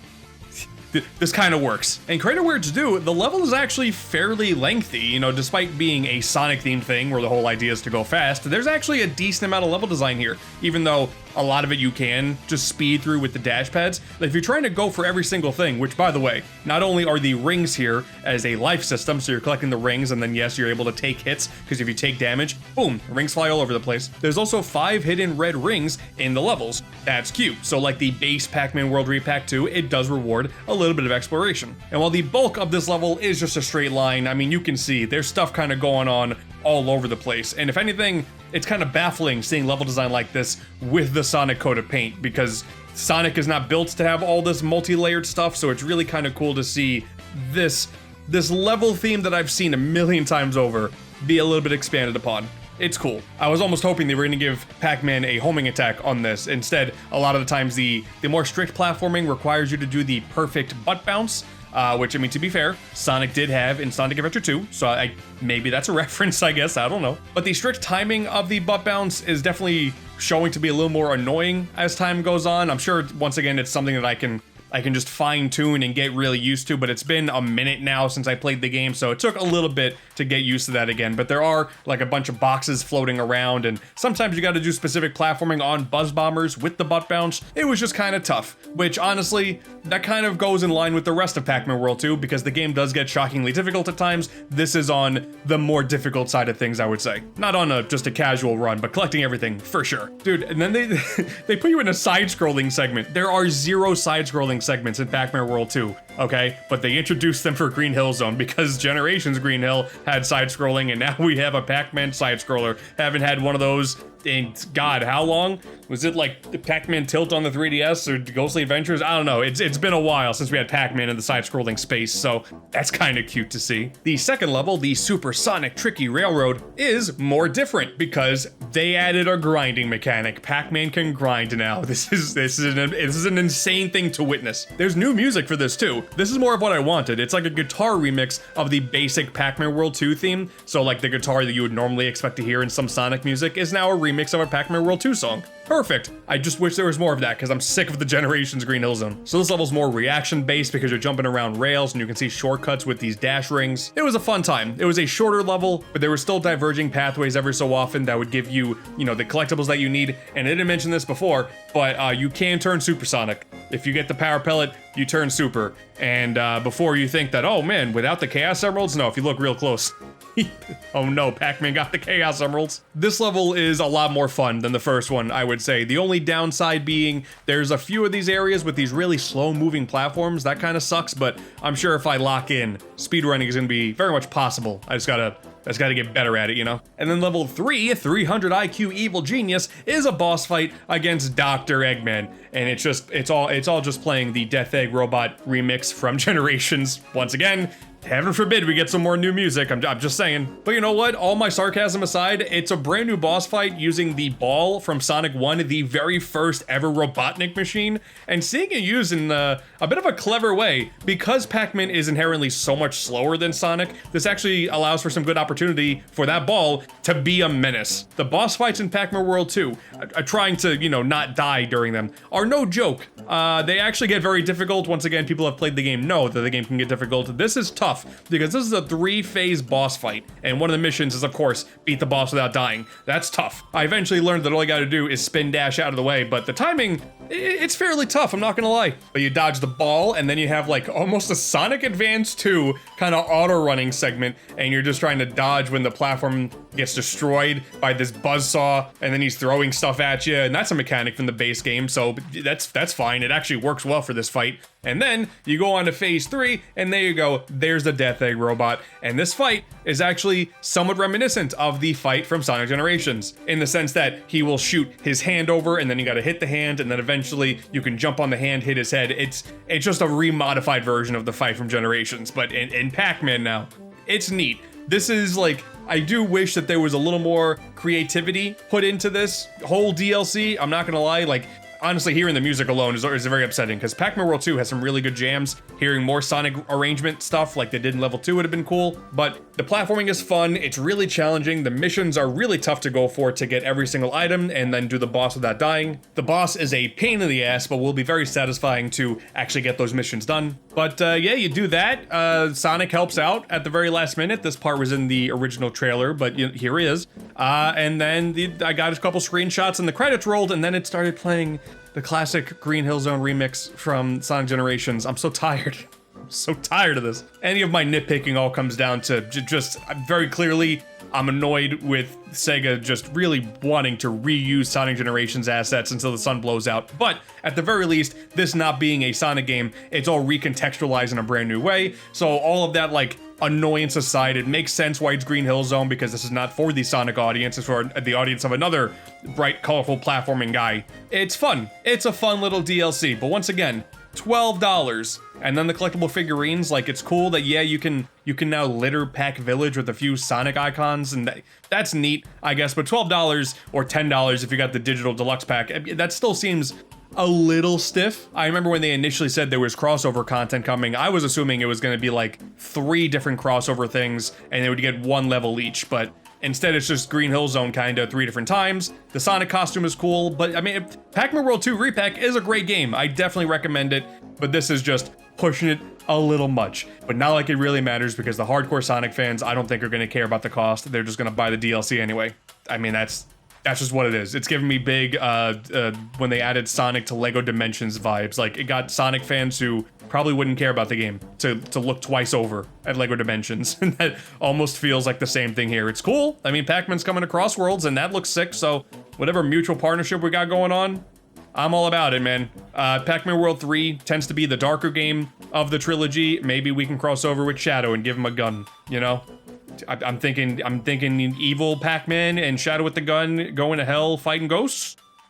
Listen, Namco, hit me up, I got a good idea for you. So I have been playing a lot of Yooka-Replaylee shown here on Nintendo Switch 2, and of course, I gotta talk about it. Two things to bring up right off the bat. First off, this is a review code provided by Playtonic, thank you so much. Though if you've been watching this channel for a while, that's probably not too surprising. I did do some previews in the past, including access to a demo that wasn't released to the public, so I'm a little bit biased in this regard. I am not going to deny that, but thank you to Playtonic all the same, because I was very excited for this game. And number two, yes, I opted for the Nintendo Switch 2 edition. Now, of course, if you're playing this on PS5 or Xbox or PC, the performance visually is going to be a lot better. Those all run at 60. The Switch 2 edition runs at 30, at least at launch. They are talking about maybe giving a 60 FPS performance mode in the future, which would be nice. I do believe the console can handle that just fine, but probably has something to do with the fast turnaround of developing this game that wasn't initially for Nintendo and then figuring out how to release it on the new Nintendo console as quickly as they did. I'm sure in the future, you know, it'll get fixed. Just keep in mind, it runs at a solid 30 on Switch 2, 60 everywhere else. It didn't really bother me too much, but obviously for a platformer, the more frames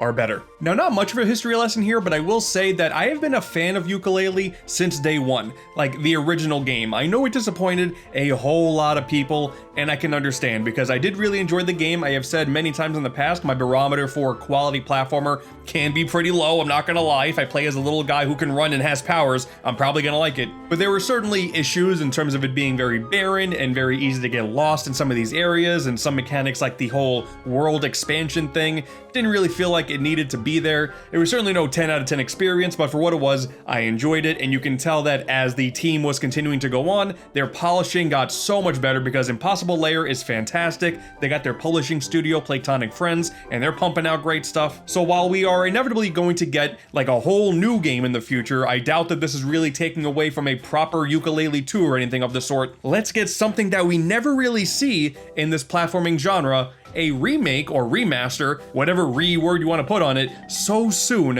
after the original version. It's only been like 7 or 8 years, and we already have like an enhanced edition of the original game. That's crazy. So I believe that if you're a platformer fan and you're already kind of interested in what Yooka-Laylee is, you probably already know the entire rundown of it. It is an N64 era throwback. You play as a lizard and a bat. There's a bee who is stealing a super powerful book. The pages, or the pages, have been scattered all over the place. Explore these big fantastical worlds and do a whole bunch of challenges to get those pages and take down the big bad boss bee. It's a really tried and true platformer concept, and I believe if you're into the genre, you don't really need to be sold on a lot of the specifics of Yooka-Laylee, because what you see is what you get, and it's fun. The thing that makes Yooka-Replaylee specifically as interesting as it is that it is, I feel, objectively way better than the original. From more minuscule changes to complete mechanic swaps, so many different elements of this game have been polished with a fine-tooth comb to just make this a much better experience. There are still some issues, I'm not gonna lie,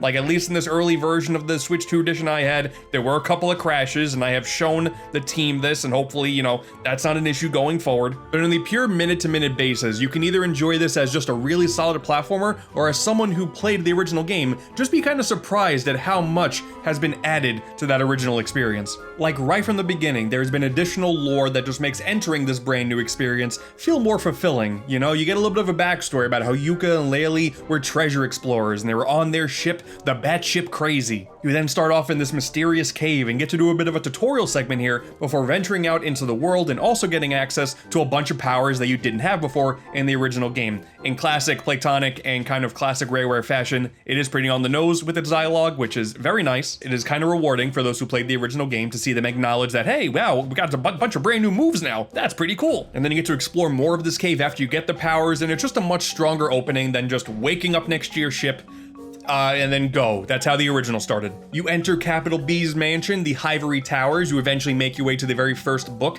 leading you to Tribal Stack Tropics. And yes, basically structurally, the game is exactly the same. Like, level design, for the most part, is identical to how it was in the original. So if you're looking for like a remix of the original game, not really there necessarily. That's not how I would explain what you're dealing with here. Instead, what's nice is the amount of things to do per minute in this game is drastically higher than it was before. The original version of the game had 25 pages per level, I believe, and I think there was a total of 145 between all the levels and the ones you can get in Hyrule Towers. Now, there are 300, and each level has 50. So we got more collectibles without making the level bigger, and also they have completely removed the whole concept of expanding the worlds by making the books bigger. It was a neat idea in the original. You get to dive into a level, see a little bit of it, and then back out, put pages in the book, and now hey, the level's been expanded with more stuff. Neat idea. As a platformer fan, that was more annoying than anything else, so okay, completely scrap it. And as far as the challenges are concerned, there's a mixture of revamped challenges and entirely new ones. So basically now, like, if you get the 5 ghost riders, the little ghost creatures that are around the world, now they each give you a pagey, then there's this pedestal that opens up, and hey, another 3 pages shows up. They got the minecart segments, those are back, and now they're super challenging because they have a limited number of gems, and you have to get every single one of them in a single run to get the maximum of 3 pages. In the world, there are a ton more platforming challenges. You'll just hit one of these brand new piggy bank characters, coins will pop up, get those coins, hit the next piggy bank. There's actually just a sequence of them trying to keep you on your toes, but sometimes there's also these ring challenges that are proper platforming or gliding challenges. Get through all of those, the treasure chest opens up, you got a pagey, bing bang boom, you move on to the next thing.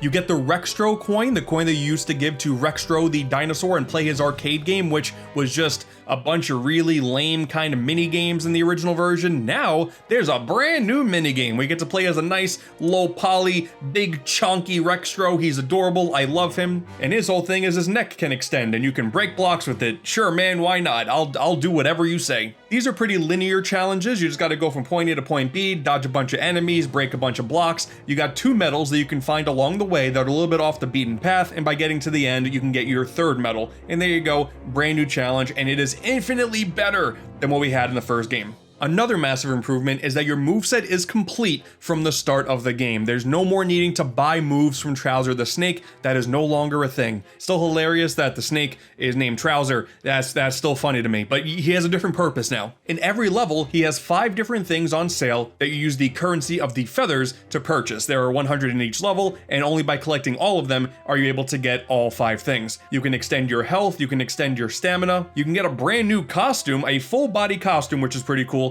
And you can also get a bunch of coins, which is helpful because when you go to Vendy, not only can you get tonics like you did before, you can also get a bunch of different accessories. It's not just full body costumes, although those are pretty glorious. You can customize multiple different parts of you. You got Yuka's top, you got Yuka's bottom, you got your back, and you got Laylee. You can mix and match any of these accessories to your liking, and what's really cool is the full body costumes are actually pretty elaborate. They're not just a bunch of color swaps. Like there's one that's supposed to be a Hivory bee army person with a direct reference to Impossible Air, and that's kind of cool. There's a low poly skin too, and it looks glorious. The tonics definitely take a bit of a pagey out of Impossible Lair as well. Outside of there just being some gameplay modifiers like making the game more difficult if you are so inclined, there's also a bunch of aesthetical changes here. You can give big googly eyes to the enemies, you can reverse Yuka's and Laylee's colors, which is kind of bizarre, but hey, you can do it. You can give yourself fall damage if you really want to go with that, because luckily now the main game has no fall damage, that's awesome, but instead, what you can do is you can give yourself a superhero landing.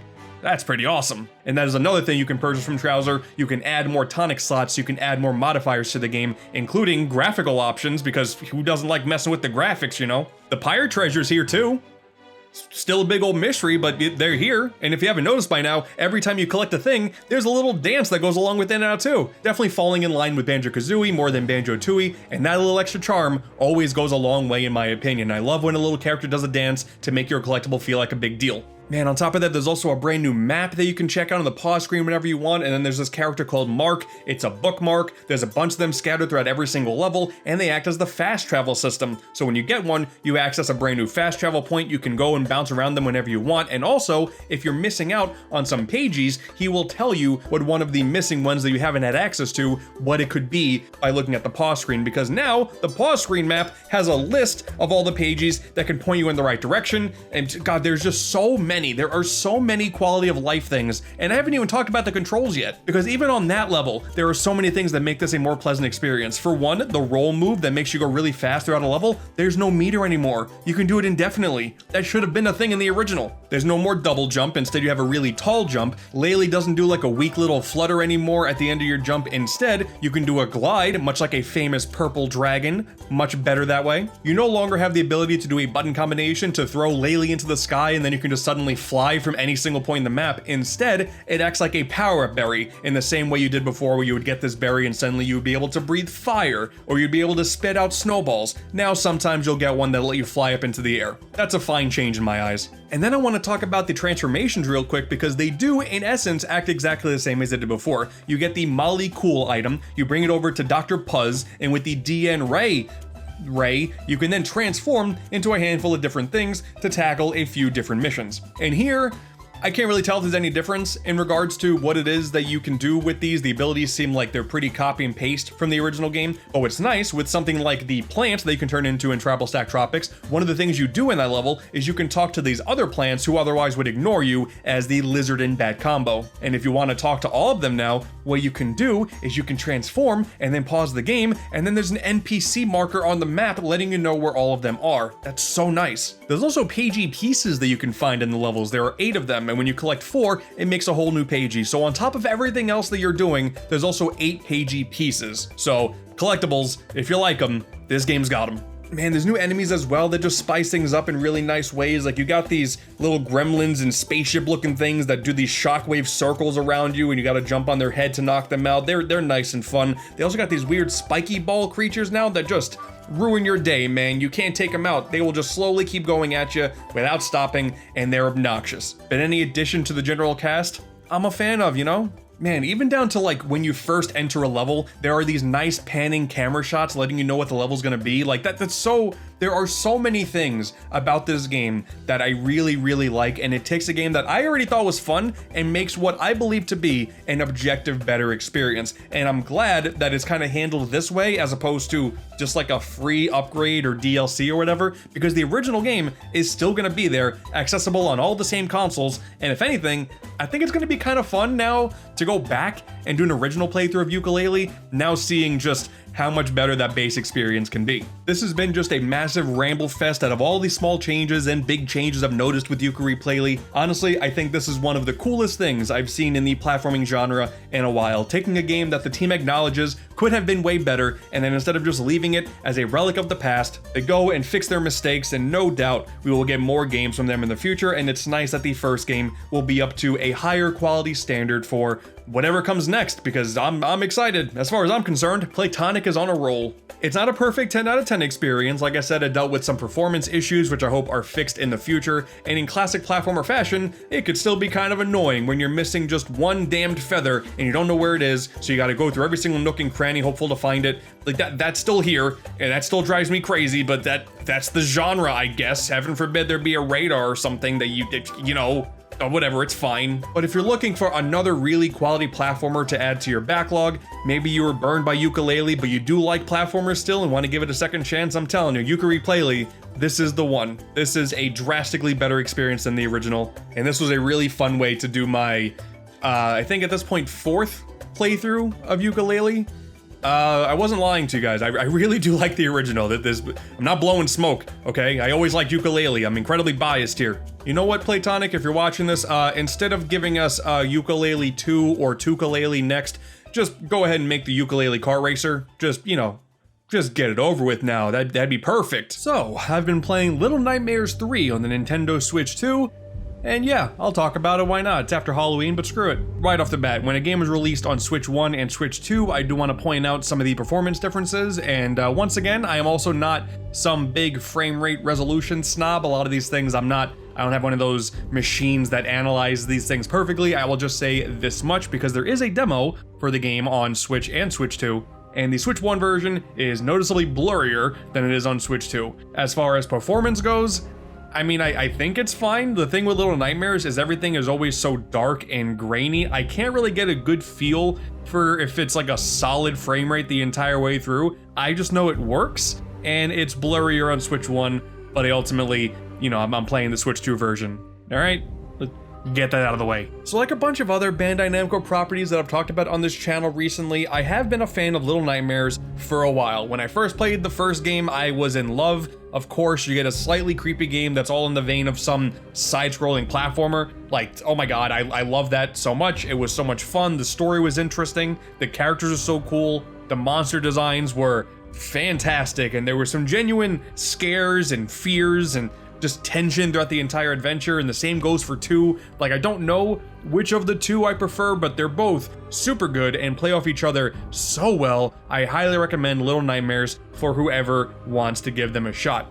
Little Nightmares 3, on the other hand, is a little interesting. I don't know exactly why we got to this conclusion, but the original developers of Little Nightmares 1 and 2 do not work with Bandai Namco anymore and are instead doing their own thing with a new game coming out in 2026 called Re-Animal that looks phenomenal, and I am so excited. When that was announced, it had seemed like we would just never get a new Little Nightmares game again. There was a mobile game, and they are trying to continue on the franchise with like a comic and even a podcast, which is crazy, and this brand new game has come to us from Supermassive Games, which they have done horror stuff in the past. They did stuff like The Quarry and a bunch of the Dark Pictures games that you can find on a bunch of consoles.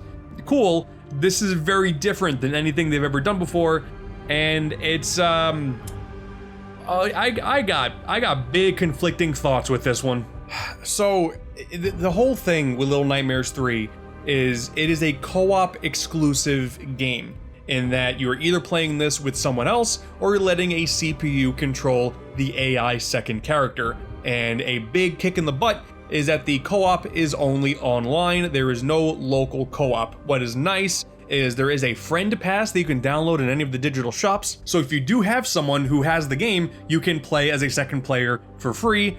That, you know, that's perfectly good, but there is no local. And as far as single player is concerned, I swear every single time that there is a game where there's just an AI controlling the second character that could be a human, I don't like it. I don't think it's good. The AI is never up to snuff. It never really does what you want it to. I will say right off the bat, if you don't have anybody to play this with, even if you're a big Little Nightmares fan, it is really hard to recommend. Because on the whole, Little Nightmares 3 is definitely lesser than the previous 2 games. A lot of the stuff that Little Nightmares 3 does is just stuff that 1 and 2 did, but those games did it better. The enjoyment of this game, because I will come out and say that I did like it, was because I played it co-op the entire way through in a single sitting. I played the previous 2 games in single sittings. I had to do it again with this one, and I did it with someone else, and we did have a really good time. When you play a game that is co-op focused and you're playing it entirely in co-op, a lot of the things that would otherwise be issues that you would notice in single player don't really become as apparent. That is just co-op nature by design. I feel like you're not supposed to look at every single thing under a fine-tooth comb if you're playing it with someone else. It's just about having fun. So when you play this game in co-op, there are 2 main characters. You play as Lo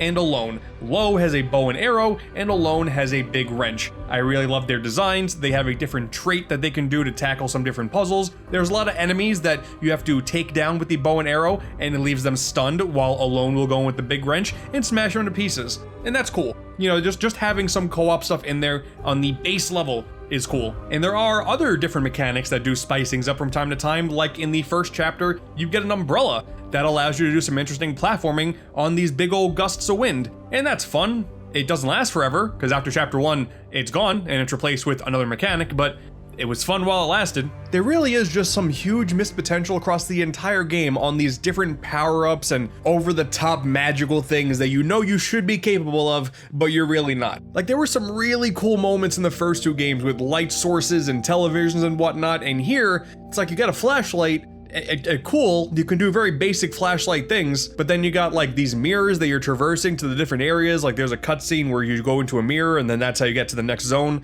Okay, there's nothing really extravagant about all of this. Like it's kind of mind-boggling to me that one of the main areas in this entire adventure is like a circus. It's beautiful, like I still think the art style is great, and you're not gonna do any maze of fake mirror stuff? Like, if you're gonna make the mirrors a thing in the plot, why not make it like more of a mechanic throughout the story to add significance to why the mirrors are a thing in the first place? Like, it's just weird. It's not fully thought out, and that's so upsetting, man. Like, the closest we get is that there are these like figurines of people that are frozen in time, and you would think to yourself, oh, surely there's going to be something very interesting with them at some point, and no, they're just there. There's like one moment that's more annoying than anything where they tried to make it scary, and that's about it. It's a big shame. But for the majority of the game, you are doing the typical Little Nightmares thing. You're going from left to right. It's a side scroller. You do have some depth. You can move forward and backward, towards and away from the camera, of course. You got some basic platforming. You got some basic puzzle solving. The big thing with the co-op now is that there are sometimes you have to push your friend over some window or something and let them handle a puzzle, and you wait for them to finish it, or you go off and do something else on your own. The puzzle design in this game is incredibly bare bones. There's a lot of block pushing, like a whole lot of block pushing, and a lot of the times the tension raises when you're being chased or something like that. The amount of beginner's traps is honestly kind of infuriating. Even though I said some of these things don't become much of an issue when you're playing these games in co-op, there are so many pits that you will just fall into because you don't know what you're doing. There were times where the tension, the areas that were supposed to be filled with tension, we both had to sit back, relax for a second and go, okay, let's actually, what are we supposed to do here? Because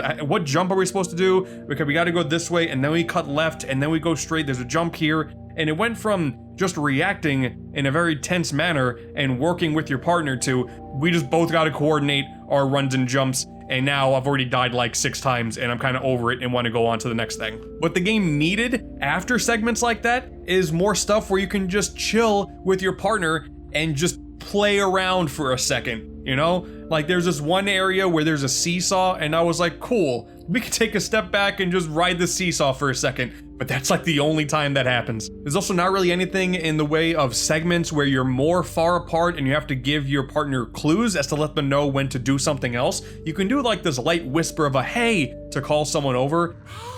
I guess if you're playing this game without, you know, being in voice chat or with them in person or something like that. But there's only one time I can recall where you as one character are stuck and you can't really do anything and you have to manipulate the situation so the other character can move around and free you. And I think that only happens once. Basically, the co-op stuff, despite being the core focus of this game's design, they did not go as far with it as they should have, which is like a weird double-edged sword because for Little Nightmares, do you want it to be that co-op focused, but you made the game this way?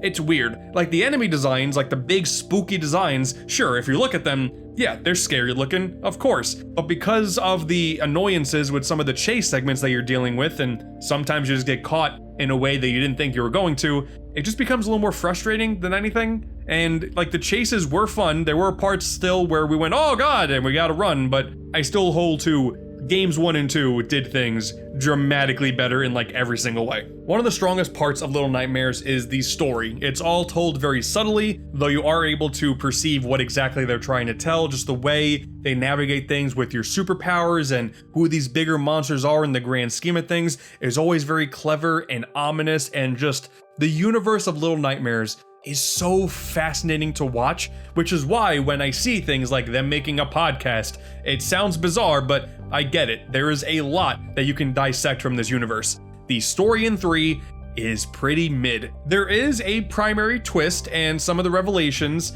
are there, and it's not unclever, but it's pretty on the nose. Like we were able to figure out what was going on like an hour into this 4-hour game. It is short, but that is kind of Little Nightmares thing. These games are always kind of short, so I'm not really upset about the length, but we did find out exactly what was going to happen, like really early on. So then when the final cutscene happened, and it was exactly what we thought we were going to be, okay. I mean, plus the ending is also kind of rushed. Like they don't really give any kind of main antagonist enough time to shine. Man, I'm complaining a lot, aren't I? Some of these questions may be resolved in the DLC. There is DLC that is going to be coming in the future that includes 2 brand new chapters, and because I did enjoy my time with this game enough, as well as my partner I played the game with, you know, I will play those and maybe they will answer some of those questions. I don't like if questions are answered in the DLC when the main game feels as middling as it is, but if that's the case, then so be it. I have no doubt that I am also very much biased to what the landscape of co-op gaming can be in 2025. I think the peak, what every co-op game should be focusing on, is trying to get even a little taste of what a game like Split Fiction, A Way Out, It Takes Two, what that studio has been able to do with co-op. That's why I said there should be more co-op activities like the Seesaw, because those games do it beautifully, and the company that's been putting out those big games, Game of the Year nominations for every single one of their creations. Little Nightmares 3 could have been a side-scrolling equivalent of that, but they just missed the mark in almost every single way, and that sucks.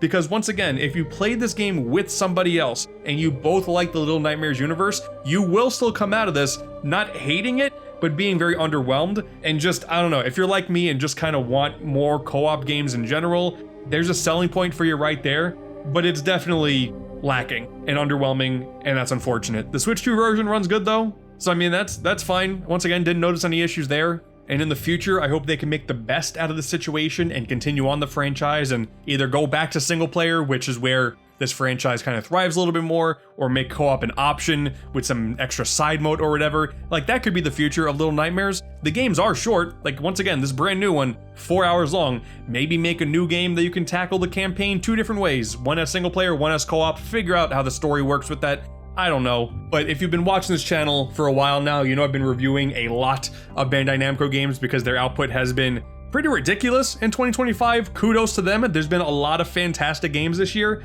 but yeah, this is one of their weakest, and that sucks. That really sucks to say for Little Nightmares. I'm still glad I played it, but it just makes the anticipation for Re-Animal that much higher, because that's by the original studio, and that game will be great, and this is just kind of a little stopgap before we get to it. Like, it's to a point where if you've never played Little Nightmares before, but you're interested in playing this one first because you just have a co-op partner that would be interested in playing the game with you, you can play this game first, because there's really not much going on based on, there's like 1 or 2 things that would be amplified if you played the first 2 games, and that's about it. So yeah, I don't know, man.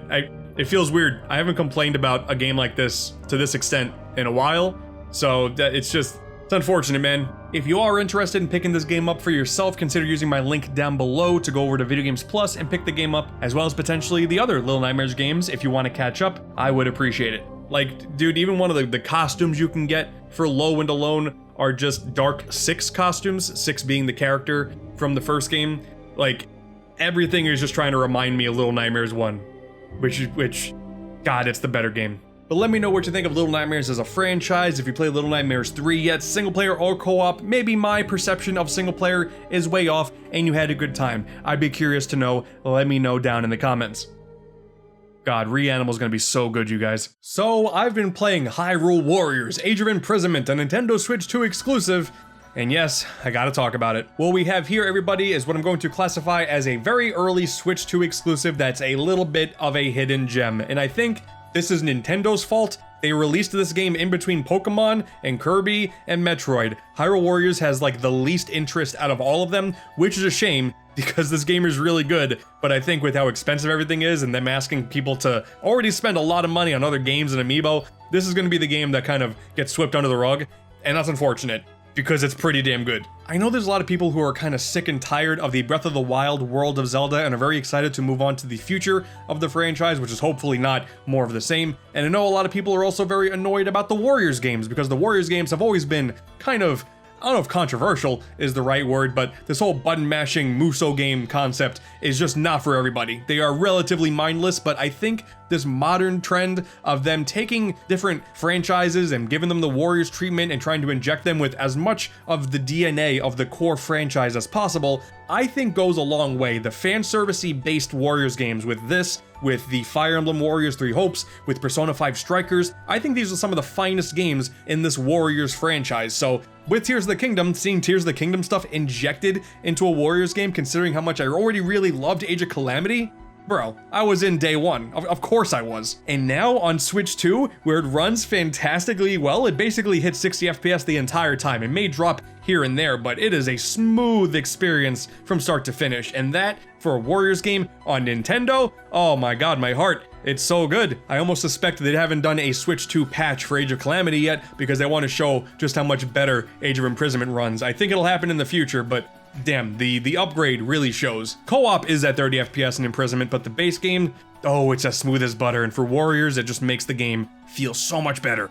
I know one of the major complaints about Age of Calamity was the story not being canon. I really didn't expect the world out of the story anyway, so it being not canon wasn't really a big deal for me. It was still a fun ride while it lasted, but hey, if you had an issue with that, cool. The story now is canon for this one. Zelda goes back to the past due to the events of the start of Tears of the Kingdom. You get to experience everything Zelda got to experience during the Imprisoning War back in that era. Cool. They do explain, like, right at the very end of the story, why the events of this game aren't elaborated upon in Tears of the Kingdom. Fine.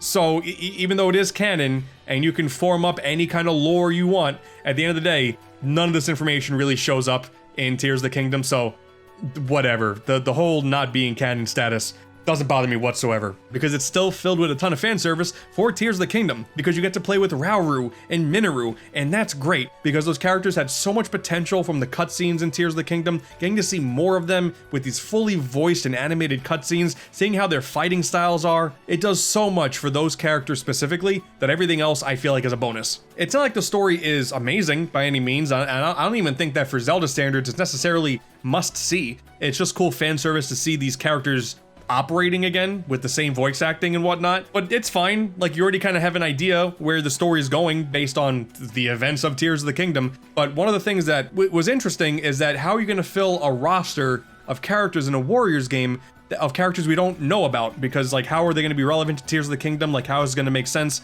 And it turns out the way that they do that is you have all the different clans. You have the Hylians, you have the Rito, the Zora, the Gerudo, and the Gorons. They just went ahead and made 3 new characters for each of those races.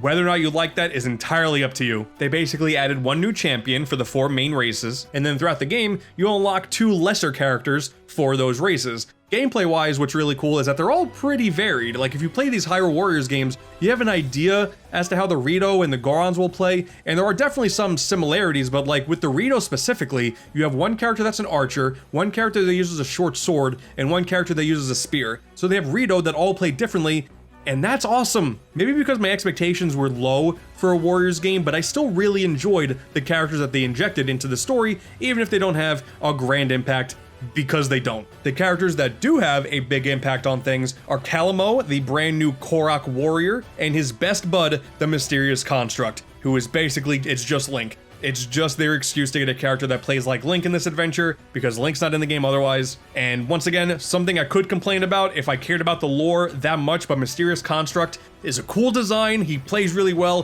feels super badass at times. Like, there are parts of the story with the Mysterious Construct that feel overly anime, and it doesn't really feel like it fits Tears of the Kingdom, honestly, but it's still really cool. So my complaining can only go so far. But what I'm saying here basically is the entire roster of characters, playable at the very least, really good. There is some potential for some more free characters to show up as playable with some free DLC down the line, but this current roster, they may not be like the most memorable characters under the sun, but I really like them. I would be lying to you if I said these characters are bad, because that's not true. The thing that I really care about when it comes to playing a Warriors game in the modern age is not only are the characters fun and varied, like of course you typically have a bunch of the combo moves that you can figure out how to string together to make that work, there's also just a ton of things to do and a ton of things to unlock.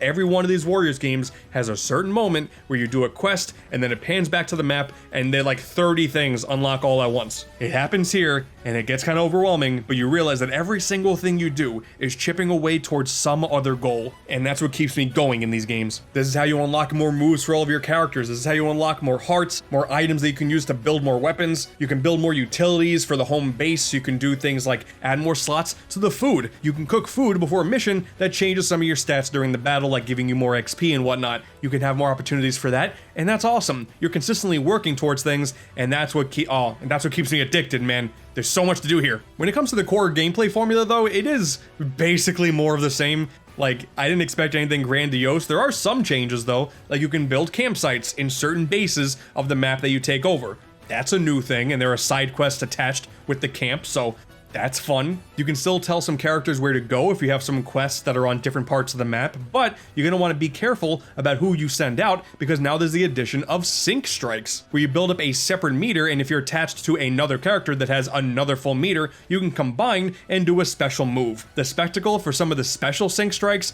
are glorious. They're just mini cutscenes and you feel super powerful, and it's great. There are some sync strikes that are barely sync whatsoever. It's just if you work with one of the other captains of the different races, they just give you an element to your attacks for a little bit. It's fine. I do kind of wish, like, if I had 2 of the normal Rito, that they had a sync strike together and they don't.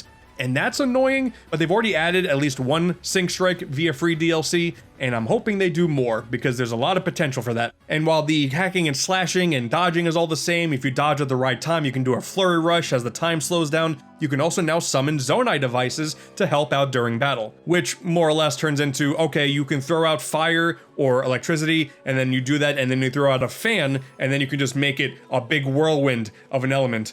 And it's cool. You know, it takes you out of the gameplay a little bit because you have to go and navigate a menu, one of the main issues of Tears of the Kingdom and like Echoes of Wisdom, but you can do it here now too. But it's still cool, makes you feel powerful. You can make a character burn or get electrocuted or frozen with ice. It's fine, I got used to it. It still made it feel a little bit different than before, and I appreciate that. Some of the later challenge levels that are optional do get pretty tough, so you do have to grind a little bit if you want to. Not every map design is totally original, actually. It is pretty bland at times. Once again, if you played a Warriors game, you know exactly what to expect here, especially with how gloomy Tears of the Kingdom is. Even visual variety, not super strong, so to compensate for that, you can sometimes go into the depths and do some levels there. That's nice because there's a whole unique slate of enemies and bad guys down there, so that's fun. But there's also the addition of these Sky Islands. There are a couple, and I gotta emphasize, only a couple of missions in the Sky Islands, which is a shame because this is some of the most visually impressive stuff in the entire game, but there's only a couple times you gotta do this. The most time you spend like in the story for the Sky Islands are these unique Star Fox-like segments with the mysterious construct, and it's cool and all. Being able to do a gameplay format like this with the Warriors UI and whatnot, like, it's super fun. I just wish there was more stuff to do in the Sky Islands, because the lack of map layout variety and visual variety with there not being enough depth in Sky Island missions, that's like the biggest issue, because otherwise, it is more Warriors, but if you like that type of game, and if you really like Age of Calamity, you're gonna love this too. So much so that I'm not entirely sure if I like this or Age of Calamity better. Age of Calamity needs a Switch 2 version really badly for the performance to be on par with Age of Imprisonment and also the original Hyrule Warriors that runs at 60 FPS on Switch 2. But they both do basically the same exact thing for their respective partner main Zelda game. Everything that Age of Calamity did for Breath of the Wild, this one does for Tears of the Kingdom. While Imprisonment has the Star Fox segments, Age of Calamity had the Divine Beast segments. And knowing how these games operate, there's always the potential for there to be more free DLC with more playable characters and more challenges. There could even be a season pass at some point. People may forget about this, but Age of Calamity did have an expansion pass that gave us a lot more stuff to do, and honestly, I kinda want that for this game as well. Obviously, always asking for paid DLC is a very touchy subject, but I had a full like 30 some odd plus hour experience going from start to finish and doing as many side quests as I can in between that, with still a ton of things to do. So I don't feel like I didn't get my money's worth, but I'm not gonna lie, I do really want more content for this game, especially since I am on the side of, I do kind of hope this is the last game we see with this world. I love the Breath of the Wild universe. I love it. I love it so much. I'm not someone who's gotten totally sick of it, but for another full-time game, I think I'm good. I think 2 main Zelda games and 2 Warriors games get the job done just fine, so fingers crossed we get that, and then we can move on. The unfortunate thing though, with all of this praise I'm giving, I totally understand that this is once again going to be a game that goes under a lot of people's radars because a lot of people are going to be asking for Switch 2s, which are expensive, and a lot of other certain games like Pokemon and Metroid and Mario Kart and Donkey Kong. Like, this is sadly just like the bottom of the list as far as big first-party releases so far in 2025, but who knows, maybe that expansion pack, if that comes out mid-next year, maybe that'll reinvigorate some love for this game. I don't know. If you played it, let me know what you think of Age of Imprisonment down below, what you want to see in the future. Maybe you want to see more Warriors games with other Nintendo IP. That'd be fun. I don't want Fire Emblem either. It's time to move on. Give us Xenoblade Warriors, you know? It's time for that. Give us a Kirby game. Kirby is a Star Warrior. I'm tired of waiting. Give us that. Hell, man. Give us a Splatoon Warriors game. Do something, man. Make a Warriors game where the main character isn't using a damn sword. Like, I love this game, but God, do something else. You knew this video was coming. Kirby Air Riders. Dude, I never thought this day would come. A Masahiro Sakurai directed Kirby Air Ride sequel as one of the big holiday games for the Nintendo Switch 2. Absolute lunacy. Of course this is a fake video game. Dude, I don't care what anyone says, especially with how stacked the first 6 months of this console's life was when it comes to first-party exclusives. It is so sick that Sakurai got to finally work with his baby boy again in a dream project. You gotta remember, the last time he directed a Kirby game was Kirby Air Ride for the GameCube. Hell man, Forgotten Land with some of the new stages and 60 FPS would have been fine enough for this year, but damn it, you know, I'll take this one too. What am I always saying? It's incredibly easy to be a Kirby fan? Yeah, that couldn't be more true. But that development history is interesting. Most of the time, HAL Labs, the usual Kirby studio, is too busy working on new spin-offs with different gameplay and maybe getting a follow-up if they feel like they want to waste money on an online server just for it to be dead on day 1.5. But hey, not only is this a Sora Limited project now, but Bandai Namco worked on this too. Have you seen their 2025 lineup? Where did these people find the time? I get it, you know, Sakurai had all the time in the world since he became a YouTuber and did it better than all of us could ever aspire to be. But ultimately, it all adds up to this game right here being a sick fantasy dream that should not be real, but oh my god. Now I love the original Kirby Air Ride as much as the next guy. It was my 14th favorite Kirby game of all of them at the time when I made that video a few years ago. Of course you remember that. But a brand new game, a brand new sequel to Air Ride with just more stuff in it? What do you think, I'm gonna say no to more content? Of course I'm excited. And in typical Masahiro Sakurai fashion, we have a pretty simple game at its surface level with a million fine touches across every single inch of this game, and I wanted to talk about as much as I possibly could. That's how this video is this long. Like, what do you think? I was gonna say, oh, game good, and then move on? No, we got a lot to discuss. But as someone who has been accused of being a Nintendo bootlicker, I do want to be level-headed here. Let's be realistic. This can't be a perfect video game. I do have some complaints, and before it gets all the good, I got a list. Let's get to the bad. I'm not a big fan of the new logo. Like, I get it does kind of align with Smash Ultimate. That was just black text and it kind of worked back then, but I don't know. After looking at the original logo and now this, it's just a little too, like, corporate, I guess. I don't know. Needs more flavor. Not a fan. And that's my list of complaints. Let's talk about the game now, shall we? With so many different components to talk about with this game, I want to start off with the major brand new mode, the story mode essentially, Road Trip. It starts off pretty straightforward. You pick a difficulty, you pick a rider, you start with the standard warp star and default stats, and then you go. What you got here on Road Trip is a consistent line of 3 route choices, each with different rewards and different challenges. Kind of similar to the classic mode from Smash 3DS of all things, but also a little bit of classic Smash events. Dude, even when you start one of these challenges, like this is just Smash Ultimate, like it's pretty blatant, but that's fine. Like I respect it, but oh my god, it is just Smash all over again. They did not want to hide that whatsoever. Lolo and La have the same finite detail in their render here that Sephiroth has in Smash. Like it's bizarre. There are so many different combinations of what could pop up here. You got races and air ride and top ride mode. You got simply reaching the goals in these areas with time limits instead of racing other characters. Maybe you have to defeat random rivals in a whole bunch of different challenges like the air ride courses, or maybe just a random chunk of the city trial areas. And yeah, a bunch of city trial challenges could pop up too, like destroy a bunch of boxes, eat X amount of food, defeat a bunch of attacks, or even take out one of the bosses like the Grand Wheelie or Krakow. You may even run into a race on the Oval Circuit, which is an area specifically made for the tutorials, and that's it, but that could pop up as well. Essentially, this is a means to get a little bit of the other 3 modes in at different intervals, which is so damn cool. Air ride, top ride, city trial, they're all here in this one mode. And you don't gotta stick to one thing for too long because you do one race, you move on. It's super fast paced. These different challenges throughout Road Trip are also not random. Not at all, actually. It may come off as such, but you may notice that as you progress throughout the mode, they get more difficult, but if you do multiple playthroughs, you'll notice the same challenges over and over again if you choose a challenge that already has a check mark on it, meaning you've done it before. It may try to sell you on it's just a race against a random character, but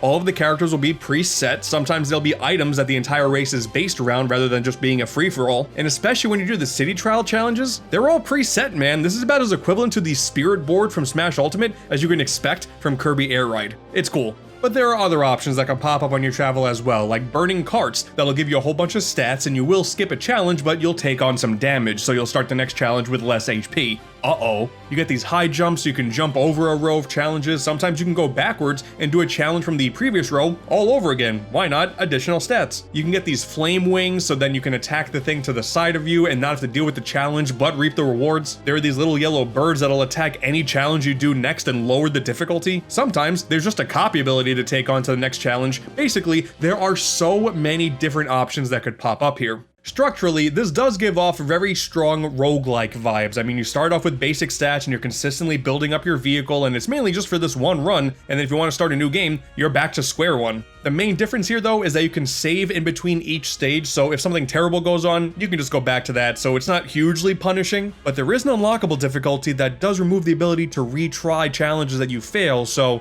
it is there. They did a roguelike mode in Kirby Fighters 2, and I thought that was really fun, so I'm glad we kinda got that here too. And yeah, if you're a Kirby Air Ride aficionado, you already can tell that these stat upgrades are very much city trial coded. Like, each of the stages also have rest areas where, hey, there's a free stat upgrade for you. There's also Waddle Dee shops where you can spend some of the road miles that you're getting, which are the primary currency, to just get more stats like that, or maybe copy abilities, just whatever they have on offer. And as far as the extra machines go, a lot of these routes simply have one right there ready to pick up, and then you can swap into it and do the next challenge with that vehicle. But it also adds it to your machine arsenal. Say you fail a challenge and retry, you then have the option to change your machine to something that better suits the occasion. Once again, something you miss in the super hard unlockable difficulty. And let me say this as well, when it comes to unlocking things, if you unlock a machine in one mode, you unlock it for all of the other modes as well. That is super damn nice. They could have had it to say if you get the bulk star in Road Trip, that's all fine and dandy. You still got to unlock it in Top Ride, but no, it unlocks it across the entire board, which is so nice. To think that these are the same developers that made me unlock everything in Smash Wii U after unlocking everything in Smash 3DS. Oh, how the times have changed, but my trauma is still there. And of course, it wouldn't be a Kirby game if there wasn't a whole bunch of fan service introducing the route characters. Sometimes one of the choices on your travels are a different PNG of a familiar character. Mechanically speaking, they're dictating which stage you go to next. Like, if you take a look at the entire roadmap here,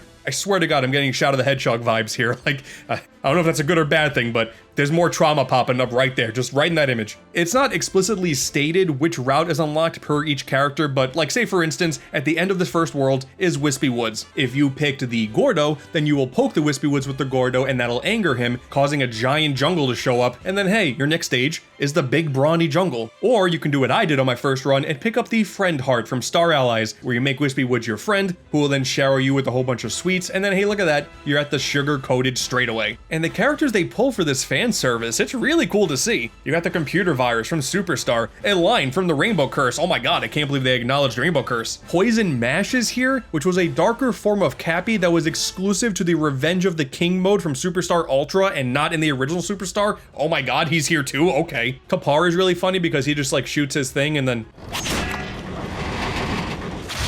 And dude, my bro Dale is here. Hell yeah, man.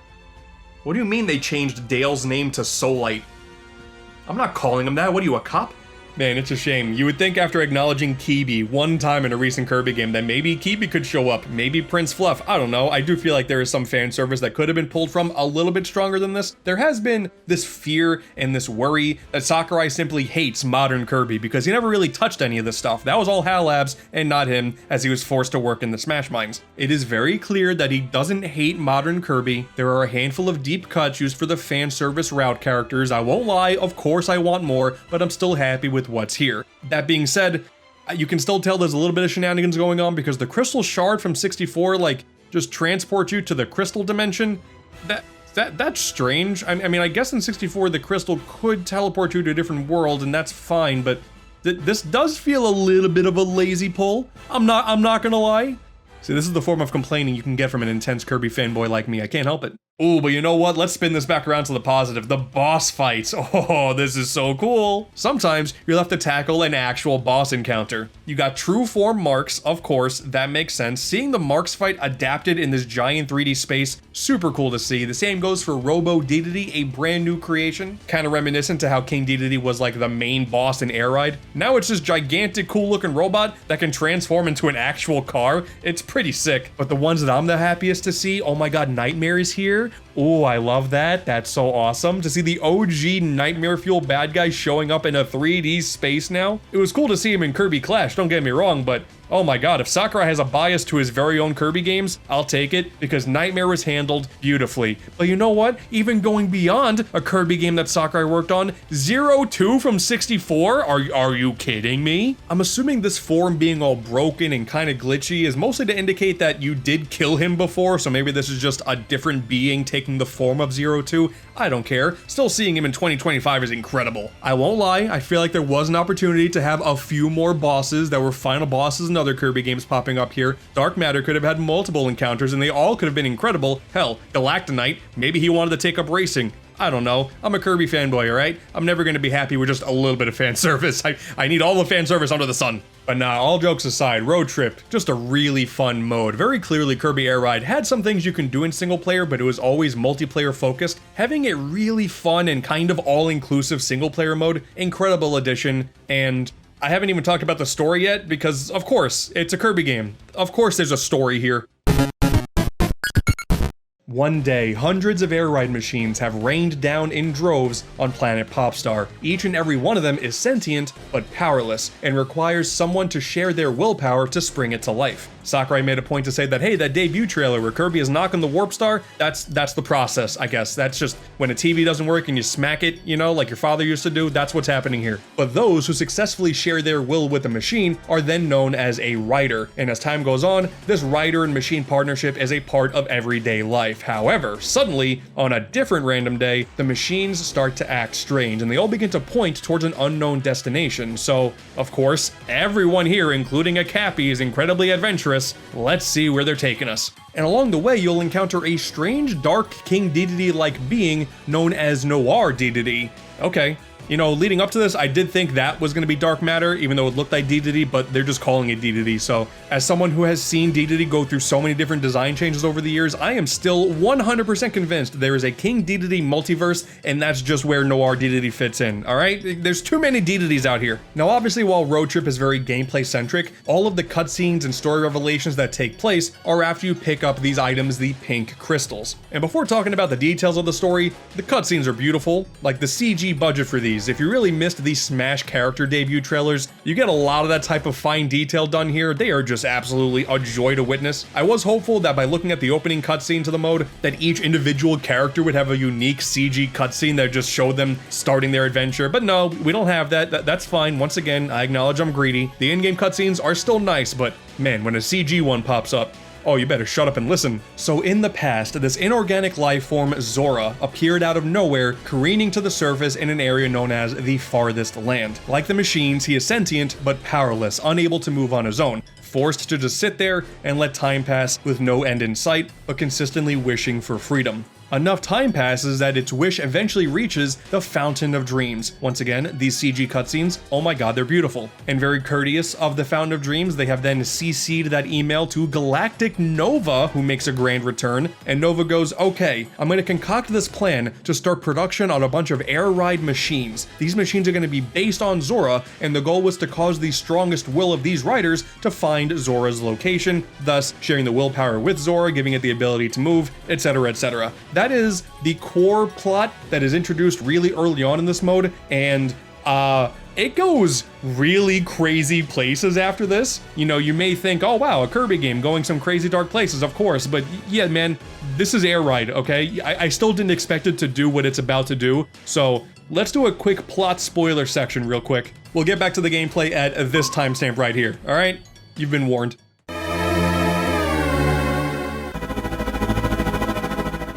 Oh my god, dude, the story goes absolutely bonkers. Like, oh my god, it makes sense. We'll get to why it makes sense, but I was blown away when one cutscene in particular pops up, but alright, let's get into the spoiler section. So it's revealed in another backstory segment that Nova, after sending out a bunch of the air ride machines, sends out drones to Zora's location, which then start to rip it apart piece by piece to eventually take its core. What the f***? And after dealing with all this pain and torment, its consciousness somehow managed to escape, and it took on the form of Noir Dedede. What? You know, I don't know why Dedede was like the form to gather here, but okay, I'll take it. So, with all of these remnants that have been taken from Zora, a brand new legendary air ride, Gigantus, a weapon made to destroy the planet, was created. Okay. All it needed to awaken was the right air ride machine to return to the point of origin, so seemingly everybody is heading towards destruction without realizing it. Instead of awakening Zora, it would be awakening Gigantus. Uh-oh. So that means that Noir wasn't evil. It was coming from Zora and trying to stop you from making it there, you, the one rider, from making it to the new Doomsday Machine. This is just Kirby's Adventures plot all over again. I realized this immediately that, oh my god, Sakurai got the opportunity to do Kirby's Adventure all over again. That whole plot was, okay, he destroyed the Star Rod at the Fountain of Dreams and gave all the pieces to his friends, like, oh, okay, cool, clearly he's the evil one, but then it turns out that Dedede was simply preventing Nightmare from taking over, and then hey, it happens. That's just the plot here again. Oh my god. So of course you, the player, realizes what's about to happen, but obviously the writer doesn't, so eventually you make it to Gigantus. And against everybody's wishes, the machine eventually awakens. Gigantus is here, and thus begins a boss fight against a gigantic tank. Oh baby. This fight's crazy, man. There's just destruction happening all over the place. There are specific points on the tank that you have to hit, so with the combination of different copy abilities and items and these different launching pads, you can hit all of them. It's not incredibly difficult, it's just the spectacle is incredible. But let's say even if you fail, after a couple attempts, you can get it done just fine, and hey, you think you're done? No. Suddenly, a race with Noir Dedede begins, who wants to retrieve its core. It's their core at the end of the day. And then yeah, you begin this crazy race against Noir towards Gigantus, and the problem is, if Noir makes it to Gigantus, they will self-destruct, causing a bad ending. That's right, Kirby Air Riders has a bad ending. But if you make it first, you get the good ending. You pierce through Gigantus with your machine, destroying its heart. Great. It's all good, everything set. No, actually, because Noir Dedede also lost its heart, because that was its heart also, and it sadly withers away. Oh, that's depressing. And then the credits rolled.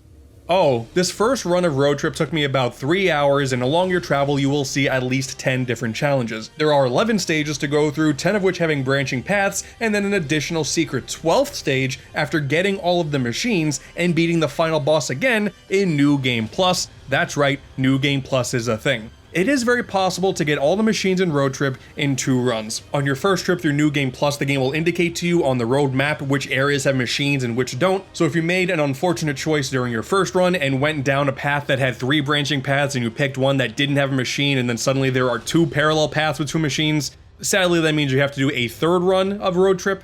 Or you could be like me and at the very end of my 2nd run managed to have enough money to buy the final machine that I needed, so I qualified for the true ending at the very last minute. That was kind of sick. I hope that happens to you too. Doesn't matter anyway, because if you want to be a true completionist, you do have to do this mode like 4 times in order to see every single stage in the route. There's one area in particular where there's 4 options, and obviously it's impossible to do more than 1 level in a run, so you want to be a full completionist, see everything this game has to offer? 4 runs right there. Good luck.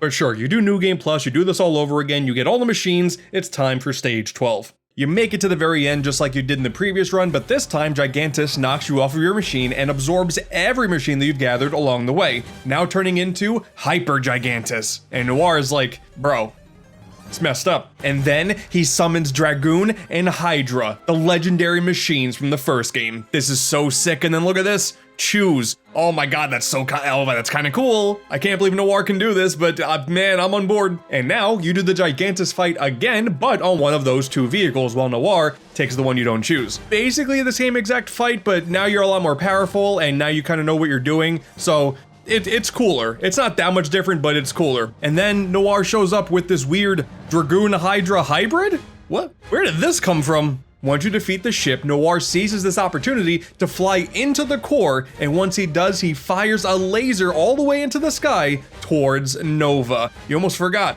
that Nova was the final baddie all along, right? We're going for him. And then, it's pretty random, and I would be more upset about this if it wasn't honestly kind of sick. Through this little fireball here, now we have Leo.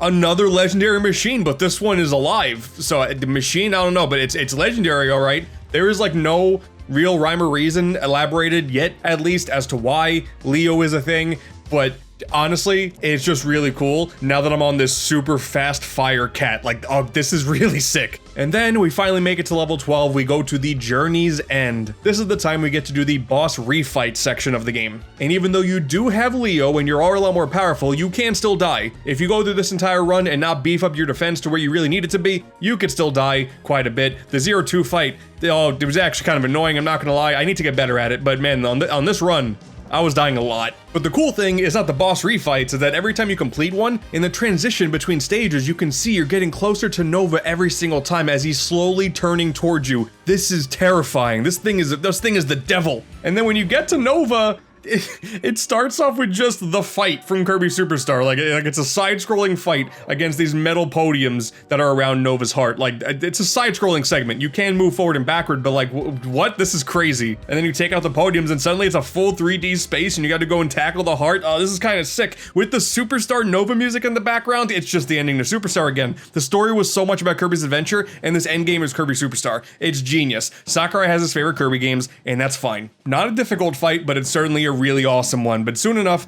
you take out the heart, and you're done. You save the day. Nova explodes, it does the same exact thing it did in Superstar, and then credits. The rider can now return to their pop star. But hey, post-credit scene, the core is still there, and thus Zora is able to be reassembled, and they then all ascend to the heavens. The good ending. And then yeah, you get Noir DDD as a playable character. If you're on the slower side getting into the good ending of the story mode, there's a good chance you already saw Noir DDD while playing online, so you got spoiled, I guess. But yeah, that wraps up the story mode of Road Trip and Kirby Air Riders. And unlike other modern Kirby games, there's not really some immense story details that are stuck on some pause screen with really subtle storytelling. What you see here is kind of what you get, but it's still pretty wild to see this tone in Kirby Air Ride. It's no surprise, ultimately, that Kirby does go down this route, but it's certainly a lot more ominous, which feels pretty on brand for Sakurai, I feel. Because Nova really is the biggest lore dump of this entire game. He's such a fascinating character now. He was just some creepy cat-faced thing before, but now he's back?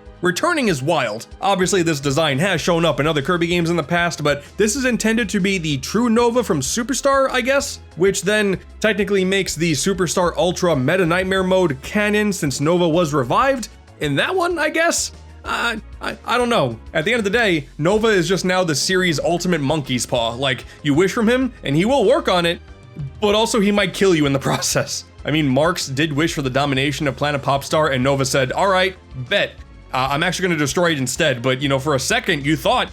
But granted, this could also be like a totally separate Nova, but then if that's the case, that's terrifying because how many of these are there? Like outside of all this cool stuff in the road trip mode, there's an unlockable track in Air Ride that is Galactic Nova. And the spectacle of this stage is insane. You are racing around Nova, attacking another planet and the planet retaliating against him. And then you can go inside of Nova and you're doing the whole final segment of Superstar as a racetrack now, and it's insane. But like, I don't know, is that the same Nova? Because why is this war taking place? I don't understand. This track is also a lot better than the Nebula Belt, which is the final track of Kirby Air Ride, which you unlock after doing a run of Galactic Nova. Nebula Belt, really not a good track. As the final track of the original game, it's pretty damn weak, man. It's one of the worst tracks in the game. I mean, I appreciate it, it looks cool, but that's terrible. But this is another instance of hilarious scenarios where some new Kirby game comes out and new players come along trying to see what all the hubbub is about, and they go, bro, does Kirby always go this hard?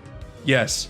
Since 1993, yes, Kirby has always gone this hard. Catch up! It's also worth pointing out in the spoiler section that you do eventually unlock Leo and Gigantus in City Trial as well, not just Dragoon and Hydra. Similarly, you have to get the different parts and hopefully you can maintain all three, and if you do, you can transform into them. Makes sense to me, but you heard me right. Gigantus. If you are lucky and fortunate enough to get all the pieces of Gigantus during City Trial, you turn into a gigantic tank and suddenly everyone is trying to kill you as you are running rampage throughout the city. And then there's no more choice on what the stadium is. The stadium event is going to be you as Gigantus with everyone else trying to take you down. This is insane. It is so incredibly rare to be able to transform into Gigantus during a City Trial 5-minute segment online. But if you do, or if someone else does, that's basically game over. Like, there's no use really trying to fight it. You can try and take out Gigantus because that is the only way you can get a Gigantus gummy for the gummy menu, so that's a fun little challenge, but God, just the fact this is possible is crazy. There's also a Nova track in Top Ride, which is kind of cool because there's portals that transport you during the race. It's cool. It's better than Nebula Belt. And there you go, that's the end of the spoiler section.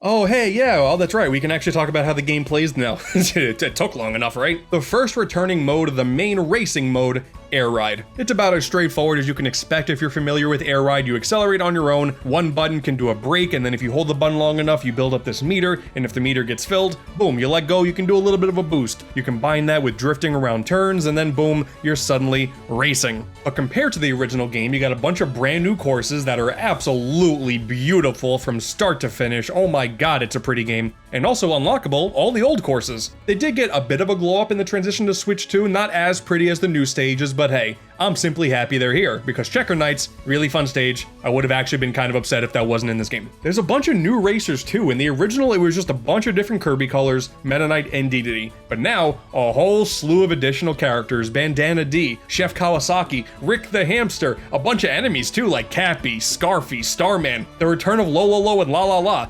DeRoach, okay, you know, Squeak Squad was such a mid-game, but I'm happy he's here. And then the modern trio of incredible brand new characters, Magolor, Taranza, and Susie. Oh, I am so happy they were included. Elfilin, I don't know, they're dead, I guess. I don't know, their exclusion is definitely strange. Riders also have additional color variations, like for Meta Knight, you have Dark Meta Knight and Galactonite. That's sick. The Dedede color palettes are basically ripped right out of Smash Brothers. Rick has a brown variant, so now he just looks like an actual hamster. By the way, the detail of the fur of the Rick render, it's insane. The Magolor color variant is from Magolor Epilogue. Susie's is Parallel Susie. Like, it's just really cool. A lot of the characters, it is just another color palette, but it's really cool that some of these are actually references to other appearances from these games. Also, you have a whole wardrobe of hats that you can add to these characters. Cowboy Rick, y'all. Hell yeah. Every single rider can also use copy abilities. Good. It spits in the face of what is Kirby canon, and Sakurai said, that's fine, I don't care, I just want the game to be fun, and I can respect the hell out of that. Riders also have a brand new special move. Going against everything you know about the original Kirby Air Ride, there is a second button to worry about now. Over time, you will build up this meter, you can activate a special, and get a 1-up on the competition, and every single character has a different special. In fact, Kirby has 4. Depending on what character you pick, it's not just a color swap, it's a special swap as well. A lot of it does just boil down to, hey, you go faster, and if you hit an enemy, boom, you knock him out for a little bit. But hey, the flourish is really nice. Once again, shout out to my boy Rick. He just starts to book it. And while many of these characters do play relatively similarly despite size differences, there's also some special traits for individual characters too, like DeRoach. If you attack a rider in front of you that has a copy ability, you can steal that copy ability. What a dirty thief. Dare I call him a rat? You get it? Because that's what he is. That's a bad joke. Taranza will sling around corners with his web. If you go in air as Susie, her boosters will give her an extra jump. I'm sure this results in a tier list of which characters are the best to use, but I don't care, I just think it's cool. Of course, and there's new machines as well. Plenty of them returning, and they all give you a whole bunch of different attributes, but there's new additions to this arsenal as well. You got simple ideas, like the winged one being good at flying, and Shadow has some more strength. You got some mechanical differences, like the wagon can't boost, so it's higher in other categories. Swerve can't drift. Each attempt to boost stops it in its tracks. When you look at some of the new options, you got the Hop Star, where by doing a quick spin you'll do a jump. Vampire Star, if you attack an enemy from behind with it, you'll get a sudden speed boost. That's kind of cool. Paper Star is a much better flyer because it weighs basically nothing, but as a result, it's a lot more fragile. I really enjoy the new Chariot because it's really good at turning and sometimes maneuverability. Just my favorite trait to have maxed out. You got the Tank that turns totally differently, like when you go and drift in a turn, the tank keeps moving in the direction you started in, but then boom, you're just off in the other direction. So like it's this combination of the Swerve Star, but also you keep your speed. Oh, it's really fun. The Transform Star. Oh, this is crazy. It has 2 different forms, one that's better at movement and one that's better at flying, and then by doing a quick spin, it changes just like that. Oh, that's so sick. Something that I've seen as a whole new group of people are giving Kirby Air Ride a shot for the very first time with Air Riders. They go into this expecting it to be like Mario Kart, like, okay, I go in, play as this vehicle looks kind of cool, we're off to the races, and then go, that was weird, that was like way too simple, and I didn't like how my vehicle played, so I guess it just ain't for me. But just like how it was in the original game, there is an unexpected level of complexity to the machine you pick, and now the rider you pick as well. These combinations actually kinda matter. Like, I'm sure playing as Cappy with a normal Warp Star isn't going to be high on your list of priorities, but sometimes it may still be fun to play that way, you know? Or you can be someone who is cultured and go, hey, Rick with the Battle Chariot. Of course that's the best one. But like any RPG with multiple classes and you're trying to figure out just which one best matches your playstyle, that's what Kirby Air Riders is all about too. I've seen people say that they love the Swerve Star, and I'll be honest, I hate it. Never liked it. Never once in the GameCube games, don't like it here. But you know what, that's fine. I got dozens of other options to pick, all with their own lists of pros and cons, and hey, there are just some that I attach to better than others, and it just takes a little bit of time and replaying stages over and over again to figure out what's best for you. And that's okay. Some people need to hear this. Kirby Air Ride ain't Mario Kart, and that's okay. Alright, enough of that tangent. There's the brand new swap relay mode where after you get to a new lap, you'll change vehicles. That's really fun. Once again, you can play with a whole wide variety here, and now there's a mode built for it. Hell yeah. And yeah, I did mention copy abilities before, but of course, I really want to go in depth on the copy abilities too because this is a fun conversation. A bunch of these are returning and they act exactly as you would expect them to, like fire, of course, you shoot fire. Makes sense. Tornado and wing don't show up, they were in the original and not here. Plasma returns, but it does act differently. Before you have to move the control stick over and over again to build a meter. Now, does it on its own. Thank God. There's a handful of other abilities from the Kirby franchise that show up in Air Ride for the first time, like Cutter, Drill, Fighter, Jet, Missile, and UFO. Oh my god, I'm so happy to see UFO back. And of course, in typical Kirby fashion, enemies will pop up along the race and then you consume them and that's how you get the powers. Makes total sense, but there's also brand new enemies for a handful of these abilities. Like Drill, Jet, Fire, there are brand new enemies in the Kirby universe that give you these powers. And I don't know, man, I've always thought that was super cool. I love that it's not just one enemy type that gives you fire and that's it. Now there's this brand new flying creature that gives you fire. Sure, man, why not? Welcome to the family. But brand new to the ability arsenal, we have Flash, where after a full boost charge will let you just zip on through at supersonic speeds. That's a pretty fun ability. And also, Steel Ball. Does exactly what you think it does. Turns into a giant steel ball, you can wreck the competition, you have great maneuverability. Just hopefully you can make it ahead of your opponents now. Just look at that Steel Ball run. Fun fact, we have two brand new abilities. Steel Ball was introduced first. Leading up to this game, we had 68 copy abilities in the entire pantheon of copy abilities, which means they could have made this Flash, but instead they gave us Ball for 69. Thank you, Sakurai. I appreciate you. You could have just like made these revamped versions of Light and Ball from Adventure, but nah, you went the extra mile, made Ball 69. God, I love you.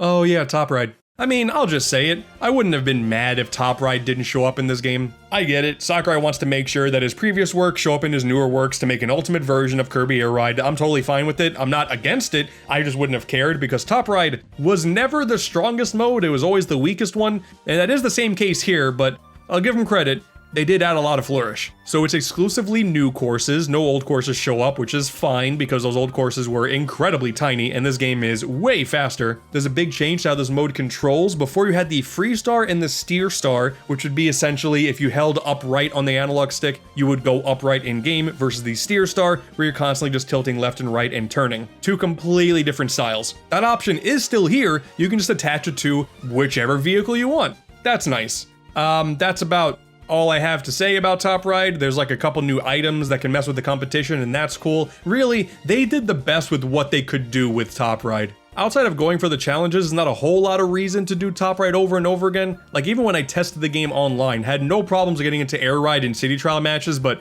it actually took a little bit to get into Top Ride. That's just the nature of this mode, man. There's only so much they could have done. I will say this though, in one of the races I did, I managed to tie with two other CPU racers down to the millisecond. How? What? How? Oh, what? I doubt if that's the same millisecond, bro. How? What? I am so glad to have that recorded. Dude, City Trial being relevant in modern gaming, I'm just so happy. Welcome to the brand new world of Skya, your brand new playground for like 100+ hours of gameplay, man. Dude, City Trial is like objectively the best mode, one of the most fun modes in any multiplayer game ever. And they could have made a Kirby Air Ride sequel that just had this mode and nothing else. It could have just been a City Trial game and I would have been fine with it. Like that's how good City Trial is in my mind. Essentially, it's just absolute insanity, okay? The game starts, it says, hey, there's 5 minutes. Whatever happens, happens now. Like, the main goal is to just go around on your basic vehicle, find a vehicle that you like, and then go to that, and then build up a bunch of stats so you can eventually do a minigame at the very end. That core business statement about City Trial is still here, but oh my god, it's more insane than I could have ever possibly imagined. So the whole swapping vehicle thing, well, now you can do it without dismounting. There's just an extra button you can press, and then boom, you jump right to it, and you can continue on playing. You don't have to jump off and then jump onto a new one. No, you can just swap from one to another. And the best part about that is if you see an opponent character who's about to explode, you can kill them and take their vehicle.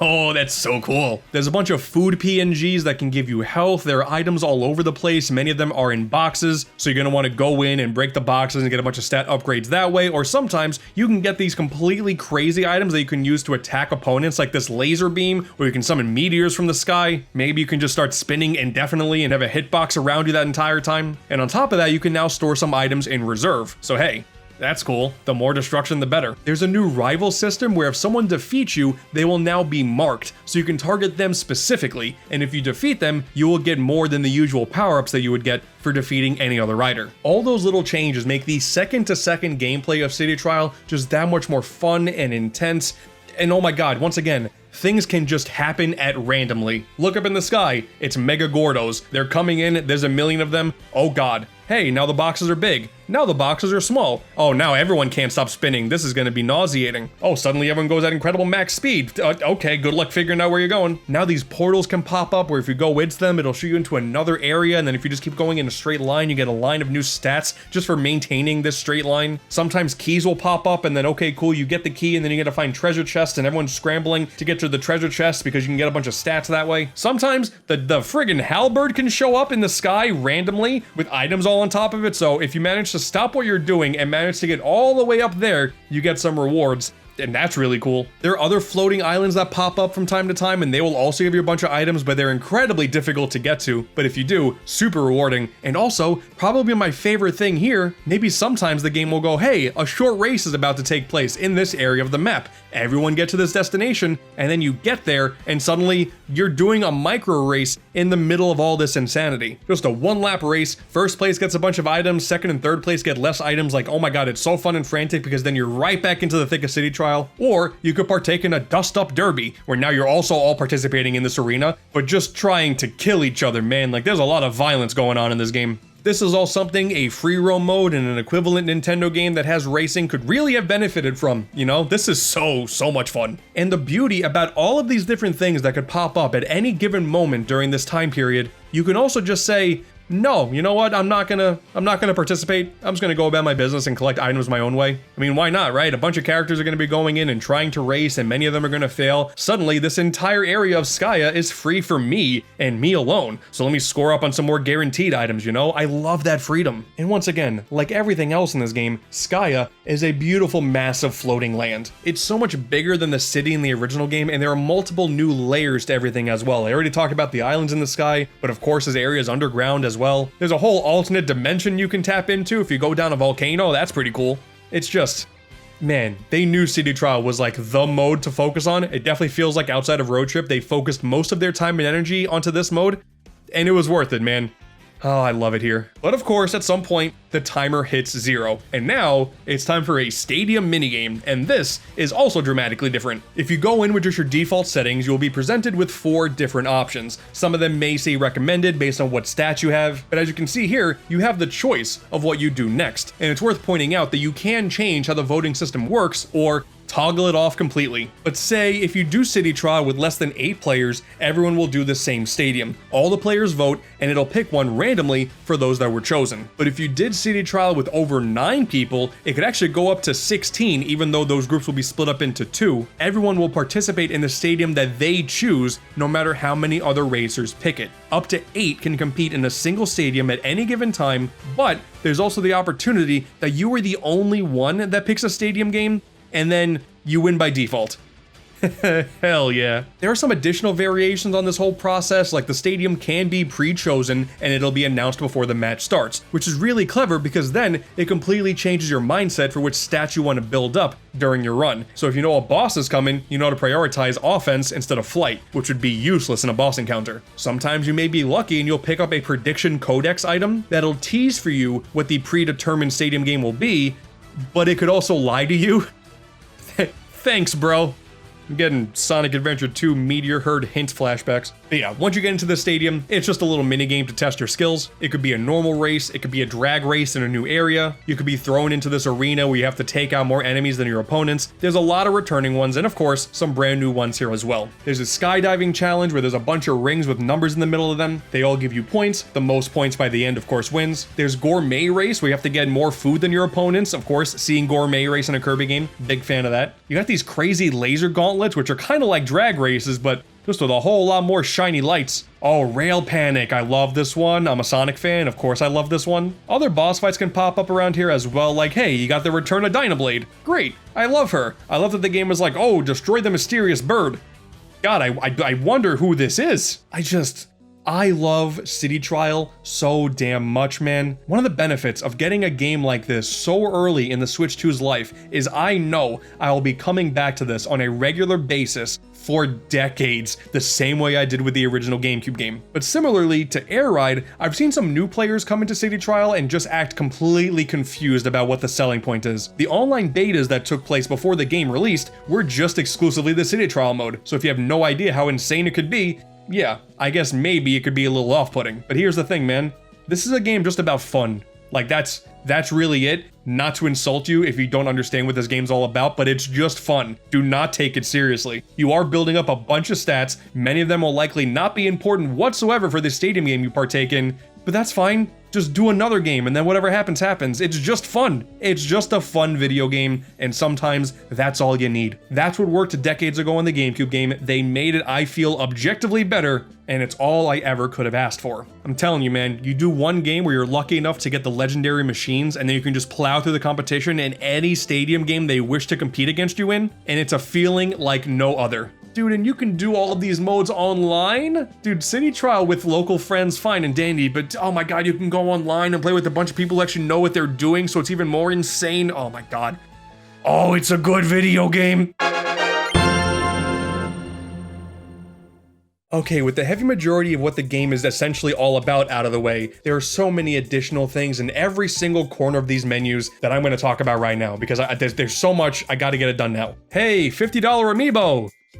Yeah, I bought them. Listen, alright? The price of everything sucks. I get it. $50 for amiibo? That's insane. But hey, they come in two parts. You can swap the rider and the vehicle if you want to. And if you scan the amiibo, it actually can detect which of the two things it is. So that's kind of cool. Realistically, I do think these amiibo are worth more money than the $13 they used to go for at retail, because the detail of these new figurines are immaculate. So many small touches and differences in each of the textures of these characters and machines. Like, I understand, these are definitely higher quality products. $50 is insane, but you also don't have to be me. All you do in-game is do the same figure fighter thing you used to do in Smash, which, I don't know, I never participated in. I don't think it's fun. You scan your own personalized figure, you can play against it and build up its stats, and then essentially you're supposed to go over to a friend's house and have your amiibo go up against their amiibo. It's the same thing you can do in Smash. I didn't do it then, I'm not gonna do it here. I spent $50 on these things, and now they're gonna just sit in my amiibo shelf until I die. So, cool.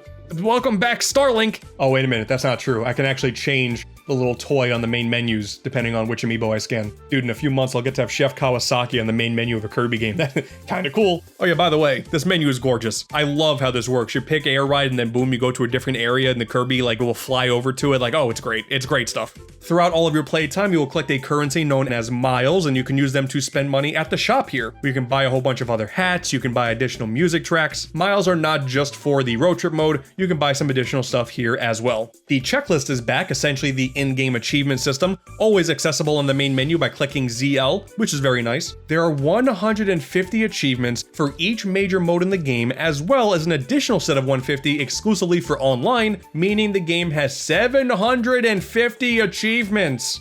Oh my god. By simply playing the game and maybe picking some different racers or vehicles, you're gonna unlock a bunch of these. But this menu still acts the same way it did before. After you unlock one, the challenges surrounding it, it'll tell you what to do to unlock that square. And what's nice is you unlock nothing major by doing the achievements for the online section, just decals. Sakurai made sure to say that he didn't want to restrict any major gameplay components by forcing you to go online, so I'm okay with that. And if the challenge is something specific, like do this race under this time limit with this character, you can press this button here that says attempt, and it'll automatically bring you into that mode with that character, and you can just go.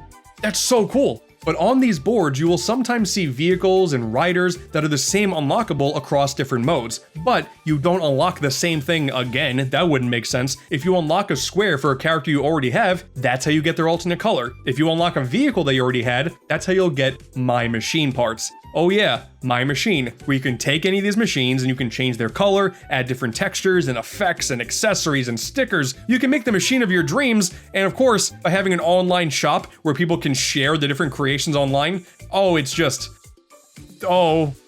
back, Metopia. You can build your own garage and store your favorite creations in an explorable 3D environment, but dude, some of these creations people have made online, absolutely insane. I've seen the boxy wagon turned into a GameCube. Of course, so many of these vehicles have been turned into Pokemon. That makes total sense. Some of the things people have been able to do with the Transform Star are absolutely mind-boggling. But then, yes, of course, we gotta get our bikini mobiles in here. Hooray.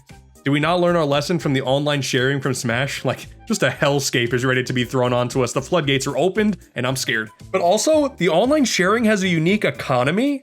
If you find a machine you like, you can use the miles to buy it, but let's say a lot of people have already liked it and purchased it, the more favorable it is in the greater community, the more expensive it becomes.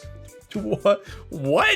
Alright, whatever you say, man, that's crazy. Kirby Air Riders deserves a special nod for its accessibility options. Air Riders is so much faster than the original game, and that's just not based on feel, it's also based on screen effects. The way the camera works and the way speed lines pop up, everything just feels so much faster. And the reality is, there's a lot of people who are not going to be able to enjoy the game to its fullest like that due to motion sickness. And while this accessibility menu may not be able to be a one true solve-all issue for someone who can't handle the default options, the fact that you can add a grid overlay to the game and you can change how the camera works and you can have such fine detail on so many different elements of the screen is honestly remarkable. As someone who is never sensitive to anything these accessibility menus and games are looking to help with, it's easy to take a position that most games should have things like this. At the end of the day, the more people who are able to play these video games, the better. You should not be forbidden from playing a game you'll think you'll enjoy just because you physically aren't able to. Like, hey, control-wise, Kirby Air Ride's a basic game. You just move with the analog stick, you have one button and now a second button, whoop-de-doo. But you still have full button options. If you want to play the game one-handed with just a Joy-Con, you can do it.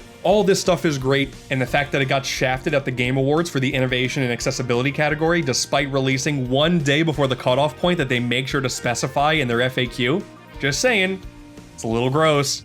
It should be there. Coming in from Smash Brothers, My Music is back as well. Naturally, it's a Kirby game, the soundtrack is great, and being able to dictate how often one song plays over another, great touch. Of course, you got the options like sound, music, voices, that all makes sense, but with the press of one button here, you can have all the categories going at once, and you can mess with the volumes on the fly. So rather than just hoping and guessing, you can actually hear what it's going to sound like before you leave the menu. How do more games not do this? You can change the narrator's voice for the in-game cutscenes, which is an independent choice from the announcer voice. On top of being able to play the multiplayer modes online, there's also online lobbies with this paddock system, where you can just hang around with your buddies and watch other games being played before hopping into another game yourself. Okay, love that. There's the global win power system from Smash, where basically the better you do, the more points you get. It's less convoluted than it was in Smash, which is a good thing, but ultimately it doesn't really matter all too much. It does appear better though with the new licenses, where you have a license for every single mode that you can customize and level up independently. That's cool. There's even unlockable titles you can attach to your name, and you got things like and subscriber. Oh god. Yeah, man. Sakurai was a YouTuber for a little bit, alright. There are daily air ride challenges where you'll go online and do a race on a predetermined course, and that's separate from the limited time event function, where now there's reasons to do these specific things in this little time window. You got these personal best leaderboards that'll keep track of your best times for characters and different machines on all the different courses across all the different modes, but this mode does not go online. They're just for you. That's why they're the personal best. I'm led to believe this is so they don't deal with hackers and cheaters that will eventually just pop their way up to the top of the leaderboard and then, hey, wow, you did this course in 0.1 seconds? That's crazy, I'll never beat that. Would be nice to have an online friends leaderboard, but whatever, it's fine. Not only is there local split screen, there's also local wireless play, and also LAN play just right there. You don't gotta do a secret button configuration, it's just there. You can play with the Pro Controller, the Joy-Cons, you can play with the GameCube controller because of course it's Sakurai's favorite thing. There's an in-game photo mode, you press the pause button and then boom, you can take a gorgeous photo. There's the gummies, which is just such a weird thing. You just unlock gummies of different vehicles just by playing the game, and it's not for anything. It's just for this one screen that's a Winamp visualizer, and you can just mess with the gummies. That's it. That's all it's for. Guys, there is so much to this otherwise really simple video game. Sakurai is a madman. In one of the Kirby Air Riders Directs, Sakurai made a point to say there will be no DLC. He wanted to go as all out as he possibly could with this game to be ready at launch. If that's the case and they really add no content going forward, I'm not gonna lie, it is a little bit disappointing because the only thing that I think is kinda lacking is general fan service. I mentioned the route characters before, but then there's things like the My Music section. Just load that up with a bunch of classic Kirby songs. You don't even need to remix them. Just give me the entire arsenal of Kirby soundtracks all the way back to Kirby's Dream Land and let me race with green greens from the Game Boy game. I don't see why not. The roster, certainly strong, but certainly kind of small from what I'm used to with Sakurai. No Adeline or Ribbon? That's kind of strange. Oh, sorry, I did slip some more complaints in there right at the very end. I know, I'm a rotten liar. So is Kirby Air Riders a 10 out of 10 video game? I certainly had a lot of good things to say about it. No. You know, I don't think a game like this, it's actually possible to be a 10 out of 10. But that being said, who cares, actually? The game is an absolute blast and there are a ton of things to do. I mean, really, if you want to quantify it, I guess it's like, I don't know, a super high 7? And God, that feels too low, saying that out loud. Let's just say a mid 8, you know? But sometimes, if you play enough video games, you know 7 and 8s are sometimes the most fun you could possibly have. But before we end this and we move on to the next Kirby game that's going to come out in like 3 months, God, I don't know. I do have one formal request for the game's director. Dear Masahiro Sakurai, I know you're watching this. Request, okay? You do not have to make another Smash Brothers game after this. You've done enough. Everyone likes to joke that, oh, now that Sakurai got to make his Kirby game, he can finally go back to Smash and just make us another Smash game on Switch 2. And he really doesn't need to do that. He did really good with Smash and is proven capable over and over again that for any franchise he touches, he just shows so much love and care and attention. He did that with Kid Icarus. He did it again with Kirby. Oh my God, man. Do something else. Or quite frankly, you could just move on with your life. You did say you wanted like a quiet lifestyle, but man, you're in the video game field and you're one of the best to ever do it. I don't think that's possible. So, onto the actual request part. Let's say that we can actually request a game from Sakurai. Diddy Kong Racing. I've been requesting this for years. I'm tired of waiting. Look, I know I just got like the Kirby game of my dreams, but let's be honest here, I'm also a Nintendo fan, and as we all know, Nintendo fans are never happy. Thanks for watching. So, I've been playing Pokemon Legends ZA for the Nintendo Switch 2, and I want to talk about it. I definitely don't talk about Pokemon enough on my channels. I really enjoyed Pokemon Legends Arceus a few years ago, had a blast with that. I thought the new take on the classic Pokemon idea-ish while finally introducing a big open world and returning to a previous gen but with an entirely new coat of paint, I thought that was super awesome, and I'm really glad to see the Legends line of Pokemon games continue on here with ZA. It didn't really matter what the trailers were showing off, and like I knew I had some trepidation going in with it just being one big city. You're just doing Lumio City, and that's it. I was really just interested in this game based on it being a sequel to Legends and just wanting to support them having a Legends spin-off. Even though they do call it main series, it plays differently, and I get it. I don't want to get into that argument. I'm just happy to see Legends continue. Like I wanted to see Let's Go continue, and that's dead, but hey, new Legends games will count as well. By this point, I know I'm very late to the party when it comes to having opinions online about this game, but I've actually been spending a lot of time properly trying to complete it and not just playing the game for 10 hours and coming up with some grandiose opinions. I have beaten the game, I have done some of the stuff in the post game, I am hopeful to do every single side quest I possibly can, but on the off chance that anybody is still kind of skeptical about Pokemon Legends ZA as we get into the holiday season, then let me just talk about it because I really had a good time with this. If you're kind of iffy on the typical Pokemon formula, I am really hopeful that even though this is maybe not up to snuff with modern gaming that you can find on any other console out there, I will give Game Freak all the credit in the world. Even though this game does run fine enough on Switch 1, damn it, especially on Switch 2, it runs incredibly well, it looks really sharp, it's no technical showpiece by any stretch, but it's definitely the best Pokemon has looked and played, maybe ever, which is a damn good to shame. They're very late to the party on this one, but I'm happy we're here finally. The brightest parts about ZA is just the typical gameplay loop of the adventure. I really like the new battle system, this more action fast-paced with the attacks being cooldown based rather than you only have a certain number of moves based. Some of these attacks are more around distance, so it depends on how far or close you are to the Pokemon. Sometimes you'll have to tell it to do a move and maybe you'll have to run up next to the Pokemon and take up some time to do a bite. Some of the attacks are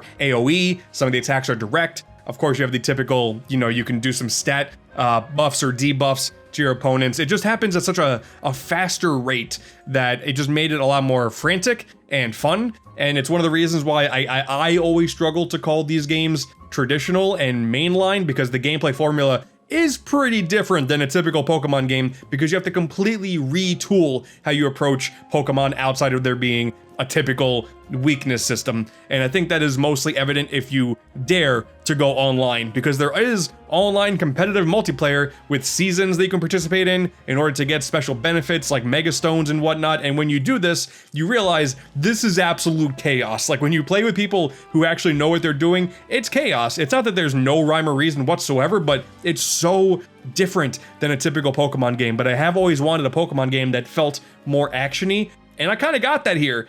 And that's awesome. As a result of this brand new battle format, I actually really like the Mega Pokemon now. I talked about Pokemon ZA a little bit in the past in my 3DS nostalgia video, and in that video, I mentioned that I'm not a huge fan of the Megas in that game. My basic perception of someone who is not super deep in the meta, it always just confined the Pokemon that are worthwhile to have in your team for a battle-based game to just a couple of different options. But here, with the Megas being time limited, you have to build up meter while you're playing. The attacks get way more noticeably powerful compared to the normal moves that you can activate, and you can have multiple Pokemon that can turn Mega, and that is awesome. And with this Mega meter, not only is that for simply turning your Pokemon into a Mega Pokemon, if you have Pokemon on your team that are not Mega, you can do the plus moves, which still takes the base move and makes it more powerful without the massive stat upgrade a Mega evolution would do, which is great because I wanted a Tyrantrum on my team. That doesn't have a Mega, but damn it, it's still powerful, and I love it so much. I think the story is pretty fun too. It's pretty basic, like right from the offset, and even when they start to develop a few more plot points, it never really gets super grandiose, especially with the likes of Scarlet and Violet in the rearview mirror, which does some pretty crazy things with the plot. ZA is pretty toned down. You're going in to do the ZA tournament and eventually go up the ranks letter by letter, and then you eventually find out that, oh, of course, there's something else happening under the surface of all this tournament nonsense, and of course you, as this kid who never lived here before, you're just here vacationing, you are the chosen one, of course you are. And it's fine. The story is not mind-blowing by any means, and because there's no weird time travel shenanigans like an Arceus, that loses a bit of the luster. Like the story, it doesn't really leave a strong impression. The characters do leave strong impressions though, like you have your main partner, Townie or Urbane, which those names are insane, like oh my god, but they're charming enough. I like Lita, I like Naveen, so I like your squad of close friends. I think Emma, returning Emma as the detective, the quirky little detective, I think she's adorable, really like every interaction with her. I think Canary is great. I think a lot of people really show a lot of love for Canary, and it's really cool that they have a character that is so based on streamer and VTuber energy, and they managed to do every little bit of dialogue with her and around her that is not cringe. It was so easy, I feel, to take a character that's online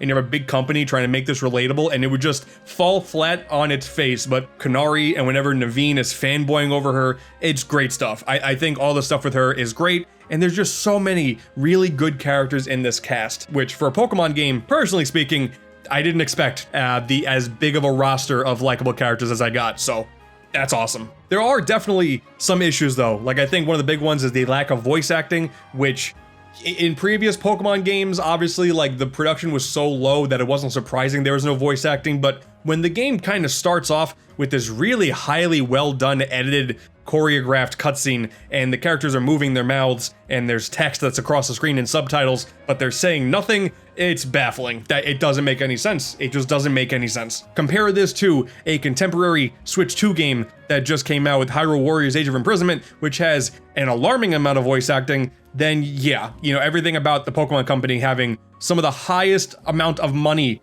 of any property ever, because Pokemon is so damn popular, not being able to have just a few lines of dialogue. Like the rest of the game could just be grunts for all I care, but when a cutscene has these talking characters and they say nothing, it's very annoying. There's also a lot of people who take umbrage with the story progression as well, because I guess, I don't know, I feel like a lot of people know about this at this point, but when it comes to the ranking system of the ZA tournament, there's a part in the game where you find out that you are not going letter by letter the entire time, and a lot of people immediately took that as, oh, they advertised it as this and they were lying. Oh, this company sucks. This game is terrible. Meanwhile, the context of it does kind of make sense, and there is still a lot to do. And then you do have the opportunity to do further tournaments later on in the post game. That is not an issue that I have with this game whatsoever, because my mind didn't go to skipping all these ranks and going, wow, I've been ripped off, this is annoying. Rather, I went, oh, interesting, I wonder how they're gonna make this work. And I think that they do. The eventual stretch of going from the final few letters all the way up to A is still pretty damn strong. So even though there's definitely some weird shenanigans with the story, I think there's good enough payoffs, and the end game is pretty cool. Not as cool as other recent games. I think Arceus has a better end game, and Scarlet and Violet absolutely has a better end game, but ZA has a good end game as well. So even though I've seen so many people complain about that one little story bit that does take up like a big chunk of like the general synopsis of this story, I think it works out pretty well. The only major issue I have with the general idea of ZA is you are secluded to just the one city of Lumiose. And yes, that is still kind of annoying. Just on the basis of that alone, like the variety in visuals, you can't spice it up. Like you just can't do it. So visually, it is simply not as interesting as many other recent Pokemon games. Like it's almost impossible to get that done. You eventually go into the underground, and that's kind of cool that there's something there, but most of the game is just you're running around this tight city and you can go to the top of these roofs and cool. It's just the city though, and they do manage to fill it up with a lot of things to do, with a lot of side quests, but the visual variety being so lacking is unfortunate. And I believe that's why they put the wild zones in here, because a lot of them are based on themes, like the snow theme in particular is very kind of unsettling compared to the rest, because it's just an area randomly filled with snow. But the whole concept of the wild zones is bizarre as well, because there are some Pokemon that do roam the streets of Lumiose, but a lot of the main Pokemon are just stuck in these areas.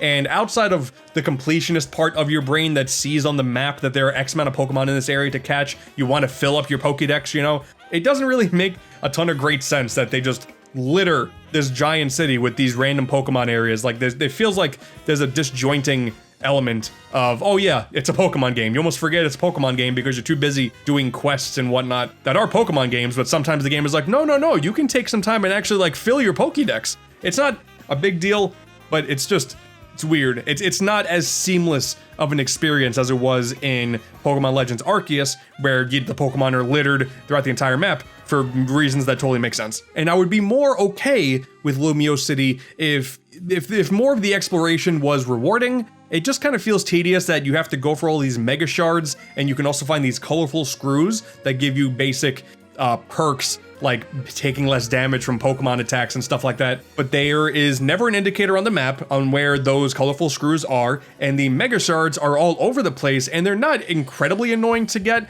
but the only reason why I'm going for them is because I know there's a quest from Mabel to get as many of them as humanly possible, and that's the only reason why I'm going for them. Not for my own want of them, but because I feel like I have to. What I ended up realizing, and what made the game way more enjoyable to me, is while the story is fine, and there are some weird things where if you think about how this game is structured, it could knock it down a few points. Once I took this as it's just like a side quest game, and there is a story happening in the background, I was enjoying it a lot more, because I do really like the side quests of this game. Because like the Pokemon anime, where they would just create random episodes just to highlight individual Pokemon, and that was just a cool way to see what a Pokemon is capable of in this gigantic Pokédex. That's kind of how the side quests are too. They'll just take individual Pokemon, give them a tiny bit of a story, you do it, and you move on with your day. Like there's a Flabébé quest where there's 5 different colors of Flabébé. You have to run around the city and try to find all 5 colors.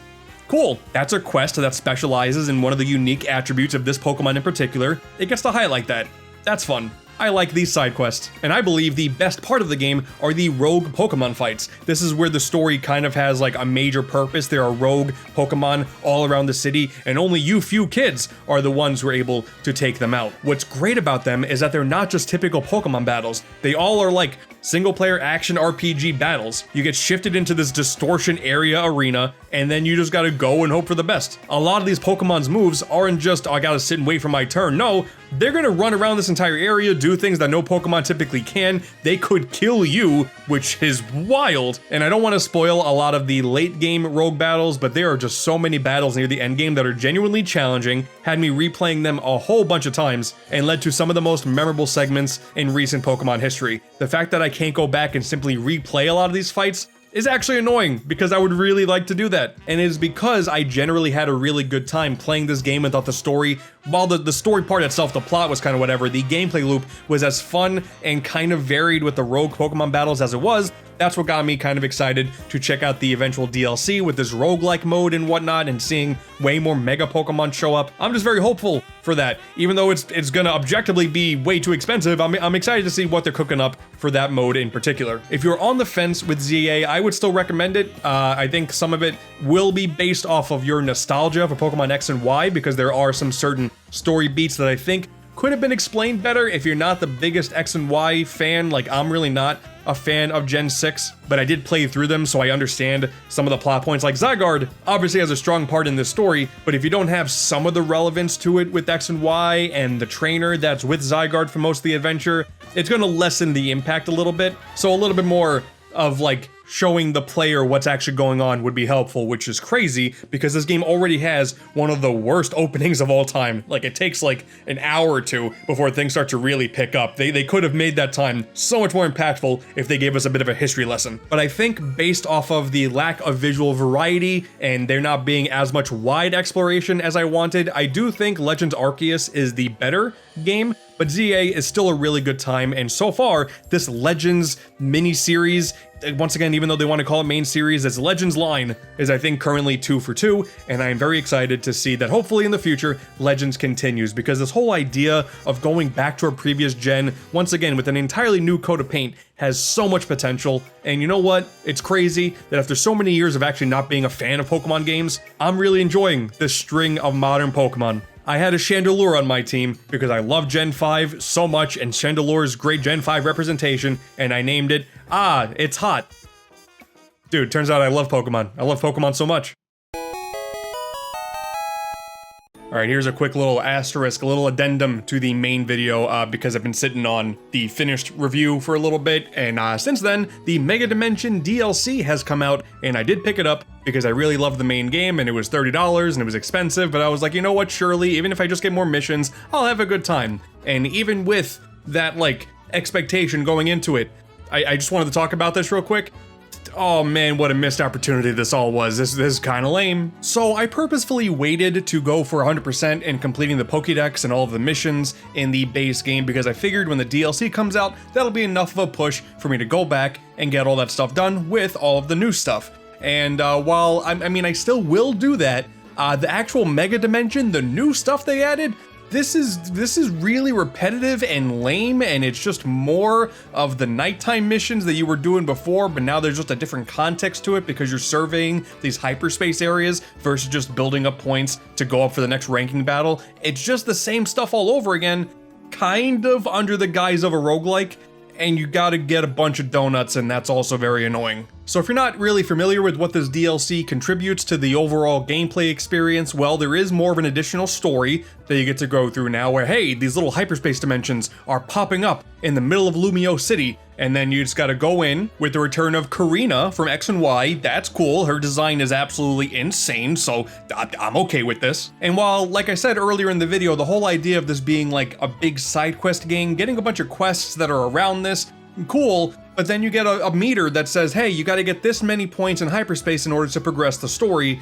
and then you just gotta grind a few of them if you don't manage to do the few missions in each of the hyperspace sections. And you're very limited on the time, and that depends on what donut you feed Hoopa before you go into the dimension. And this part sucks so much. So this new girl, Ansha and Hoopa, like, listen, they're adorable. I really like this duo, cute, fine, whatever. But she opens up a donut making shop back at the hotel, and you can only make one donut at a time. And if you run out of materials, you gotta run to a shop to get more materials, or you have to grind out these big special rocks in the hyperspace areas to get even better materials so you can last even longer, whatever. You have to figure out some kind of combination that may or may not work to your benefit. There are some different asterisks that'll get added to the donut you make that in regards to maybe some type advantage or disadvantage that, you know, could work in your favor, but this is what determines how long you get to stay in the dimension. And by only being able to make one at a time, it becomes very tedious and annoying to make them, so I only made like a couple, and I wanted to move on and actually play the damn game. And these donuts being the main gateway to a gameplay loop that's something I already kinda did before, and once again, kind of like a roguelike in that, hey, the Pokemon in these dimensions are over level 100, ain't that crazy? So you just go in with your Pokemon and you can go, you know, a little bit past your normal level threshold, and then when you go back to the normal area, your levels go back to normal. So like, it's kinda roguelike, I guess. It's just kinda lame, I'm sorry. The thing is though, I try to just basically look past that because once again, the side quests, I really enjoy doing that, and this DLC introduces a couple dozen extra, I want to say even close to 80 brand new missions across the entirety of Lumio City that slowly unlock as you progress through the story, which once again, you gotta do some of the stupid mega dimensions, but okay, there's more missions at the end of the tunnel, and the missions are fine. There's a lot of like fighting brand new trainers that you couldn't fight before, and their Pokemon are stronger than the ones in the base game, so cool. Some of these missions are just an excuse to show you, hey, we added a bunch of returning Pokemon to the overall Pokédex. Some of them have brand new Mega Forms, and then hey, those rogue battles that you were dealing with before in the main game, we have brand new rogue battles with these brand new Mega Pokemon, cool. And I do like that seeing some of the old returning Pokemon get brand new Megas, that's fun. You see the brand new artwork with the two brand new Raichus, the Raichu X and Raichu Y. Those designs are really cool, and there's a lot of really cool brand new Megas in this game now. And that's awesome, you know, in the long run. I guess we'll see what that means for the overall length of the Megas in terms of their interest in the meta of Pokemon, I guess. I don't really care about that. It's just, as far as the missions are concerned, I got to do a few more battles, cool, that's not worth $30. I'm kind of torn on this one because it's not that I didn't enjoy it at all, but they really wanted to make the Mega Dimension thing the main highlight of this DLC when I really just wanted a few more missions and a few returning Pokemon, but then that's all locked behind $30, which a bunch of new missions for $30? No, I was definitely a little more hopeful that they were going to be something that expanded the scope a little bit. Maybe some more visual variety, maybe, heaven forbid, you go out of Lumio City for a little bit. The Mega Dimensions are just the jumbled up form of Lumio City, so great, not even visual variety there. It's kind of giving me big Donkey Kong Bananza, Emerald Rush vibes, where once again, I didn't dislike that, and that was also kind of a roguelike mode, but it didn't feel like it added enough to justify the price they were asking for it. And ultimately, while it all comes down to, do you think you will enjoy the time you put into it versus the money you spend on it, but $30, like $20 for Donkey Kong, there's one thing, but $30 for Pokemon, that's just some straight up Pokemon Company greed, which is a shame because I genuinely love Pokemon Legends ZA as a core game, but with this DLC, pumping it up to $100? Nah, maybe if this is like one of your favorite games of all time, you can consider it, but as it stands, no. Okay, we're back to being kind of iffy on Pokemon again, right? Well, it's a brand new year, can't wait to see what the rest of the year holds. I'm still gonna go and complete the Pokédex though, so that's cool. Now, if you can just go ahead and give us Pokemon Legends Arceus Switch 2 Edition, and don't touch a damn thing, just make it run better, we'll be great, right? Who's with me? Yeah, I know you all are.